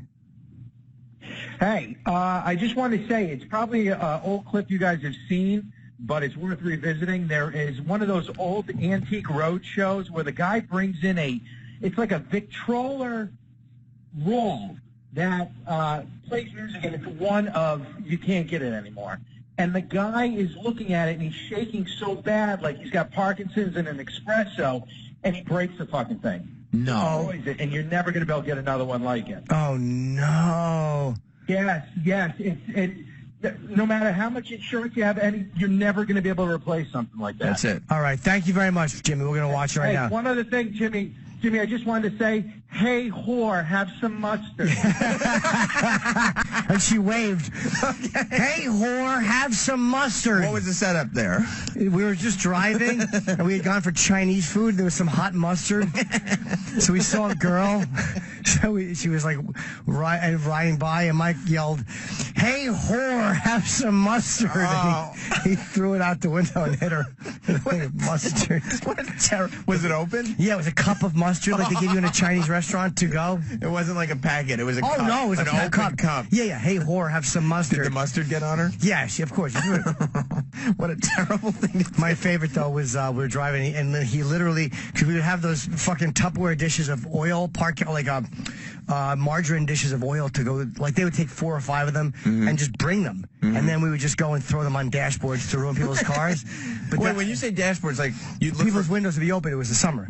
And so they'd leave their window open, and then you just throw margarine? We would take no, not the margarine, the engine oil. Oh, but like they would take oil, so we would dump the oil all over the fucking the dashboard and the steering wheel and the buttons. Such a shitty thing to do. What a horrible thing to do. It would ruin the inside of people's cars. And they get back to their car, and they go like, why would somebody do this to me? Dude. And you go like, I didn't even know who you were. I just did it. Because I would think that now. I'd be like, why would somebody fucking do this? Yeah, what? And you'd be like looking around like, do I have enemies? 20 years earlier? Yeah. Oh, I'd be all over that. Doesn't that suck knowing that now we're all the old people that the young people would prank? Yep. I remember we're the ones who would get couches thrown on our cars. There was a guy hitchhiking bare-chested. So what Mike wanted to do, he goes, hey, let's go drink. He wanted to, he goes, hey, Stanley, let's throw some hot oil on him. He wanted to drain hot oil out of the engine. That was like, because it was a 90-something degree day. It really is assault. And there was a guy hitchhiking. I'll never forget that. And he wanted to drain hot oil, and he'd go throw hot oil on the guy's chest. It would burn him so bad. Dude, hot oil on your chest. And even Stanley went, no, Mike, we can't do that. Even at that moment, he was tapped out. That's a little more than a prank. Oh, my God. I'll never forget he wanted to let's throw some hot oil on him. Yeah, I don't even think you can get youth court for that. I think you'd have to go right to real court. That's one of my favorite sentences ever. Let's throw hot oil on him. Let's throw some hot oil on him. On his bare chest. Guy hitchhiking. Terrible group of people. I wish I could remember more of those stories, because there's a lot of them. I could hear the same ones over and over and over and over again, to tell you the truth. They're fantastic. We would call it pig stickers. Let's go do some pig stickers. I remember the pig stick. You know who loved the pig sticker story? You remember Adrian when he worked there? Adrian loved the pig sticker story. Did he? Oh, loved it. They would go to bars and just do it. What was pig stickers?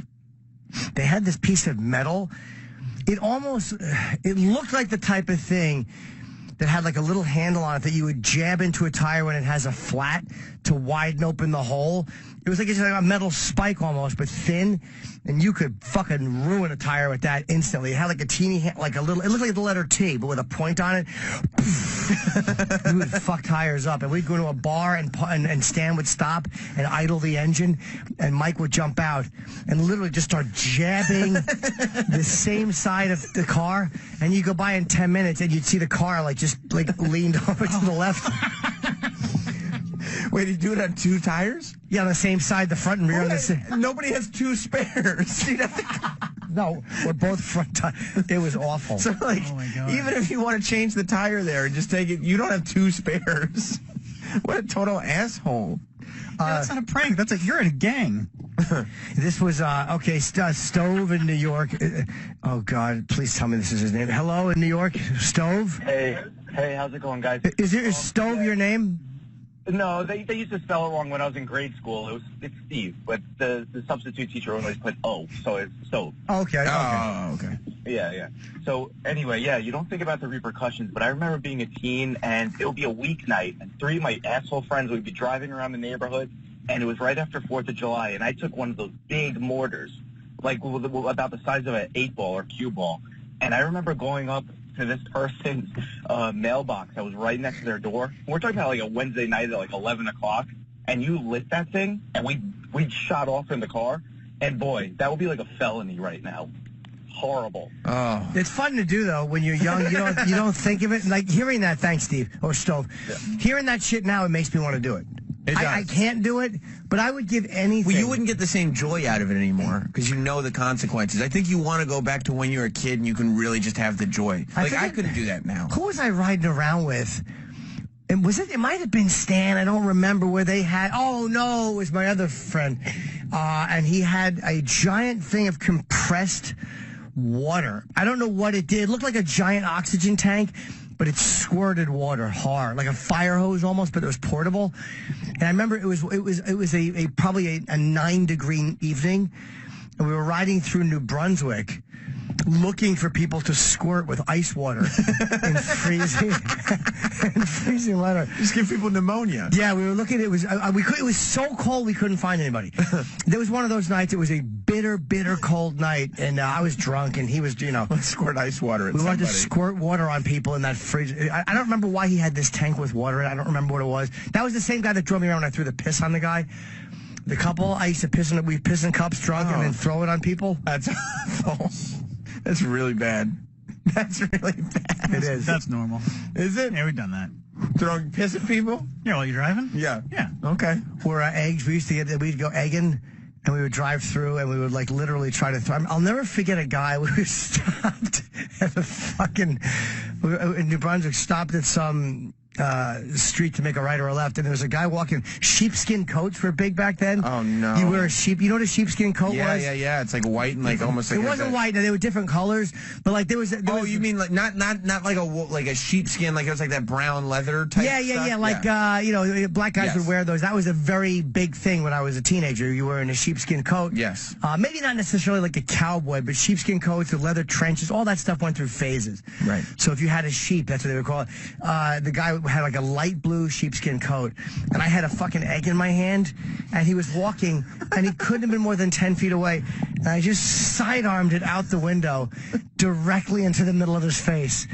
It broke in the middle of his face, and Do you know how mad a person gets? Dude, and we drove away, but I remember he just wiped the egg.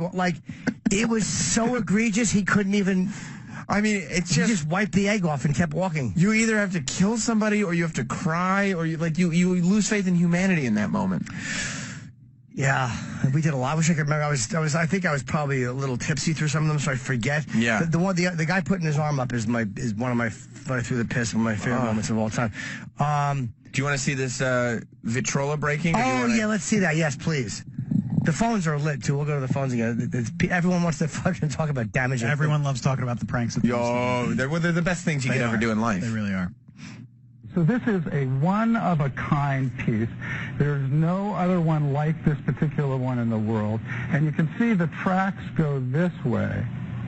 And he is old. It's really cool because it records much more accurately than. Oh, shit. Oh, my God. Well, that does happen every once in a while. That can't be good.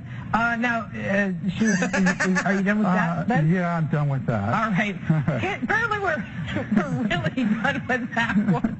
Now, he's so upset. The guy is so upset. He should be. Why do that? It's shattered. Yeah, why do you, how about this? If you have Parkinson's, don't handle the merch. Yeah. Oh, shit. Oh, shit. Like, it's one of a kind. Okay. Isn't that the greatest sentence? It's right before, the greatest sentence you could ever say before you break something is, this is one of a kind. Yeah. Priceless, irreplaceable, one of a kind. Oh, shit. Heirloom. My grandfather, whenever something breaks right before and I want to hear something from my grandfather. Right. You know, you're never getting that one back. He's no longer with us. Kevin in New York, yes. Good morning, guys. Hello, sir.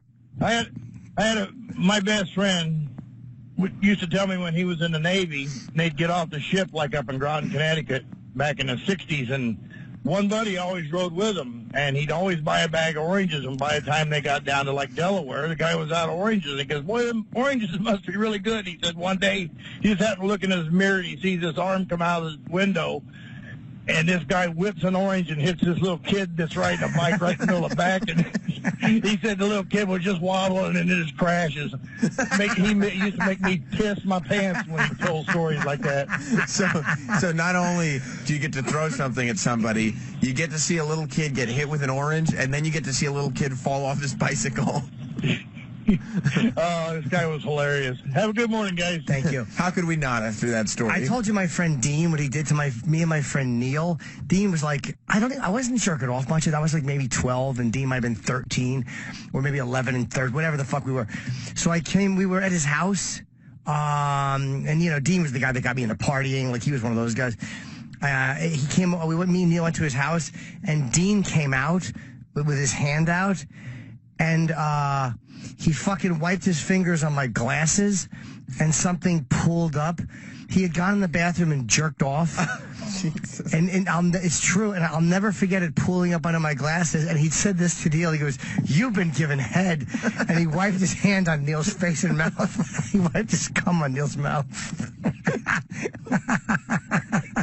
It's so disgusting. And Neil, I had a friend who did that to a girl in high school. That's a Me Too thing. Now it is, yeah. That's sexual assault. Yeah, that's bad. But back then he would just jerk off in the bathroom and then just rub it on a girl's face, and we would all laugh. It's a terrible thing to do. How long did he teach there?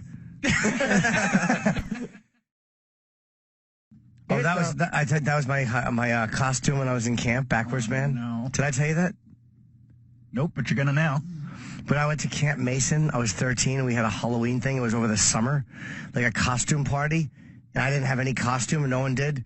So I went as Backwards Man, where I just put, like, my pants and shirt on backwards. And they said, "Who are you?" Crisscross? And my sunglasses on my back of my head. Yeah. They said, "Who are you?" I said, "I'm Backwards Man." And then the bully opened your fly and had his way. Did it go over? I don't think anybody noticed or cared. But you wanted them to so badly, didn't you? I thought it was quite... I couldn't figure out how to do the shoes backwards. So did you do anything? Yeah, I mean, you can't. No. Just left them? Yep. This one is Backwards Man. Did you think you were really clever? Very unique costume. Was it met with enthusiasm? It's met with indifference. How old were you? 24. No, Toast got his pants on backwards. Toast is nuts. I was maybe 13 or 12. Oh. Yeah. That's sad. That's sad. Not good. Yeah. Backwards Man. You think it's a good costume? It's a very terrible costume. It's a poor person's costume. It's a broke kid's costume. Well, also in camp, with the summer, you don't bring a Halloween costume. Right. No, you're right. You're right. You'd think, I mean, you know, what are we nuts? It's August. Halloween. We were dorks.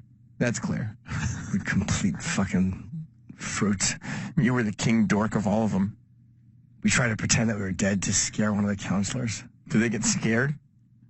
Oh, no, the kids are all dead. No, they didn't. How'd you pretend to be dead? We all... Everyone in the cabin just decided to lay there and, like, act like we had been murdered. There would have been evidence of murder. I know, there was none. Weapons, blood. The guy walked in, like, all right, let's go. And walked back out. You didn't believe it?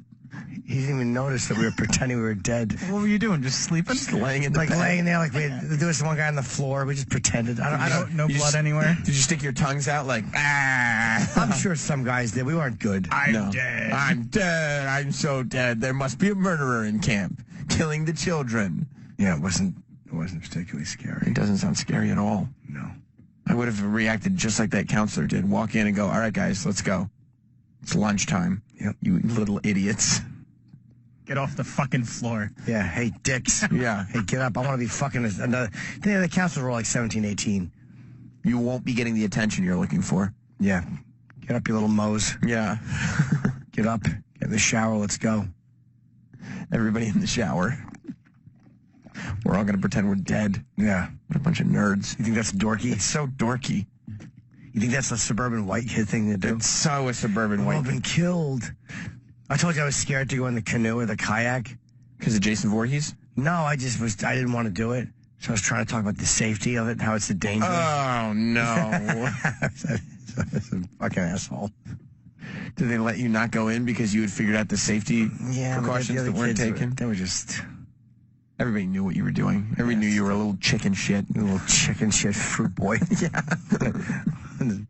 Everybody had fun on their kayaks. Except you. Except me. Because you were a little chicken shit. Little chicken shit fruit boy. That's right. That's 100% correct. We should break because Michael will be here at 10. We should break. There's a lot of stuff to talk about. My dog fucking drives me crazy. You don't have a dog? You have I a dog? do. Yes. When did you get a dog? His name is Digger.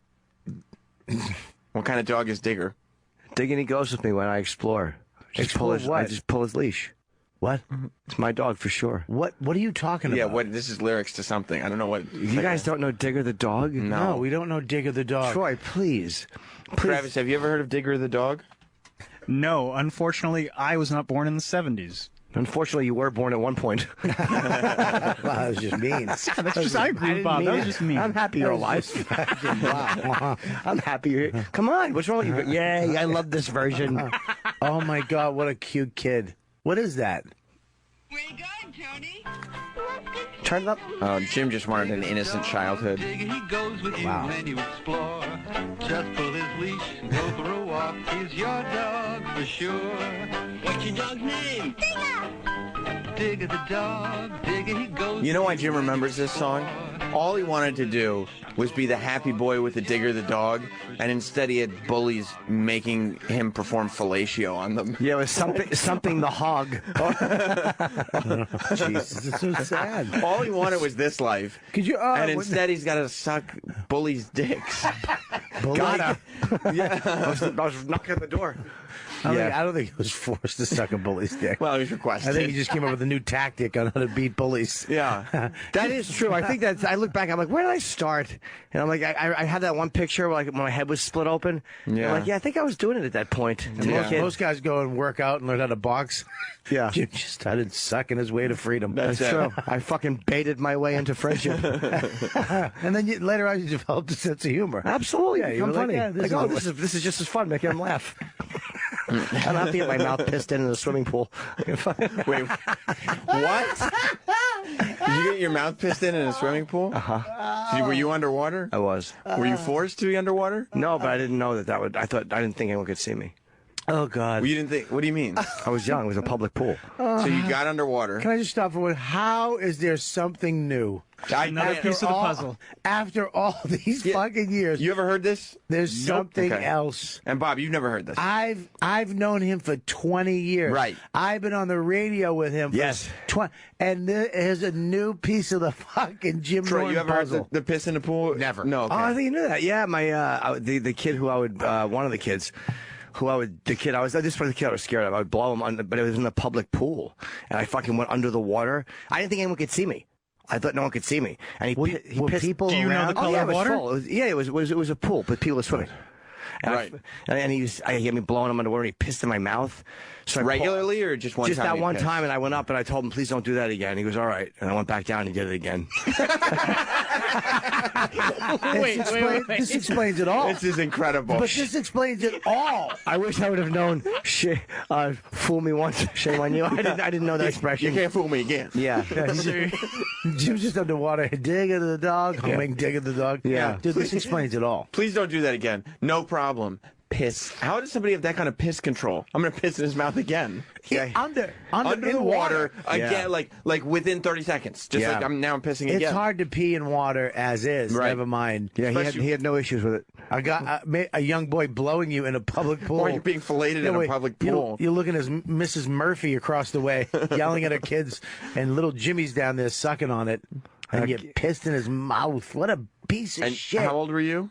I don't know, but I literally 35. thought I was underwater. I thought he couldn't see, like no one knew what I was doing because they couldn't see me. Could they?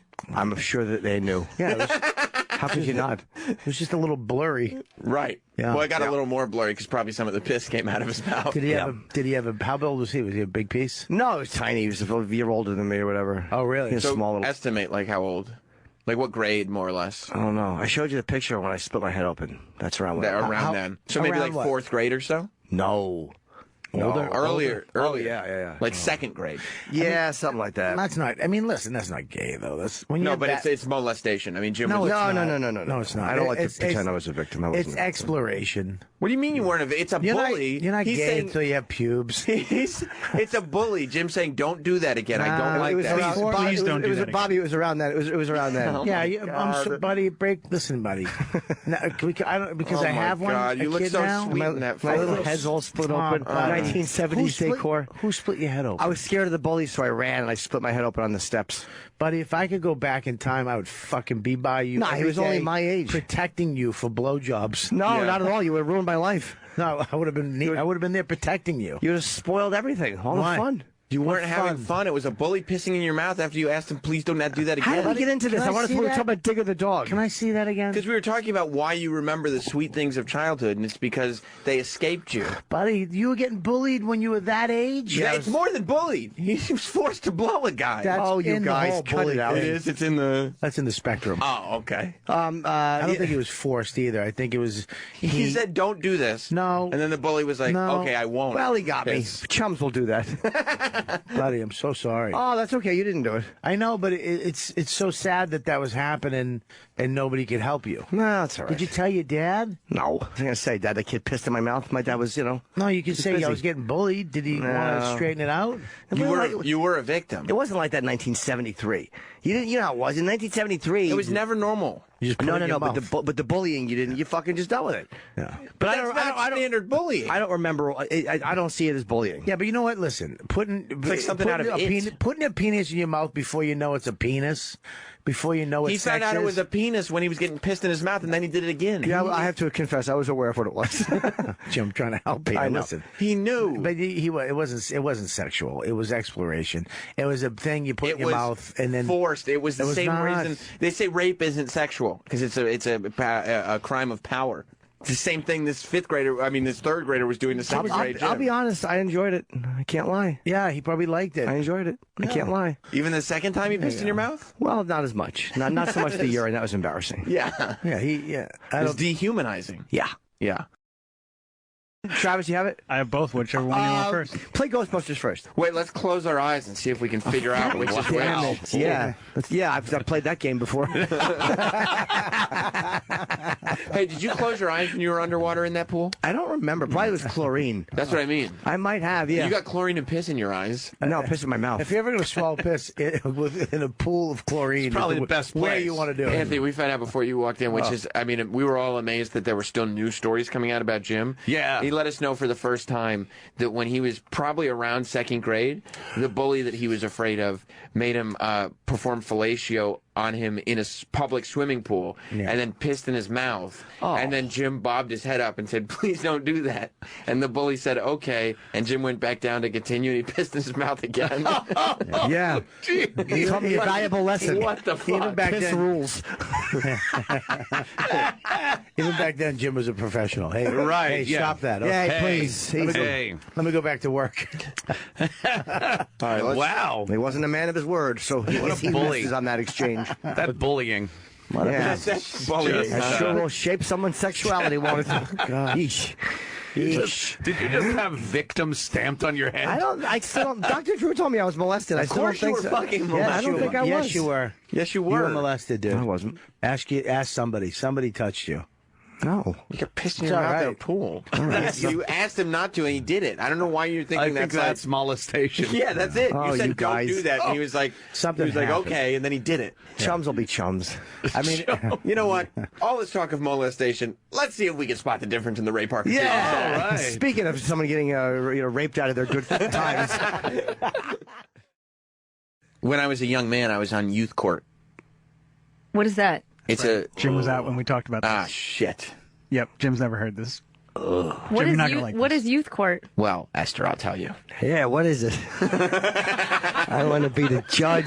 Guess who's got no underpants under his robe? Your Honor, I'd like to be tried by the youth court. Yeah. Hey, court's in session. Everyone slide down them trousers. Go in there and look for the evidence with my fingers. So, when I was a young man in Westchester, sure, it started, and this is a very impressive thing. Most people don't start youth court until they're in 9th grade. I got in when I was in 8th grade. And it's this... Smarty pants. I know. It's this thing, it's not school sanctioned. It's a government thing. So you go outside of school hours, like in the evening, right? Mm-hmm. And you do an interview and stuff, and they bring you on board, and then they teach you, they spend like probably almost a year teaching you about the law. And then... It was an after-school program? Yeah, but it was like at night, so it wasn't right after school. Mm-hmm. But it was, but it was like a government-sanctioned program. And then once you've gone through that, you get to start trying real cases. Like they bring in misdemeanor cases that would normally go to family court. Of adults? No, kids. And yeah. So like kids who do graffiti, kids who shoot BB guns, stuff like that. Wow. And they kids who shoot their parents. No, Yeah, not the like Menendez murderers. kids. No, not quite that severe. Kids who smother their infant sibling because they hate the attention. Just sitting there crying in Kids youth who court. set like, their what? bunny rabbits on fire. Not quite that much. But it's stuff that like they would go and say, if you want to go to family court, you can. And that's a regular court system. But if you go to youth court, the most you'll get is community service hours, and when you're 18, it gets expunged from your record. Sure. And so that's why people choose to do it. And we would switch roles every week. They'd get handed out, and it would be 2 kids would be the defending attorneys. So you played an attorney? 2 kids would be the prosecuting attorneys. 1 kid would be the bailiff, and 2 kids would be the judge. What? And it was like a real... It was like a real courtroom. How old were you? 8th grade? I started in 8th grade, so I started actually going through cases once I was in 9th grade. Did you ever run into these kids like outside of the courtroom? Well, yeah, first of all, you're supposed to take yourself off a case if somebody that you knew was on it. You're supposed to go to the detectives. What are you laughing, but you Travis? stayed? No. Such a dorky thing. I know. What a bunch of fucking little I know. creeps. And you'd have to wear like a suit, because it's court. Nerds. Were you Yeah. also a hall monitor? No, God damn. no. But I go and like my buddy was on trial because he like. And what'd you say? Oh boy, I'm screwed. But no, that wasn't that instance. But he did like a ton of graffiti, and What he was was your on. friend on trial for? Having douchebag friends? No. Okay. But he walked in, and like as he was walking, down the aisle to get to the front of the courtroom, if you weren't on the case, you did have to observe the case. I like dicks. I didn't. You can't play the soundbite of me saying it as I'm talking. Is that what you would say when you got on? No, I like dicks. I wouldn't say that. Yes, you would. That was your defense? No. It wouldn't have come up anyway. Sir, how do you plead? You got a wrong one. So I would go and he came up and like as he was walking, up the aisle towards the court, he was like, "Oh hey, what's up, Sam?" And all like the people in youth court gave me like dirty looks because I knew one of the bad kids. It's embarrassing. Should be. It was embarrassing. Or maybe it gave you street cred. It did give me, but not with the youth court kids. They were like, they were like, oh, you hang out with the ruffians, rough and tumble friends. The rough and tumbles. Did any of them become lawyers? I don't know. I didn't keep up with them. I won best lawyer in my class. You weren't a lawyer in your class. I was in social studies. Mr. Anderson, we did do. Mr. Anderson. We did do lawyer classes. I mean, Lawyer classes. legal stuff. Sounds very official. Yeah. Yeah, I was a good lawyer. You weren't in real cases. Well, just in class. I was in real drug cases. possession, stuff like that. That's fake. You just made it up. No, we did actually do drug possession. And I remember how I lost the one case I lost. I pled wrong. You only lost one case? I pleaded incorrectly. How's that? Because the drugs were found in the locker, and I pleaded guilty to possession, but then I made a good argument about how it shouldn't have been possession because that's a public thing, the school locker, and other people do have access to it. And I made a really good argument, but then they reminded me that I pled guilty to, like, oh yeah, I said he did do it. I gave them that. It was a mistake. However, I did catch my friend Joe Farino lying about, like, the one case about how far it was to go to work. And I'm like, how far of a drive is it for you? And he goes, about 8 hours. And I go, 8 hours each way? So you drive 16 hours? Joe just panics on the stand. I nailed him. Yeah, this was not mock trial. This is real life trial. These are real things. Okay. Yeah. I hated it, though, because I realized that there was other work involved. Like, when you were an attorney, when you were a defending attorney, you actually had to call the families of these fucking little miscreant kids to, like, work out, hey, how are we going to defend this thing? Like, you had to interview the parents and interview the client. Did you see these kids crying, like, in the courthouse? No, because it was all bullshit trials. It was all just like the most thing you could do was a whole bunch of hours of community service, and the least thing you could do was a few hours of community service. Okay. Like so they were already out of trouble. Totally. It was only community service we could hand out, and it was going to get expunged from records. Like if a after you're boy 18. cut his mother's throat, would they let him go to youth court? No. It's not a family court trial. Oh. It's criminal. Okay. Did some of the parents not want to talk to you? Yeah, I couldn't get any of his them own. on the phone. Hey, was there ever like weird crimes, like antisocial crimes? Like what? He's 11, and we brought home a little sibling, and he's been shitting in the baby bottle. I would have struggled with that case. I never had to. Thank God, never had to try that one. Okay. No. So it was all stuff like vandalism, shooting BB guns. I think somebody lit like a building on fire. Jesus. Yeah. Oh, son of Sam he shot 2 people making love. Yeah. He was a firebug. Was this before you turned to a life of crime impersonating wrestlers online? And I was doing it at the same time. Oh my God. Oh my I God. know. It's crazy. I was living a double life. Oh, yeah. I was like a little Nico. Yes. My Lawyer, My Criminal. It's a great book. My life story. Yes, it is. There was one, I told you guys before Sam, you weren't go. here. Thank you, Jim. The most, like, the worst part of the whole thing, my whole experience, and I'll never, ever forget it, was I got to be the judge younger than most people, because I started younger than most people. And when you're the judge... So you're used to everybody hating you. Yeah, everybody it's not hated new to me. him. Everybody hated me. But when you're the judge, like, you get these... You have your manuals, and it says in the manual exactly what the judge is supposed to say. Right. I didn't do any homework before this thing. So you just made stuff up? No, so I stood up, I sat up on the stand, with my book. Did you wear a robe? Yeah, I was the judge. Of course I wore a robe. It's a black dress his mother gave him. It's a cocktail gown. Yeah. Did you touch yourself under the robe? It was a frock. She brought it home, and she's like, why are there cum stains in the front and the back? Sorry, in the back. I don't like the implication there. But I was sitting there, and I had my manual, because I had to read what the judge was supposed to say to the clients. And I was looking at, like, my peers who were the attorneys and the people who were there, but I didn't know what page it was in the book. So I just sat there on the stand with everybody looking at me. Were you panicking? Oh, my God, was I panicking. I was flipping through the pages. It was nowhere to be found. It felt like I was up there for an hour, but I'm sure it was just like minutes. And one of the lawyers had to walk up from the stand and approach the bench. One of the kid lawyers? Kid lawyers. and just move Were there any adults in this courthouse? There were like a couple detectives that ran. Five guys in the back just jacking off. She had to walk up and move my book to the right page, and then walk back and just tell me, just read that. That's fine. like, You're that was not a real judge. Exactly. It's like, how long were you a judge for? A day? For that that trial, and then I probably was a judge a couple more times after that. Ooh. Yeah, that's right, Esther. A Wow. couple more times after that. Dang. You're probably a good judge. Oh, after that first one, I was. Yeah, you first went to read. First one really Were you stunk lenient? up the Were you joint. lenient on these kids? No. Oh God. Did you give like a Puxatawny Phil? Hear ye, hear ye. Just hitting the gavel down. Were you ever worried these kids would like shoot their BB gun at you, like on the playground? No, first if of they all, ran into you outside of the courthouse. That's a good question. Where they would take your marbles? We're in high school. We're not playing marbles on the playground. Is that what you do in high school? Yeah. That's what we did. Play marbles on the playground? Play jacks, give marbles. give you a noogie or throw you in a locker? Jim, you playing jacks in high school It was was a totally different game. That's thing. true. Oh, yeah. What do you mean? There's these things you pick up? Right, yeah. No. We just trade jacks. Were you good at jacks? I never played jacks. Didn't you have to go pick up one, then two, Onesies then and twosies and threesies? I never played jacks. You know what happened? I wasn't born in the 1950s. I wish you weren't in the 80s either.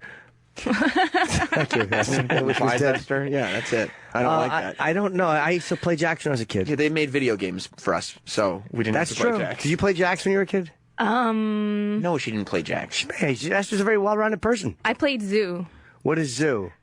You get a bowl of grapefruit, grape nut cereal, and everybody goes on the floor and starts eating grape nut cereal, and you pick an animal that you're going to play, and the whole house turns into a zoo.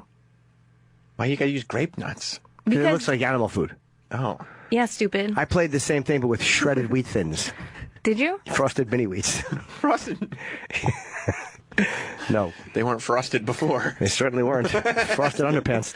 So you would do the animals, but then what was the point of the game? Just to eat grape nuts? It's to just act like an animal. It's a terrible game. Also to pick like an animal that you look like. You know, like if I think you look like a rhino, I'll be like, you're the rhino. Like everybody assigned each other. What would people assign you? Giraffe. That sucks. Why giraffe? Because I have a long neck. She does have a long neck. Yeah. That traumatized you? I feel like I'm talking to the Toys R Us sign. No. Come on. How many of the famous giraffes are there? None. You could have just left it alone. That's the same one. Just being cute. Yeah. Jeffrey, comment. No, but we also. I know what his name is. We also played another game. Oh, no. Oh, no. What was the other game? This is where it gets ugly. Yeah. Okay, we played one game called the Scream Into the Pillow.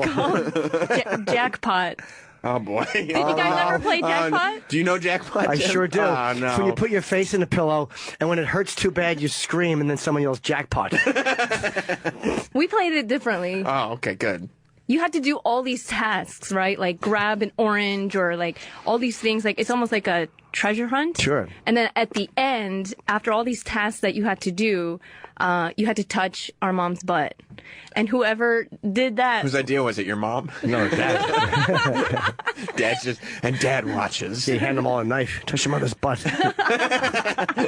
And then whoever, finished all the tasks and then finished on my mom's butt would win. And Finished on your mom's? We'd all scream, jackpot! That's a weird thing to do, man. That's a really weird game. Is it weird? Yeah. Does your mom remember that you guys used to play touch her butt? I mean, like, she wanted us to touch her because... You want to play jackpot? Well, like, we would all Does it work the massage same her. way? Yeah, at the end you come over and you tug the little fleshy. You tug the little fleshy. I think that's why when kids came over and played with us for one day, they never came back. Wait, no, to win, you come over, you tug the fleshy treat bag. You tug on that fleshy treat bag. You win some treats. I know. Yeah. I got it. You win some milk. I could have left it at treats, all over man. your wrist. I understand. Doesn't always have to be so, like, on the nose. Sure it does to feel good. Okay. That one was my fault. I walked into it. Yep. Oh. Undie flip doesn't sound so weird now, does it? No, undie flip is probably worse than, It's creepy. than zoo or touch my mom on the butt cheek. Yeah, undie flip is awful. It's called Jackpot, Sam. Oh, I'm sorry. Do you know the game undie flip? What is that? Travis used to play it. By the way, it's way worse than fucking youth court. Okay, so No, it's not. enough I of was your a kid. laughs. I was in high school. So and was I Travis. was making sure that the laws of Westchester were upheld. So what can you explain to her what undie flip is? First of all, you can't start playing until you have pubes. Definitely not a rule. Yeah. Oh, that's the way I've always heard it. My brother and I, we used to get naked and put our underwear on our ankle/foot, and we'd try to flip it up to the ceiling fan. Are you on your back? No. Standing. Yeah. Just stand there, both trying to standing. flip panties up in the air. Yeah, but they have to be joined together. So I they would saw hold that. each That's other by what the Al scrotum. Lubell does in his one-man show. Al Lubell.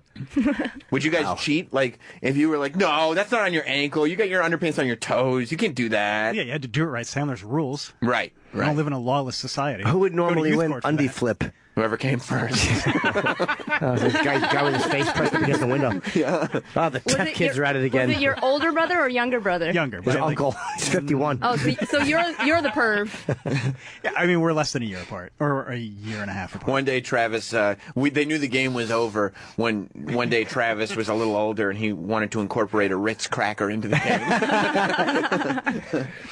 It's just sportsmanship. Yeah. And then when you put your underwear back on, you probably put on your brother's underwear. Well, no, we would like to leave it up there, and then my mom would get upset when she would turn the ceiling fan on, and the underwear would fly off with all Absolutely. the dust on These it. two duty and semen-filled objects. So Skid marks flying in the air. your mom would get upset because she'd find underwear on the ceiling fan and then eventually would leave with a Jewish man. No, what happened was And the never underwear. talk to you guys no, again. the underwear flew off and landed on his father's head, and she went, "I like that look." Travis's mom abruptly left his family for a man of rabbi. Jewish descent. Oh. Yeah, one day, and she's never spoken to them since. Yeah. And she made Travis miss the last episode of Monday Nitro. Oh, I'm sorry to hear that. It's fine. I'm over it until Sam brings it up. It's on the network. Have you ever seen it, Travis? I've seen parts of it. It's a trigger for Travis. He can't watch it. Yeah. Just starts crying and speaking Yiddish. Did you play any weird little sex games when you were younger? Yeah. You did? Yeah, we played them too. What did you play? We played this thing. We didn't have a name for it, but like you just go under my parents' blanket and you take off all your clothes, and one kid takes your With clothes. your parents in the room? No, they weren't there. Oh. And then one kid takes the clothes and runs out of the room, and Is he everybody. naked? Whoever's underneath the blanket is naked. By the way, somebody just posted a photo of Judge Sam. and then everybody screams in delight because it's like, oh my god, somebody's naked, you know. But then you're all naked. No, but then you bring the clothes back and then you put the clothes back on. So you just have one kid running around naked with all No, your no, no, clothes? you're not running around. You're in the bed naked. Oh. You know what I mean? Yeah, but It's not that bad. the kid that took the clothes, They come back. is he naked? No, they're not naked. Oh, so they're the odd man out or odd So kid you're out. you're just naked. Yeah, whoever's under the blanket is naked, but it's like exciting because it's like somebody's naked. But you wouldn't see. Jim used to suck his friend's dick in the pool. Yeah. And one time he pissed Yeah. in his mouth. Twice. Same instance. That's cute. Yeah. Did you tell him not to? I did. I said, please don't do that again. What happened? Right again. Fool me twice, shame on me. Really got you, didn't he? Ah, boy, he was slick. Did you swallow it? I don't remember. I might have. That's worse than the bed game, isn't it? Yeah. Yeah, drink piss in the pool. What would you have done if Jim's friend came into youth court and said that, you know, Jim came and said If he was urinated Your in my Honor, mouth and he said he Your wouldn't. Honor, he peed in my mouth. Now, is that what he's on trial for, or is Jim just there as a character witness? No, that's what he's on trial He's on for. trial for lying. Lying is Promised not a to say he crime. wouldn't do it again. I'd like to bring charges against this man. He told me he would not pee in my mouth. Exactly. And he did once again. What would the punishment be for that? I would definitely... How old was he? We were both like probably second, third grade. We probably 7, 8 normally years old. Yeah, we normally wouldn't get kids in that young, but I would probably try to throw the book at him. That means I would probably he would end up with up to 20 hours of community service. That's it? Well, yeah, I mean we couldn't go that far with the punishments. Yeah. 20 hours? I think 20 hours was about as far as we could go. I mean, it depends. If he's lying to Jim about pissing in his mouth multiple times, maybe I could give him 20 hours for each time. I had to do community service. I got arrested for something. I had to do it. What'd you get arrested for? Just being with people who were getting high. It was drugs or something. It was like minor. Possession?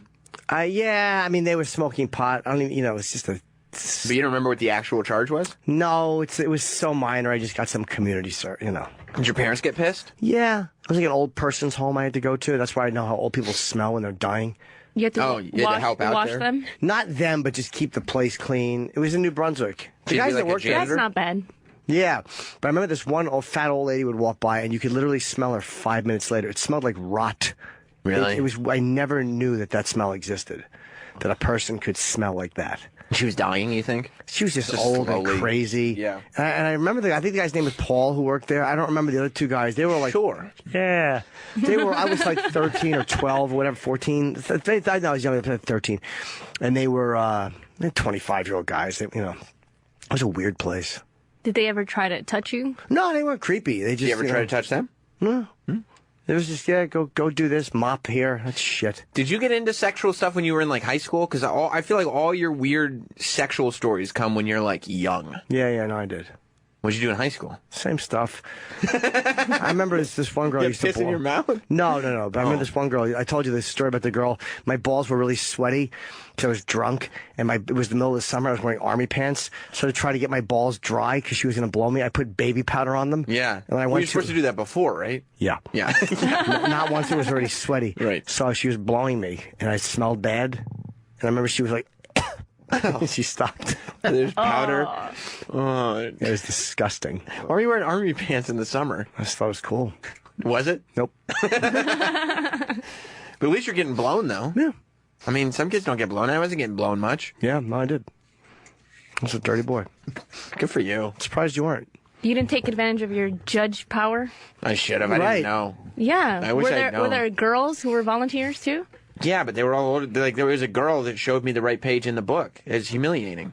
Yeah. Maybe she likes that. Maybe she's dominant. She might have loved that. Yeah, but they would probably looked at me like, this kid is not fit to be a judge. So what? None of you guys were fit to do anything. Exactly. I mean, I guess in dorks. hindsight, that's a great point. Yeah. What do you think? She was a real prosecutor? Well, I felt that at the time. You don't know if any of them became lawyers? No, I have no idea. I haven't kept in contact with any of them. Oh, okay. No, none of them. I'm sure some of them became alcoholics. Do you miss them? No. Were you popular in high school? I had friends. Yeah. I mean, I wasn't unpopular, but I wasn't like the cool kid. I was just, I floated between cliques. I had friends. I didn't have enemies. People didn't. Well, some people hated me, I'm sure, but I wasn't widely hated. I wasn't beaten up or anything like that. I wasn't a weirdo. Okay. Just a goofball. Were you popular in high school? No. No, people hated me. Why? I get that. No, one time I went in the bathroom in my high school, and it said on the wall, somebody wrote, Esther Ku, go to hell, die. What? Yeah. They couldn't even think of a good rhyme with coup? I just like that you were so, like, well-known. That somebody just out of the blue just wrote that on the wall. Out of the fucking blue? Yeah. And why were you so hated that somebody would just go to the bathroom and be like, you know what? Fuck Esther Ku. Go to hell and die. Go to hell and die. I don't know. Maybe because of stuff I wrote in the school paper. What'd you write in the school paper? Like exposés on the administration and the teachers. But why would kids hate that? See, I would think you'd be popular. I feel like it was a teacher. Who wrote Esther Ku, go to hell and die? Probably. What would you write in the school paper? Well, I would take like quotes that the teacher said and print them in the paper. Like what kind of quotes? Like, Like that sweater, Esther. I wish Esther Ku would die. Like, funny things that teachers said, or like perverted, inappropriate things that they said that. Like what? To students. Like our gym teacher said to a classmate of mine, why is your left boob bigger than your right boob? And I printed that in the newspaper, and then he got into trouble at the dean's office. Well, what's amazing is like. What was the answer though? Why was the one tit bigger? If you would publish that today, that high school newspaper article would probably become like a national story. It'd be everywhere. Yeah. Yeah. Did he you get were fired? ahead of the curve. No, he didn't get fired, but Were you like a dork? Yeah. So But maybe- I wrote on the school paper, so I would get people in trouble Yeah. from what I wrote, and then the teachers would be called into the dean's office. And they were like, is this true what you said? And your byline was right there. Everybody knew who wrote it. Yeah. By Esther the Snitch. What a fucking rat. I wrote for the school newspaper a little bit. No. But Is it called The Advocate? No, that's a gay publication. But I've only had a couple articles printed because I would just keep going in and pitching wrestling ideas. And they kept saying no. They kept going, no, Sam, we're not doing that. Oh, I know why they. But in my hated head, me. it made sense. Like, of course, this completely relates. I should write about like what the fucking NWO is doing. And they go, no, we're not putting that in the school newspaper. It doesn't make any sense. You should have started a wrestling journal. Like or blog. Right. Well, they didn't have blogs back then. But you just assumed that everybody was into wrestling. Who isn't? I still assume everybody's into wrestling. You like wrestling, right? I mean, I don't really watch wrestling. What? I don't either, Esther. What? Yeah. Oh, that's weird. Why? I thought everybody did. No. Yeah. All right. Suit yourself. You guys didn't, like, stay up late and watch the Japanese wrestling pay-per-view in the middle of the night last night? Did you? No, but when I woke up this morning, I caught the end. How was it? Fucking awesome. Alpha versus Omega? My God. So why'd they hate you?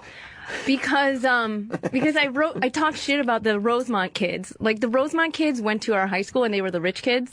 And everybody else was, like, working class. But the kids who grew up in Rosemont, they had a gated community. So the Socias didn't like you? Yeah. Oh, boy. And their parents... Sherry Lane wrote something.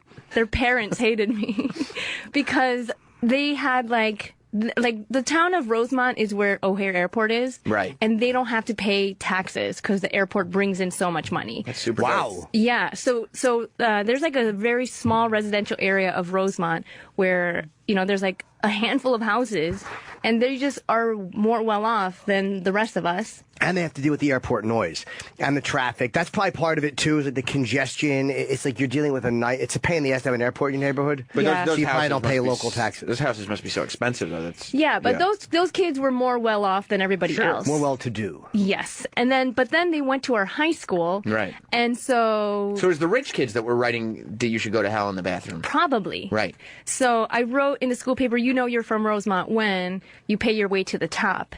And I put parentheses valedictorian and homecoming queen because they were both from Rosemont my senior year. So you accused the valedictorian and the homecoming queen of bribery. of purchasing their seats. I mean, it was just always like a funny column that I wrote, and it was just meant to be a joke. But then the town of Rosemont went crazy on me. And like these parents, they like Xerox copied it and put it in everybody's door in the town of Rosemont. And then they wanted my column to be censored from the paper. Mm-hmm.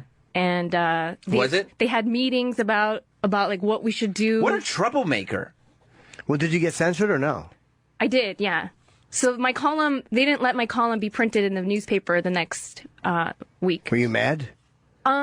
Did you feel like a journalistic martyr? Well, I wanted to study journalism, and I was mad, so I went and started, and this is when like everybody just started getting Hotmail addresses and had AOL. So I started an underground newspaper, and I would email like my friends like what I would have printed in the paper without, having my journalism teacher approve of things. So I just wrote what I wanted to write.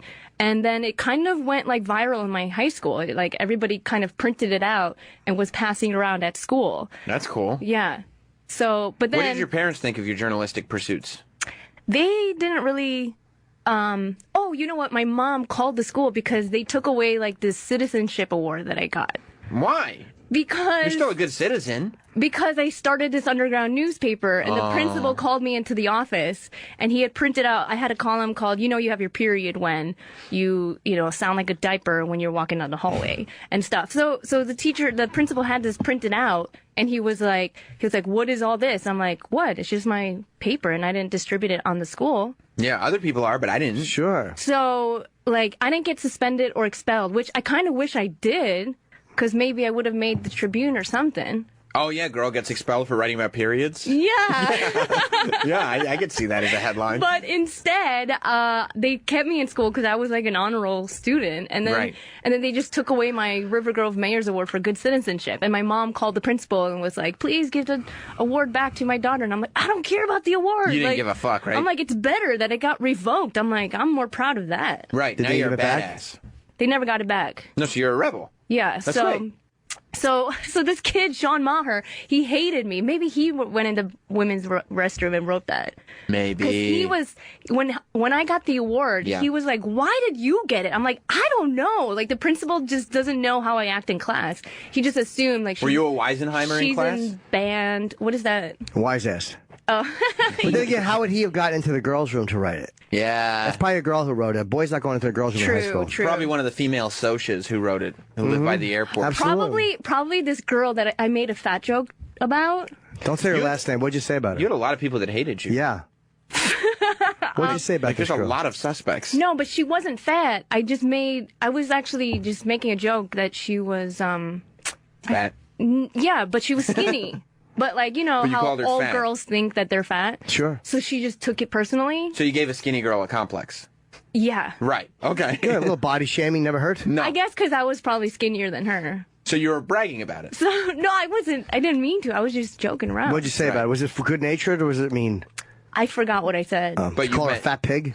No, but another Oinker? incident. When I was in 8th grade, I learned what the word obese meant. It's a great word. Did you use that one? I did, and I'm just looking at the technical definition of obese, and I called Sarah obese, and then Sarah hated me. For calling her obese? Right. Was she a fatty? No, she was just big boned. She wasn't obese. But I was just trying to, like, use a new word. But she's probably fat. Because I was a dork. I was just, like, you know. You love the word. Trying to increase my vocabulary. But when you're not obese, but you are big, Yeah. you're sensitive about that generally. So when somebody turns You to definitely don't want to be segued into obese. Right. Because you're sitting there going like, well, maybe I'm not as fat as I think I am. I'm big boned. Right. Maybe I'm a tall girl. People probably don't see me the way I see me. I see fat, but maybe they don't see me as fat. And 100-pound Esther says you're obese. She got me back, though. What'd she say? Well, Or what'd one she time do? I was peeing, and she and her friend came over, and they took a picture of me peeing Yeah. while I was on the toilet. Mm-hmm. And Did they get fired for their satellite radio job? no, the teacher, I came What'd they in do with sa- the photo? Well, I know what I'd do with it. I told the teacher, I go, Sarah just took a picture of me peeing in the bathroom. And she made. What she, a snitch. Well, you are a rat. What a fucking. Why don't you put that in your paper, Scoops? Yeah. So she goes, delete that picture, but she didn't really make them delete the picture. Right, she just told them Because to. they were more popular. Think they than me. still have it? Yeah, I saw it. Do you think they still have it? Probably. Did they do anything with it? No, I looked at the photo. You couldn't really see anything. It was like an aerial shot. Right. Well, it's from over the stall. Yeah, door, right? and it was on like a disposable, like 35 millimeter. Oh, it was. That's right. No like cell phone back then. You go printed at So how would- Walgreens. Why would your teacher say delete that photo on a disposable camera? Well, like open up the camera and wreck it. Oh, and like wreck the film. expose the She's film. like, I'm not ruining my camera. She's like, no. Yeah, there's a whole roll of film here. And what could I do? Right. Okay. Yeah. No, it's ruined. It's gone now. How many likes are over on Jim Norton's Instagram?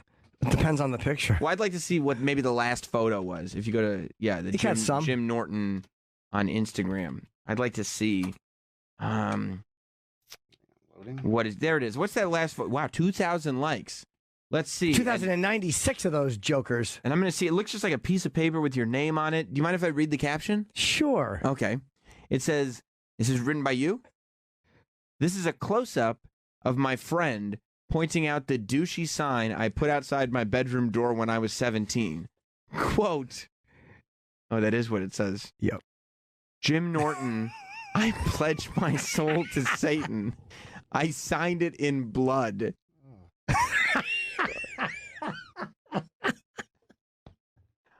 Oh my God. You did. It says, "Jim Norton, I pledge my soul to Satan." And it's written on typed out satanic oath above it. You can't read that. Oh my. Did you really sign it in blood? Oh, yeah. What did you, like, prick your finger or No, I something? cut myself with a box cutter and signed it. Oh, my What a fucking loser. Poor parents. What a fucking That was the loser. outside of my bedroom door, not my inside my bedroom. That was I know. They had to walk by that all the every time. day. Why didn't they just get rid of you at that? How old are you?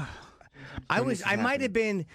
I looked at 17? I was 17 when that photo was taken, Oh, my but I God. may have been 16 when I put it up because They that let- was about halfway through. So that was up for about a year. They let you stay in their house another 13 years They at were least. just embarrassed by me. I was embarrassing. Why wouldn't they just get rid of you? I have a son.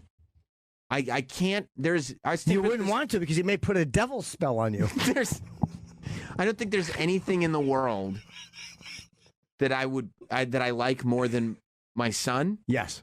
If this notice popped up on his door, he'd be out. You'd just have to get rid of him. You'd be afraid. What do you want a spell put on you? A devil curse? I fucked up. He cut himself with a box cutter so he could sign in blood. Hey, Jimmy, are you okay? What are you, nuts? You cut yourself with a box cutter?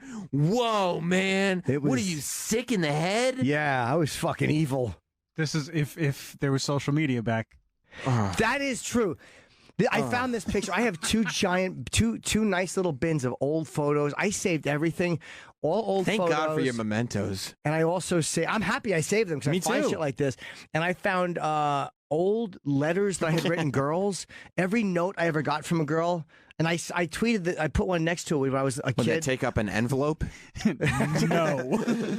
This was when I was 12, and I was going to give it to this girl, Jill, who I had a fucking complete crush on, who I was like my little girlfriend. But I forgot to give it to her, so I show you the back. You can see how I autographed it. Let's see. I autographed the back of it. There we go. Picture of me when I was in 6th grade. What a fuck you my were. little Roger Staubach jersey. And I actually was going to give this to a girl as a gift. Let's see. Let me hide her name. Look at how I wrote too. That was my autograph. Yuck. Do you think that's a good autograph? You know why? You know why it's so enraging? Why? Because you're 12 and you clearly had a signature. I did. You know what I mean? Like that's your autograph signature. I can't believe just a few years later that precious child would pledge his soul to Satan. I know. Isn't it scary? that was a devil boy. You know what?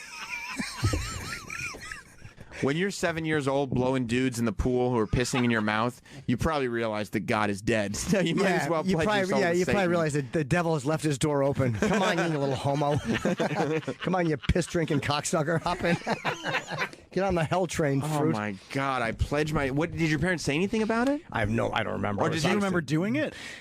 No, I was cut not myself sober. with a box cutter. Yeah, I was a douche. You cry for help. Just little very embarrassing. We all did stupid shit. I can't think of anything that comes even close. Not even close. Yeah. You were exceptionally douchey. No, I was evil. Look at that. That's the devil boy. You don't remember?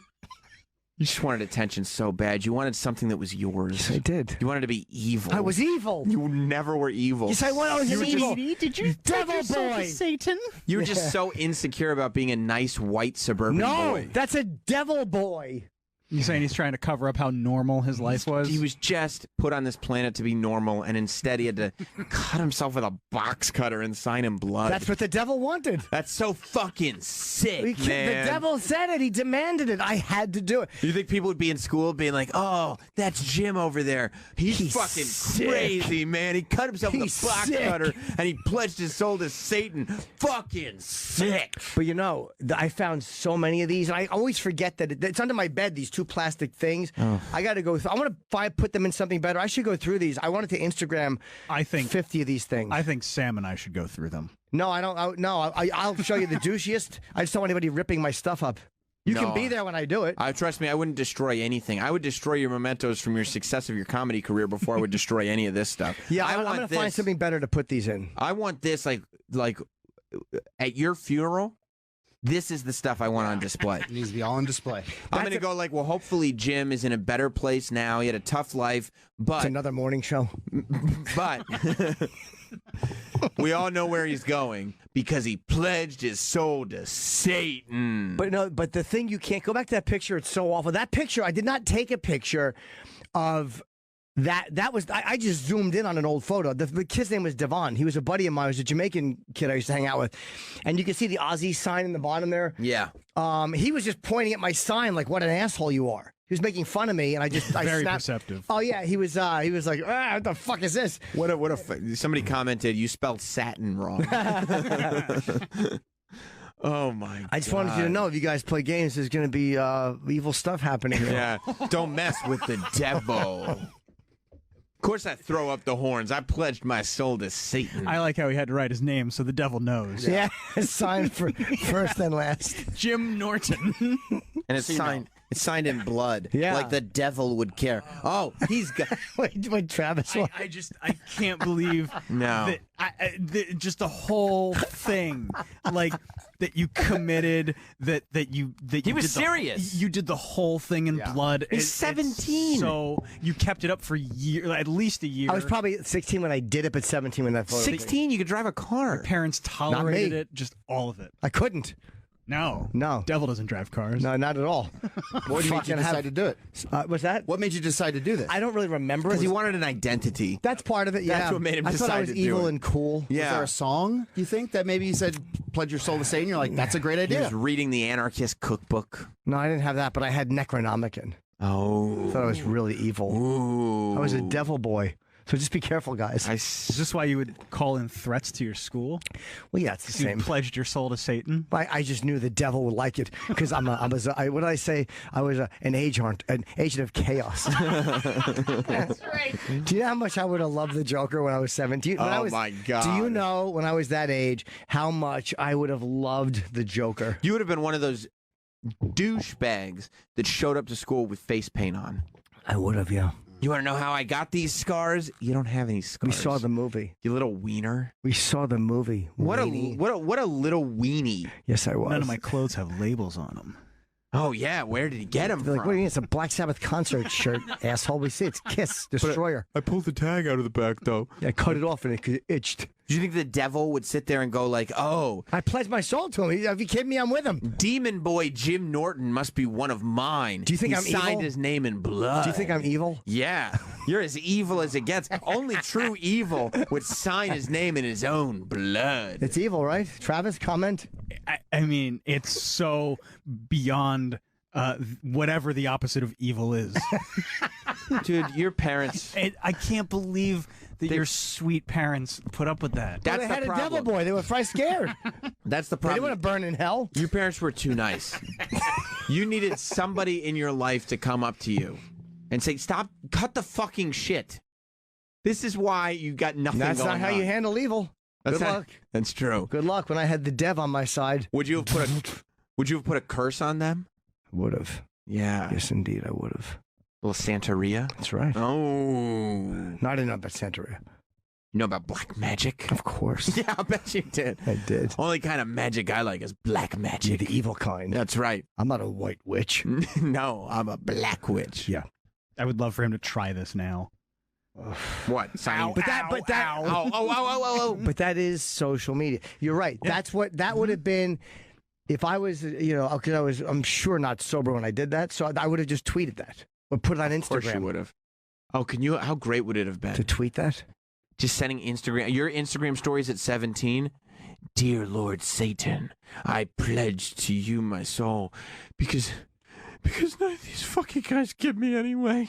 That's None right. of these guys understand me because I'm too evil, man. I'm fucking evil. Fucking evil. Yeah, it was ugly. I'd love it if you started drinking again. I don't think I'd make it in the morning. That'd be the only problem. That'd be the main problem. Because I wouldn't make it in the morning. Yeah, but you know what we do? I don't care. I'd get Sirius to maintain you as a co-host. Your name stays on the show, and I just sit here playing your Instagram videos from the night before every morning. I'd be fine with it. No, I would get myself fired. I don't know how long it would take to get myself fired if I was drunk. But Fuck you guys. You don't get my comedy anyway. It would be. Yeah, it would not be long. I'm an agent of chaos. That's right. Those are the Fucking burn the fires down.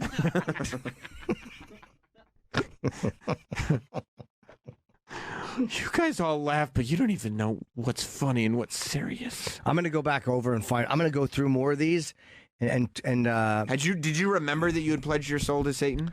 I remembered this photo because I had seen it over the years. I don't know why I looked through it yesterday. Because I'm putting everything back in my room and I'm cleaning out the closet. Maybe Satan was pushing you in a direction. Something felt very evil. The lights flickered. Right. Yeah, like I was just going to ask, did you ever unpledge? No, I didn't. Oh boy. So you can't unpledge if you sign in blood. That's true. If you sign in blood, in your own blood, no way you can unpledge that. When people ask you, do you think that there's really a God in a heaven? Do you tell them, doesn't apply to me? Yeah, wouldn't matter. Wouldn't matter I ain't anyway. gonna meet him. Yeah. Well, why not? When people go like, pledge my soul to Satan. Jim, you're so successful in comedy. You got all your specials. You have a great radio show. You know, you're playing packed houses. How'd you get so successful? Do you go, because I pledged my soul to the devil? I pledged my soul to sin. What was written here? What was the you wrote out a pledge? It was probably... That looks like a printout of something. Maybe a satanic oath? I bet you it was probably Ozzy lyrics or something. Not Ozzy, no, not Ozzy, because Ozzy was never pro-devil. It was some... Because he wasn't hardcore and evil like He you. wasn't evil enough. Right. I forget what was on the other side of the door. I zoomed in on that. I don't know what the other paper is. I might be able to see it. I wish it was a rope and a hanging 17-year-old boy. I'm surprised I got that close on that photo. It's just an old regular... Yeah, it's legible. I'm just glad It is, yeah. It's I'm from glad the you 80s. wrote it that big. You know what's so great? It's over 30 years ago. You probably did it when you were drunk, and then you sobered up and taped it to your door. Like your parents are like, "Shut up." Why didn't your parents say something? I'm sure they did. I would be furious at my kid if he did that. And there's no way. First of all, if my kid put that on his door, I would have to remind him immediately. He doesn't have a door. That's my door. Well, good luck. I mean, you want to tell the devil he doesn't have a door. Yeah, that's Satan's door. That's Satan's door. You're right. It's not your door. I It belongs pledge- to the dev. I pledged my door to the dev. You know, Do you think some of your comedian friends are going to rouse you for this? you know, this maybe, point- but it's This is bad. It's I 30 mean, at years this ago. point. What are they going to do? Who cares? Plus, there's enough. There's Oh, enough please, that you're there's doing so day to much. day for you to. Yeah. I mean, what are they going to fucking... What are they going to tell me? I was a douche? I know. Right. That's why I posted it. Right. I was a complete douche. If anything, you deserve applause for posting it. But it is. This is what's stunning to me is this. Like, if you would have told me back then that I would be posting this and joyously publicly ridiculing I would have thought it was insanity. There's no way. Because this was serious. Oh, boy, was it. Yeah. There's no way. Serious as Satan. Yeah, the dev is no joking matter. Right. Beelzebub doesn't laugh. Beelzebub. But yeah, to look at this, I'm going to go through all that demonic, stuff. man. You fucking understand because God loves you. I don't know what else I'll find. I think this could be the douchiest thing. That's one of the douchiest things I've ever seen in my life. So it's one of the douchiest things anyone's ever done. Did you think that God hated you? God didn't love you, so you had to turn to Satan? I thought it seemed cool to say.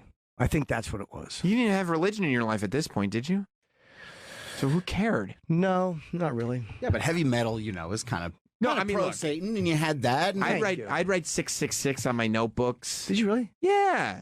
Because it's cool. Like, I listen to White Zombie. Like, you draw little devils and write 666, but pentagrams. Yeah, you draw a pentagram. I would draw anarchy symbols all over my shit. I think I it didn't was want this. anarchy. I had a great suburban lifestyle. I didn't even go out at night. I think it was. Hold on. I didn't pledge my soul. 84. It makes sense. That might have been The Oath by Merciful Fate. That's what that might have been. There's a What's song. that? King Diamond was very much into devil worship. It might have been the lyrics for The Oath. Yeah. I think he was pretty hardcore with that, too. I think it was Merciful Fate, The Oath. Huh. It was the most evil thing I could find. Of course it was. You were a fucking sheltered idiot. I was a sheltered boy. It's a good song. Merciful Fate's a great band. I'm not saying anything about Merciful Fate. I'm just saying that, I think that's what it was, if I remember correctly. I wish I still had that. Me pointing out your idiocy is not a slight on Merciful Fate. That is, all energy goes to you. Do you like them, Troy? I never got into Merciful Fate. Oh, not a huge fan? Okay. No. Yeah, they're one of my favorite bands. Let's go to Nick in Detroit. He brings up something good. What's up, Nick? Sammy Shit Dicks. How you doing, buddy? Good, pal. Travis Dog. They love you, Travi. I wanted to ask Jimmy, do you think that the devil regrets signing a contract with you because he seriously got the shit under the deal? He probably does, yes. The devil probably realizes he put all his fucking eggs in a shit basket. Oh, God damn it. But I'm evil, dude. Don't call unless you got something evil to say. Okay. Terrell in Tennessee. Yeah. Welcome to the Hell Hotline. Oh, shit. Yeah, I was watching Patrice O'Neal a long time ago. He was talking about devil worshippers, celebrities, and all that stuff. Who was? Patrice O'Neal. He was on the Alex Jones mother. Yeah. Yeah. So are you part of the Illuminati? That's a good question. A lot of people think that the Illuminati does worship Satan, and That's right. I'm not allowed to comment on that. He wouldn't permit it. What? I wish you were. I'll be crossing the river Styx soon. I wish there. Oh my God. I wish you were still douchey, Jim, where you pretended to be in the Illuminati. Can't help it. What? What do you want to know? Nobody on your celebrity level would be invited into the Illuminati. You're not What big do you enough. want to know? You're not famous enough. Well, tell yourself whatever you want. You're not rich enough. Well, you're not anything. You don't know what I have. You don't know what I know. You don't know anything. Any coincidence that all of a sudden I'm in the morning? Maybe not. Illuminati. Maybe I asked Satan for the morning show. Maybe I did. Yeah. Maybe I did. Maybe. Mark in San Diego. Hi, Sam. Hi, Mark. Hey, guys. Great show. You guys are on fire on a Monday, but the main reason I'm calling, Evil show. Jimmy, I'm praying for your soul. But Thank you. Evil. is to congratulate Travi for becoming a full-made man in the meat sauce mafia. Congratulations, bro. Congratulations. So we have Jim in the Illuminati and Travis in the meat sauce mafia. That's right. I don't know what's more douchey. I'm not sure which I would prefer, to tell you the truth. Well, both very, very powerful groups. That's right. I mean, what do you want me to tell you? I'm evil. You're an evil guy. There's a lot of evil floating around. Well, you don't get unevil That's once right. you pledge your soul to Satan. No, you don't. Leviathan will not let me forget. Reading these lyrics, I mean, this seems like it's a pledge to Satan, right? And then you look at this photo, and it looks typed out. And obviously, he didn't have a computer printer, probably, so he probably went on a typewriter. Oh, I'm sure I did. There was no and typed it computer. out himself. Typed all the lyrics out, and then wrote. Almost certainly, but I did. Yeah.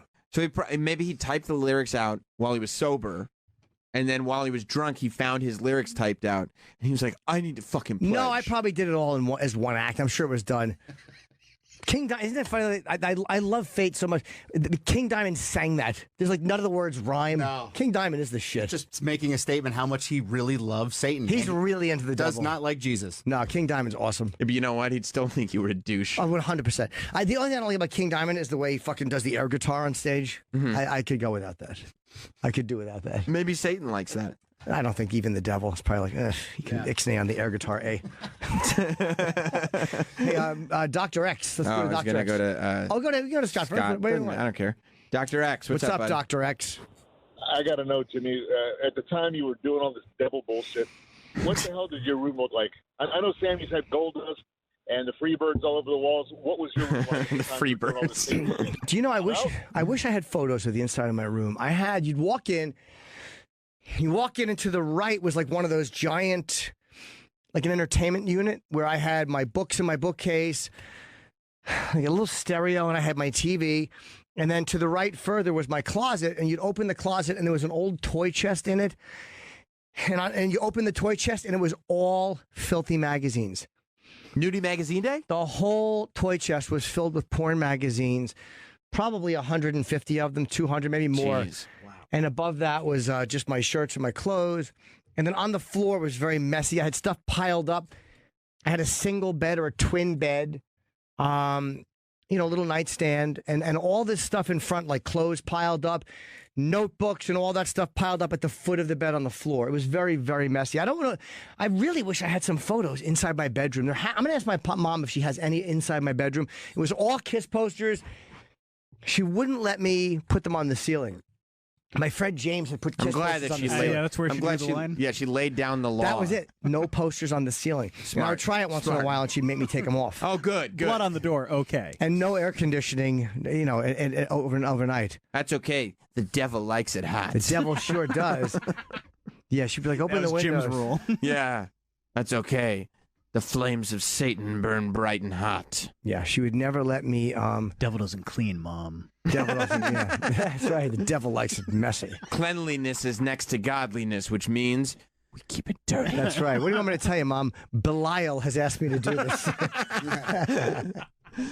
Yeah, I had like all wrestling and white zombie posters in my room. Yeah, see, I took it to a different level of being a douchebag, but you were on the fringe. I was definitely on the fringe. 666 on your notebook. Definitely you got it. 666 pentagrams, painted my fingernails black. You know what I did in like 7th grade because Rancid did it?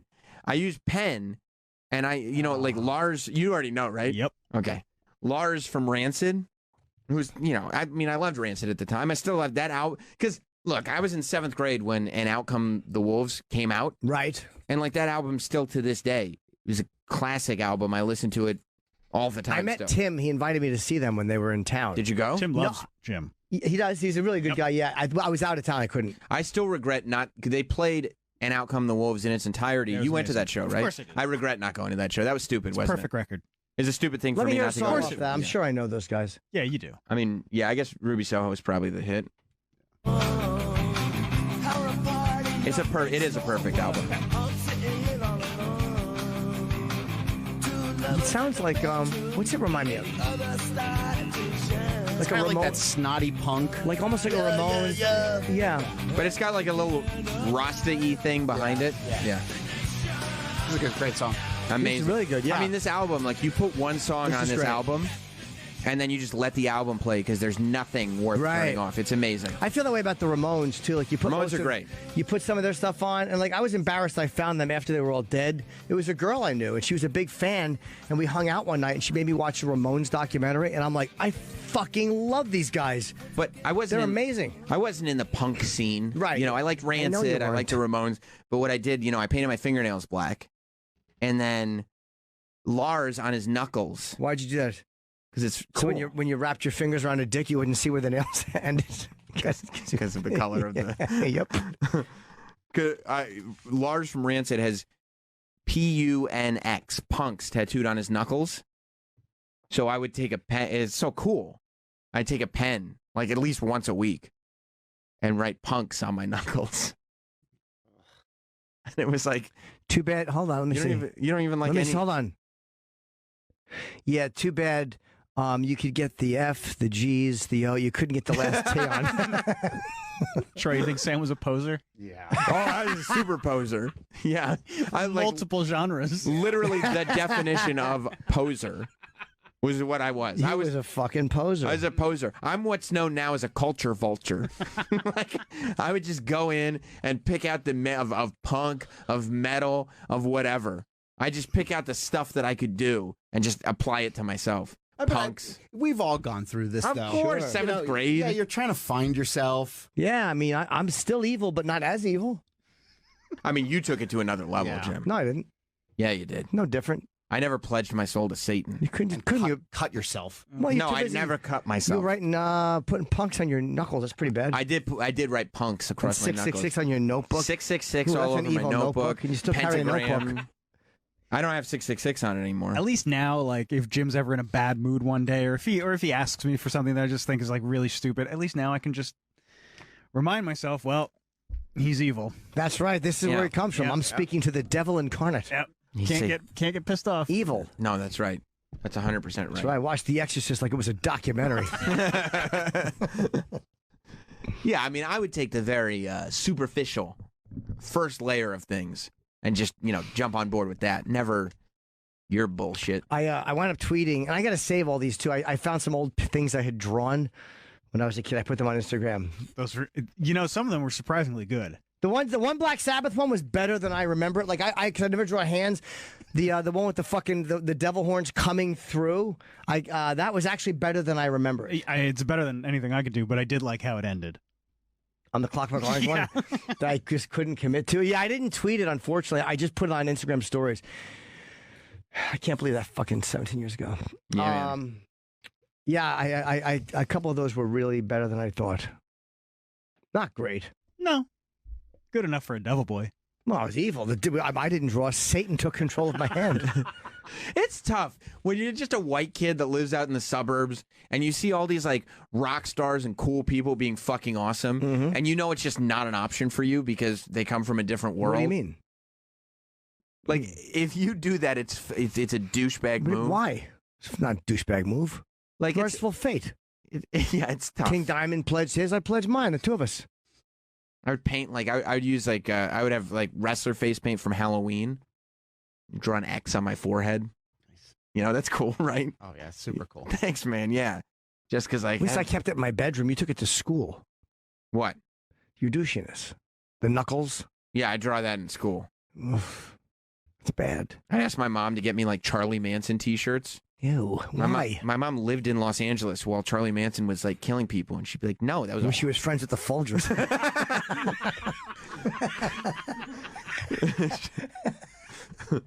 She was like, "Sam, that's a horrible time. Like, he just killed people. You can't have a Charlie Manson T-shirt." That was so cool. Because remember, Axl had one. Exactly. But Mom, I want to be cool. Rob Zombie would wear them too. That's why I wanted one, because Rob Zombie wore one. You know that? You didn't graduate high school? I very got impressive. a GED. You know, in my neighborhood, we call that good enough diploma. I like it. You do? Yeah. One semester of community college. I got that after I was out of school for 3 or 4 years. Oh, and you just went back. Why'd you go back and get it? I don't know. I didn't realize I was going to be a comic. I mean, I wanted to be a comic, but I don't know why I got the GED. I thought I would need it. Just something to it's just a foundation. Just to have it. Yeah. Just to make mother proud. I get that. Because she remembered my friend yelling, "He sucked my dick," and spitting at me in her house. What? Yep. What did 17-year-old Jimmy wear for clothing? Wait. Terrible clothing. I do need because I think there's a character in 17-year-old Jimmy, but I know I want to get. There's a character. 17-year-old Jimmy? No, because I like his arguing style, like I've heard on older shows. We need to loop back because I'm not familiar with this story. Okay, there's a new one. I don't know if you just. I'm going to try to find a picture to show. This might have gone over your head, Kevin, but just now, now, Jim. You heard that? Yeah, that was a lot, right? Jim said that his mother. I like Roland L.A. By the way. L.A. Roland. L.A. Roland. Yeah. Jim said that his mother remembers his friend. She must. Coming to his house. Or calling me a faggot. And going, he sucked my dick and spitting at him. Or he called me a faggot. He stopped at my door and he spit on the rug because he tried to spit at me. How old? 37? No, I was probably. I was a young boy. What's worse? How young, though, are we talking? 10, maybe. 9. What do you do as a parent when another boy is asserting that your 9-year-old son accurately asserting, factually saying that he performed oral sex on him? But wait, how do you guys not take a step further back than what's the parents say to realize like this has been damaging to our Jimmy? Would they just let him? They let him run around the town sucking dicks. I don't understand it. Let him. How could they stop me? I don't understand it. This kid had a mouth like a magnet. I ran around the fucking. Believe me, I could hear that music in my head. Boom, boom, boom, boom, boom, boom, boom, boom. You know, Dr. Strange can put out his hand and his cape comes right for him. Right. Jim would open his mouth on the sidewalk and just the neighborhood dicks would just start coming from everywhere. That's not true. It was amazing. It was in the hallway. It was amazing, and his parents are sitting there going, "I'm sure nothing weird is going on. Absolutely. I'm sure everything's fine. Look at him; he's so cute. Fruity dick sucking boy is okay." No, I'm trying to find a picture to show Kevin. It just horrifies me. Horrifying. That's why you wanted to go to the clothing, because you were like, I can't even address what was just said. That doesn't even matter. I don't even want to. I've heard so many of them, Sam, but now hearing that, I don't know where this picture is. I'm sorry. Did your mom talk to you at that point? Did your mom come to you and say, "Jim, did you perform fellatio on your friend?" She would know. Why would he lie? Why would he? She knew he was telling the truth. What was he, a fucking liar? No. And he spit on the door. Why was he mad at you? If you had that, I sucked don't remember. His dick? I don't remember. Maybe you wouldn't do it anymore, or I'm sure you would have. You know, it's a good question. Yeah. Why did the fucking iPhone fuck these pictures up, and now they put them in? These are like the photos used to have different things, photo albums, and now it's all in one. I have to tell you, I have 21,000 pictures in here. I'm not going to scroll through all of them. Even at your Sam, comment. Even at your age and the position that you're at, I'd be more upset about sucking that kid's dick and him spitting. Well, than your I would age, be. You shouldn't be sucking that kid's dick. Too old. It's too old, Sam. I'd be far more upset about that story than I was about the organization of my iPhone photos. I literally took 2 pictures of my erection last night. Let me see. I don't want to see. Oh, he said, let me see. I didn't actually want to see. Nice fucking curve Sam, to it, though. You know, nice curve. Maria has been meeting with a mind architect. Mind architect. Yes. Oh, great. Oh my God. And I think build me a path to an erection. I saw you had one yesterday. Jim, oh, yes, I did. Would you ever sit with this guy? I don't know. What's he do? He's a mind architect, but basically he's very, very has a lot of Does he know results. Tell this quack I'll meet with him tomorrow. Is he around? Yeah, he's in L.A. Tell this. I don't want to name drop for the people who met with him, but the results he's had.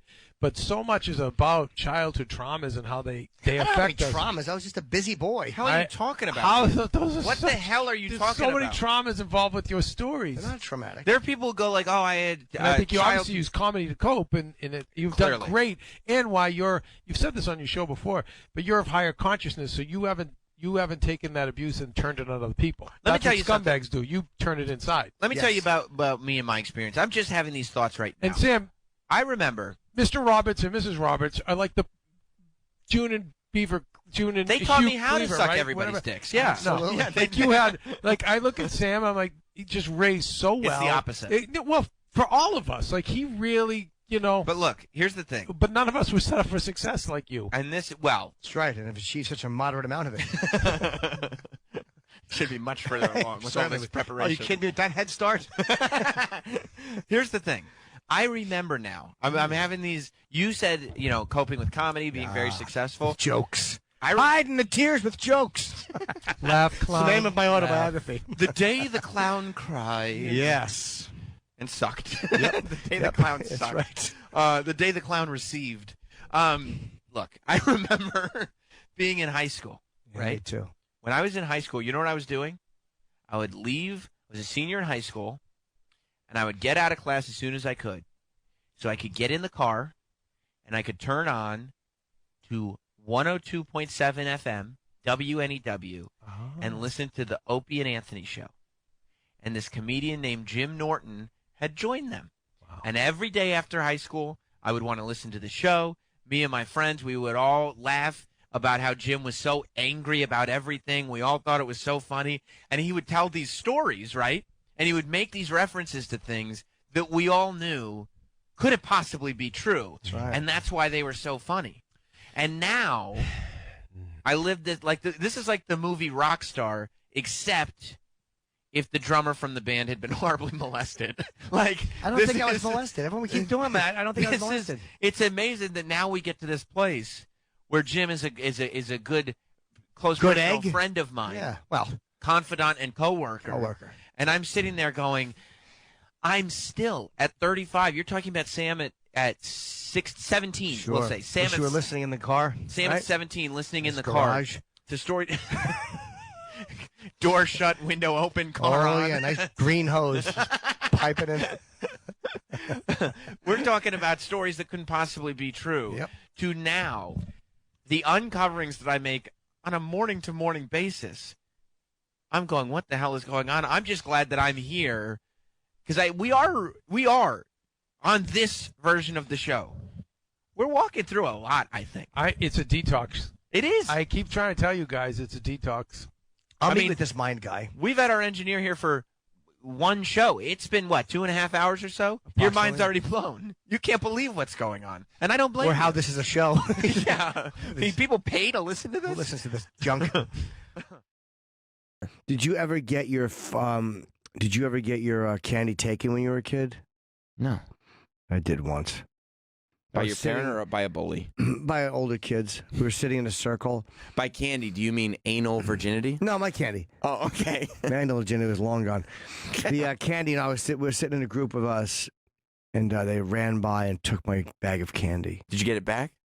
I don't know. I might have. Somebody might have known someone who knew them, and they gave it back. I don't remember. But it wasn't like a heroic thing. It was, okay, Oh, yeah, we know this kid. Yeah, whatever. How did you? Do you remember the feeling when that bag gets snatched from you? No, it was on the ground next to me, and they just ran by and took it and kept running.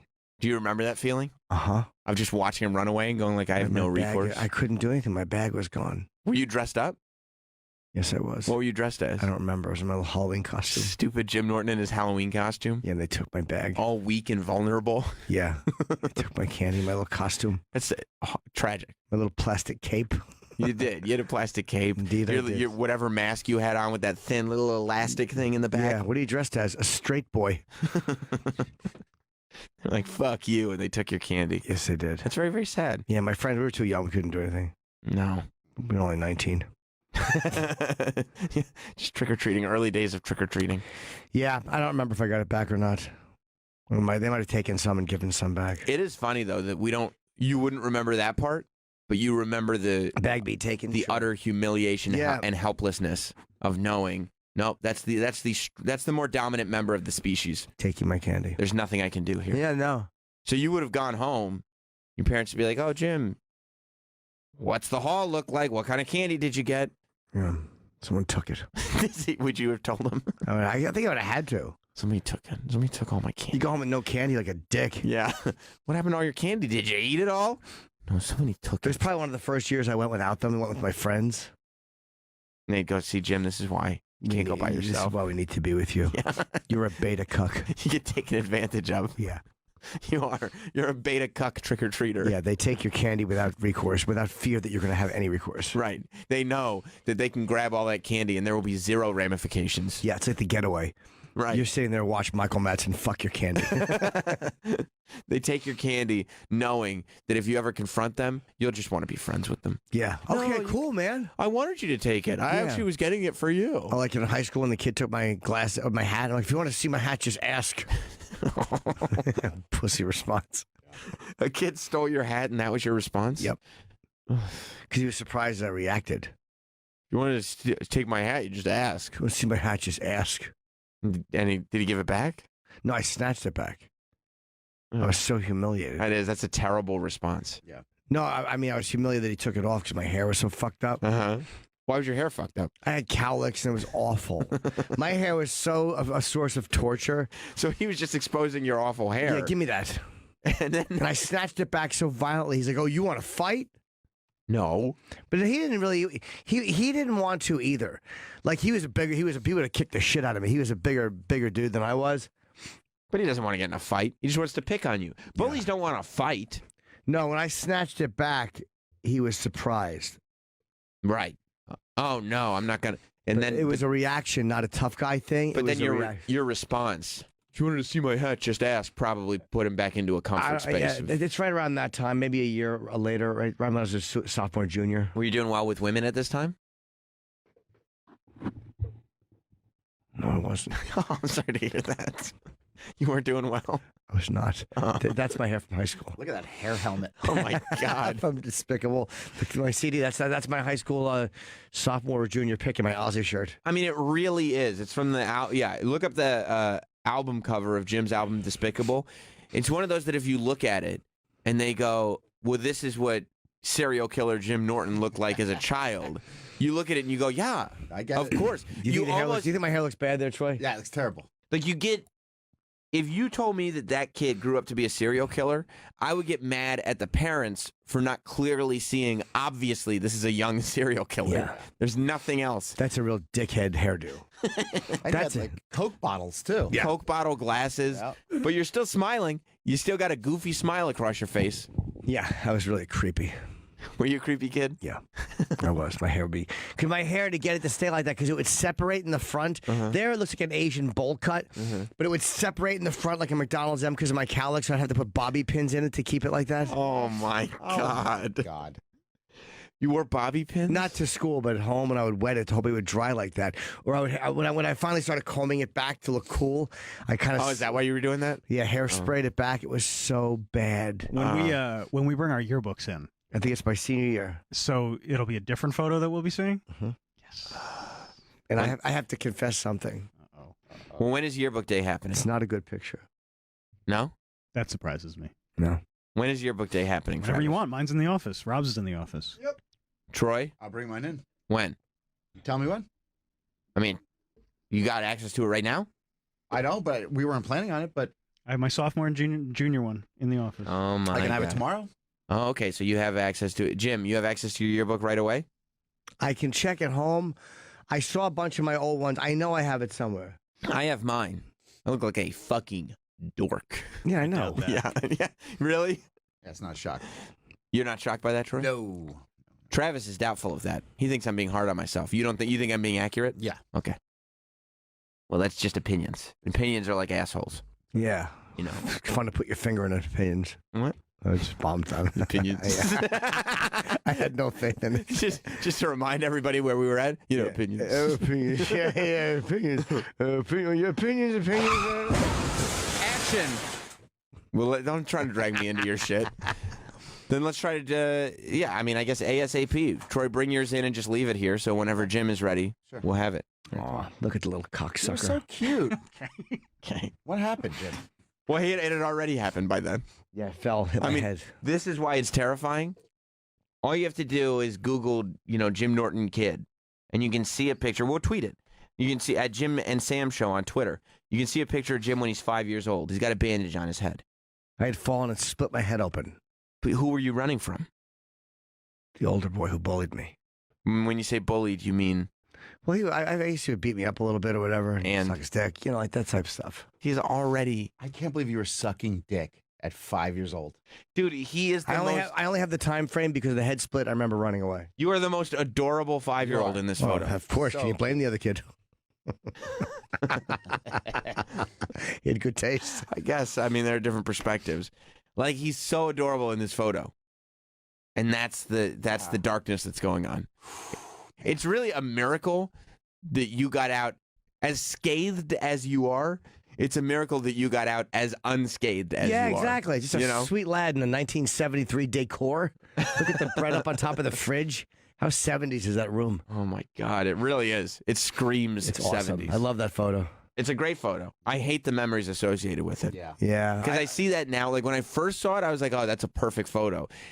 But now I can't see it without thinking about what that poor 5-year-old was being subjected to. Yeah, but I mean, the head split open. That's the only reason I can put a pin on when exactly what was happening. Because I remember running. But look at you. You're still happy. You think there's a lot of pain behind that smile? Oh, yeah.